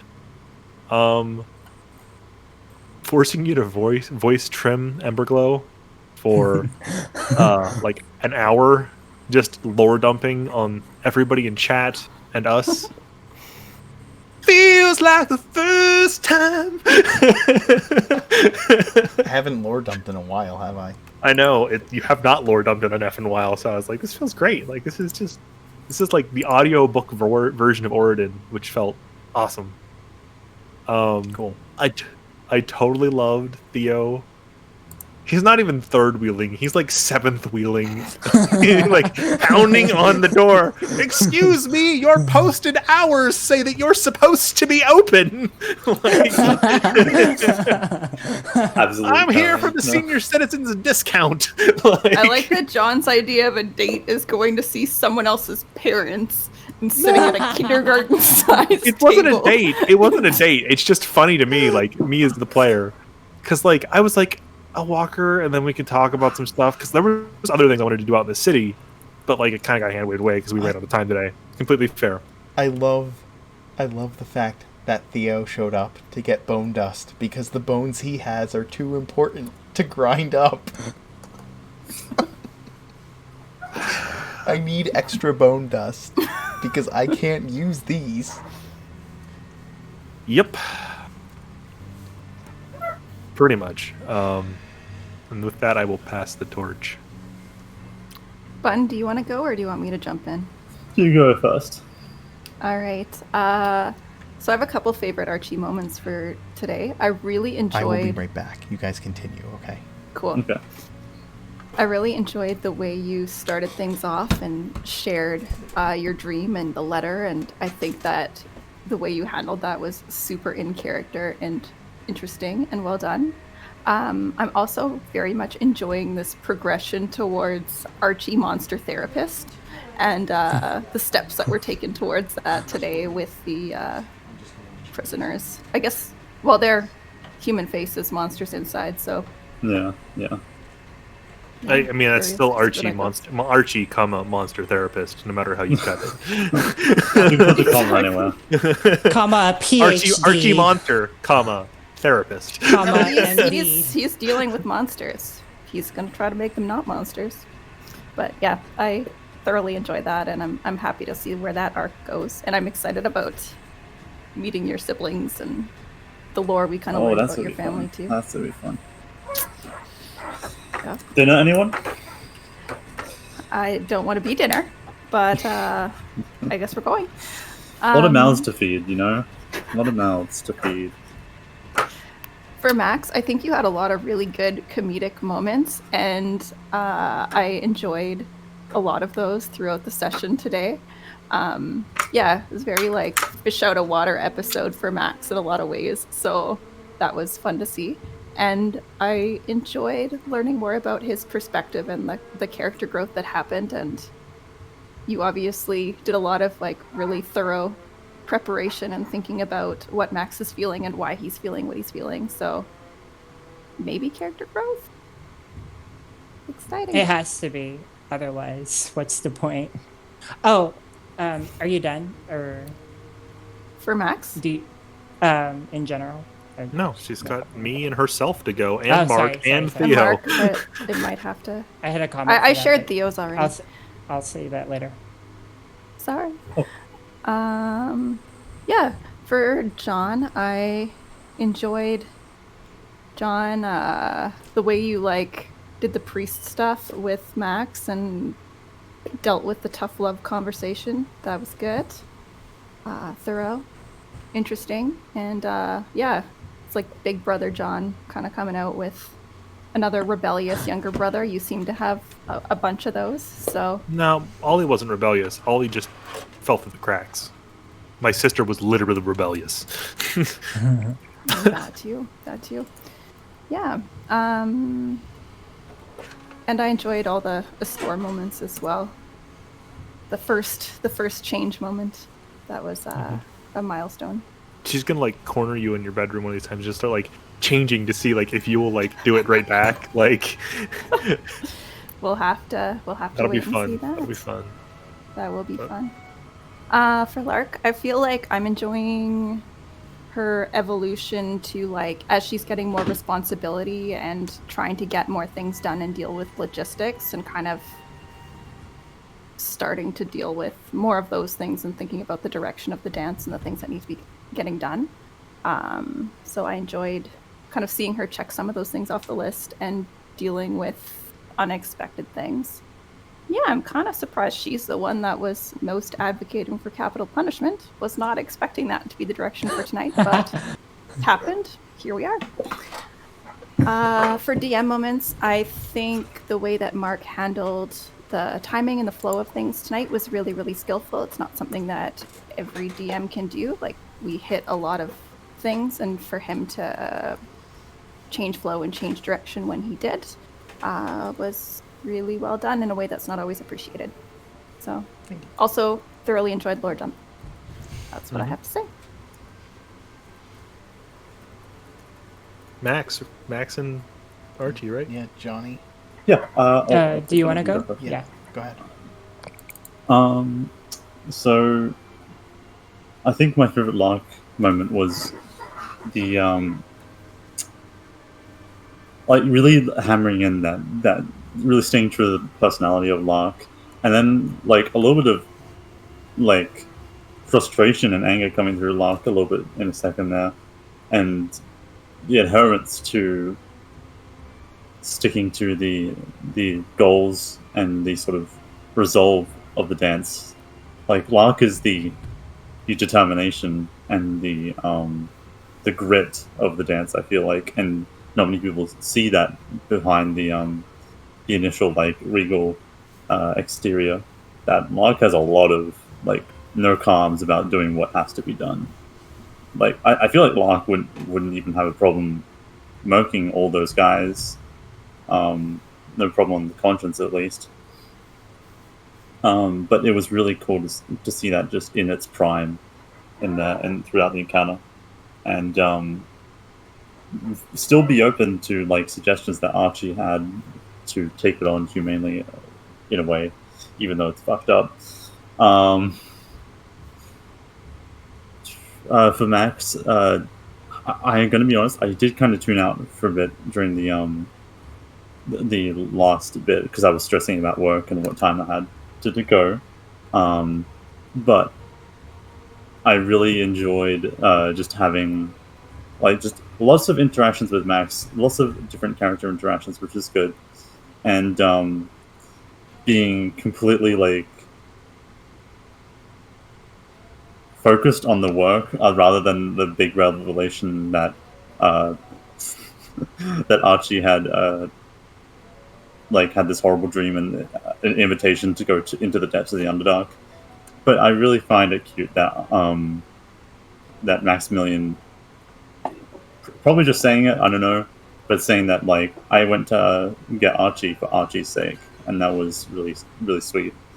I liked that that John was the whole washing the hands of the situation thing was very symbolic. I'm surprised that no one really like paid too much attention of Archie throwing the water in the fire so no one else could do that shit. Like, no, we're not just washing away the conversation from our hands. We're talking through this sort of thing. But I think it was really, really symbolic of John as a character and his not attachment, but his traditions and his values and beliefs as a clerical man in a way that you don't see. Like, people think tradition is like prayer and all that sort of thing. I don't see like clerics doing actual other performative symbols and that sort of thing. I think that was it for here. Theo's not here, but I think I said before he went. Yeah. And my favorite Mark moment would have to be... There's quite a few, but just being able to persist with one character for that long is difficult, and I know that. And I've got to give props to having a persistent character and approach and voice, especially when detailing lore and stuff. Sweet. Thank you.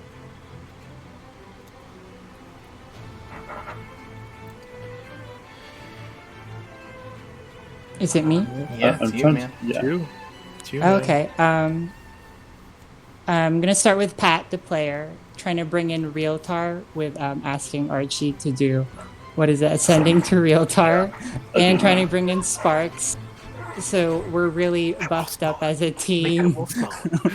Yeah, we're really buffed up as a team because it'd be a really fun homecoming for those characters to be there for the fight with Elena Norlaw. Even just Sparks isn't for the fight with Elena Norlaw. Sparks is just coming back to have her back in Ravenreach, right? For like an episode. Yeah. Like, and it would be sort of a homecoming for that character also because of her parents. Yes.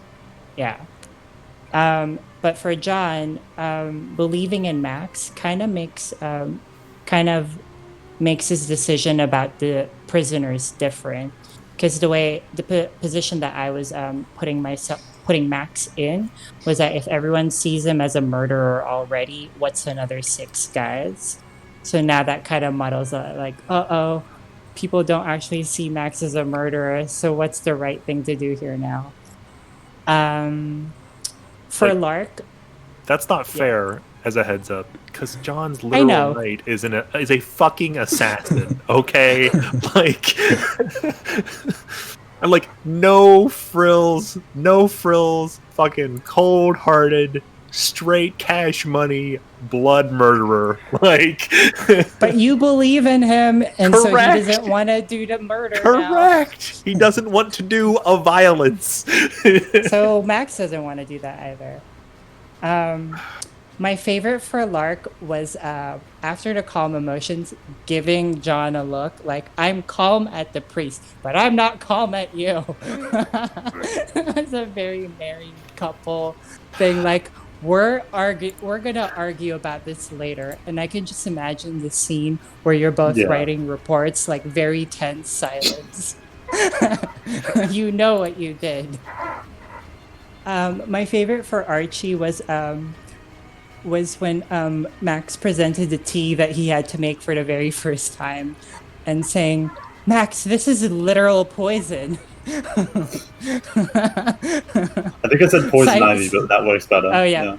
But like siphoning the darkness out of it and be like, Max, this is poison ivy. Where did you get this?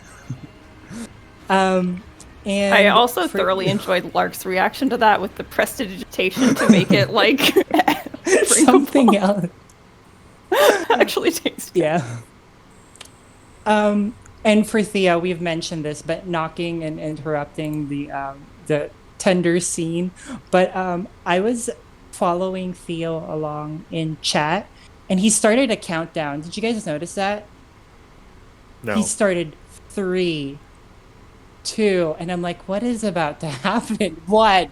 Do. So I was expecting it, but I was not expecting it at the same time. It was just funny. I think did he do that in the chat in Twitch or somewhere in the else? chat, yeah. Okay. Yeah, he started a countdown to the knocking, and I was like, something is about to happen.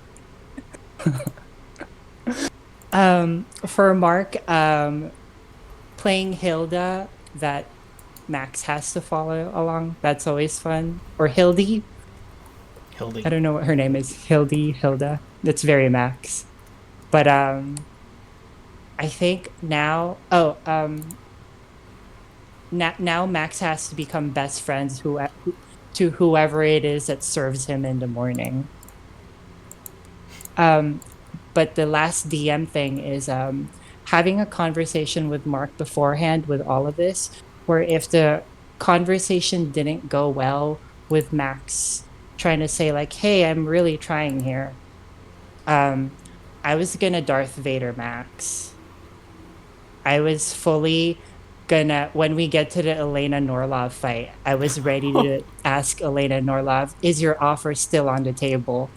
And it would be fitting that Pat is trying to bring in all of these extra characters, because me and Shannon would have PvP'd you guys. I think glad that's something you've opted against now. and I think, like, it's fun storytelling wise, but I wouldn't have committed to it. I think what I would have planned on doing is betraying them in the end, because that's better storytelling. If Max betrayed you guys to betray them, he would have been Terra. Just lots of betraying. I'm an double treachery paladin. It makes sense for me to betray everybody. Let's make Max the worst Oath of Treachery paladin ever. Oh no, I have to make so many oaths now, and I have to keep them. Promise Just to make your bed oath every would be day, great. and you're good. my We all God. know he's not going to do that. Just an oath would be great. Like, would be awesome. Oh my god. And the thing, this is character growth for Max also, is because now he's going to take prestidigitation now that he's leveled up, so that he can clean I up get a new after cantrip! himself. Holy shit! You guys should see my fucking cantrip list. Holy damn it! These are all the fucking cantrips I have from leveling up. Anders Radiant Hammer, Guidance, Light, Max's Treacherous Whipblade, Mending, Thaumaturgy, Thormodin Smelting, or excuse me, Green Flame Blade, Booming Blade, and I get another fucking cantrip. Oh. So, for me, Yeah. My favorite Archie moment for tonight. Oh shit. Uh-oh. Adventure Archive is rating with a party of 13 greatest. Yes, they are. Yes, they are. Thank you for the raid. Welcome. Thanks for the raid, guys. Welcome in. My favorite Archie moment for tonight, I think it was... the conversation about him asking everyone not to come with him to go to the Underdark, knowing that, like, just with this, like, if I ask you guys not to come with me, you're going to come anyway, aren't you? And just, there was a time where Archie would have argued to the teeth to tell you guys, don't bother with me, let me go. And now he's, like, overwhelmed by the commitment of the friendships around him. So I really enjoyed that. For Lark,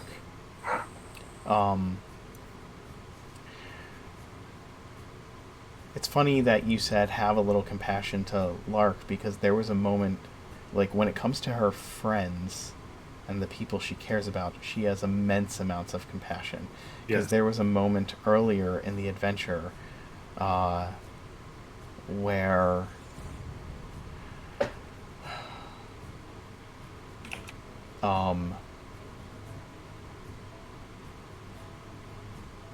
where the Emberglows Mr. Emberglow had mentioned the Legion being lost in the desert, and Lark was like, that must have been terrible for you. And we both said it at the same time. Yep. Yes. It was so good. I noticed that too. So, like, with people who are her enemies, she's incredibly cold and pragmatic. And with people who are her friends, she is incredibly caring, deeply caring and compassionate. And it is interesting to see the duality of her character. For HBIC.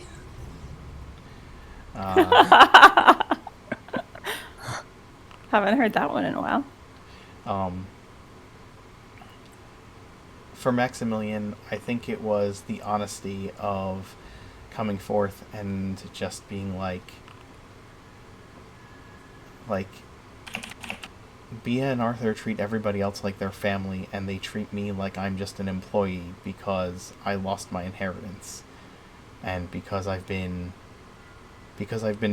spoiled. But nothing that I've ever had is really mine. It belongs to my father. It's never been mine, and then it was all taken away, and now I'm still being treated like it doesn't matter when I risk my life. It doesn't matter when I stand in front of everyone. From the very first adventure, like there was a point in the very first adventure where Maximilian was acting like a cowardly prat, and then the shit hit the fan, and Maximilian stood up and took on 6 skeletons so the entire rest of the party could get away. And it's like he constantly will stand in the gap so that other people won't die. But because he's a spoiled brat at home, it's like I saw what he was saying. And it's like this is one of the first moments of true self-reflection for Maximilian. Yep. Instead of denial, so good. Instead of like constant denial and that fucking little bit of self-doubt, just like crept right the fuck in there, and you're just like, ooh. There's this constant you articulated bravado. feelings. Came home to roost. And not only that, but there was a moment early on in his practice in what he was doing today, where he sat down next to Archie and goes, "This is really hard, and I'm half-assing it, and it's really hard." He's like, "How much do these people get paid?"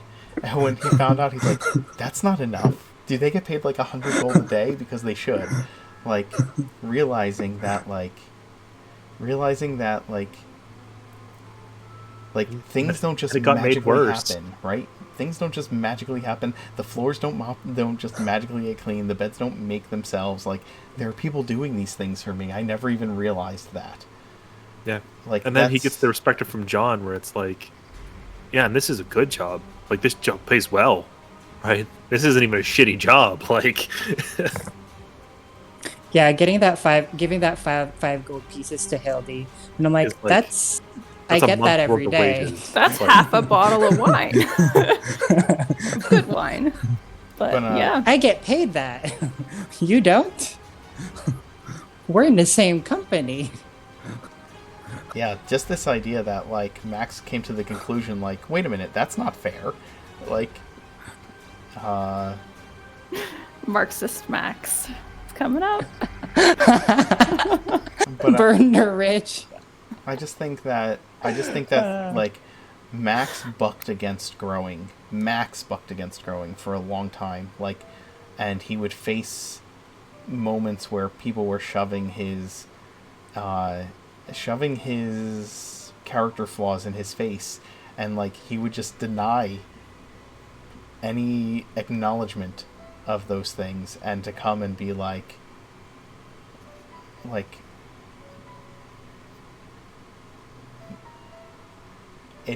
nobody seems to really care about me at all. If I died, like, would anybody even care? Like, that's the question that Max was asking. If I died, would anybody even care? Or would they just say, he deserved it? Because that's the question Max was asking. Yep. And John recognized it immediately. Yep. Lark was like, well, we didn't have plate mail for you. And John was like, no. He's asking, if I died, would Bea and Arthur even care? Does anybody even see that, like, I could die? And I had no choice. I had to be here. I was forced to be here. And if I died, would anybody even give a shit? And that was a moment for Max. That was a moment of self-reflection. So yeah. For me, you guys all pointed out the Emberglow scene, but I have to say that, like, the moment I think I got the most into character was when Lumiere was like, how many days would you have given Ollie to come to the point of remorse before killing him? And why are these people only different because they are not your family? And I think it was hard to argue that perspective from someone who has killed just as many innocent people as these people have, if not more. Yep. So that was probably. I recognized that problem very early. Is that like that? I won't say I did recognize that some flavor of that question was going to get asked eventually, and like John doesn't have a great answer. Like he told Lumiere, I went with the intention to kill my brother, and we saved him by basically sheer dumb luck. Right, but the question was not, would you be willing to kill him in battle? The question was, like, you have a prisoner, like, these are defenseless prisoners at your mercy. Yes. Not men fighting you and trying to kill you in battle. Yes. And that's why John doesn't have an answer, because he doesn't know what to do. Yeah. In any event, we have gone 6 hours today. Sorry. I mean, the first 23 minutes of that were us idling. Just idling, but still. We should get to bed. Probably could. Yeah, well, that's because they don't have a game that goes on right after us. We could just start a new Oridan broadcast. It's called Dance After Dark. It's like Space Ghost Coast to Coast, where we just get in here and wax poetic about all of the games. What I probably need to do is start the day games an hour earlier. Is probably what I need to do. True. I mean, if the day games could handle it, yes, that would be smart. Yes. It would also be easier on you, the DM, because you have more than an hour between games. It's true. I try to let the daytime games go longer than as long as I can. Sometimes I can't. But yeah. Anyway, let's have a good night, everybody. We're gonna raid. Thank you for the raid, for those of you who are still here, and we'll see you all next time. Later. Have a good night. See you next week. Oh yeah, the other reason why this happens is because the players come to the table with so much shit they want to do that, like, I'm constantly like, we have to get going, and they're like, wait, one more thing. Yeah. I was just gonna say this because I was muted. Sweet dreams. That's the opposite of what I needed right before trying to go to sleep. You needed some ASMR. That was not ASMR, Archie. That was. Yes, it was. I mean, it was, but it's also. That was Dream Archie reaching out to the Duke. Good night.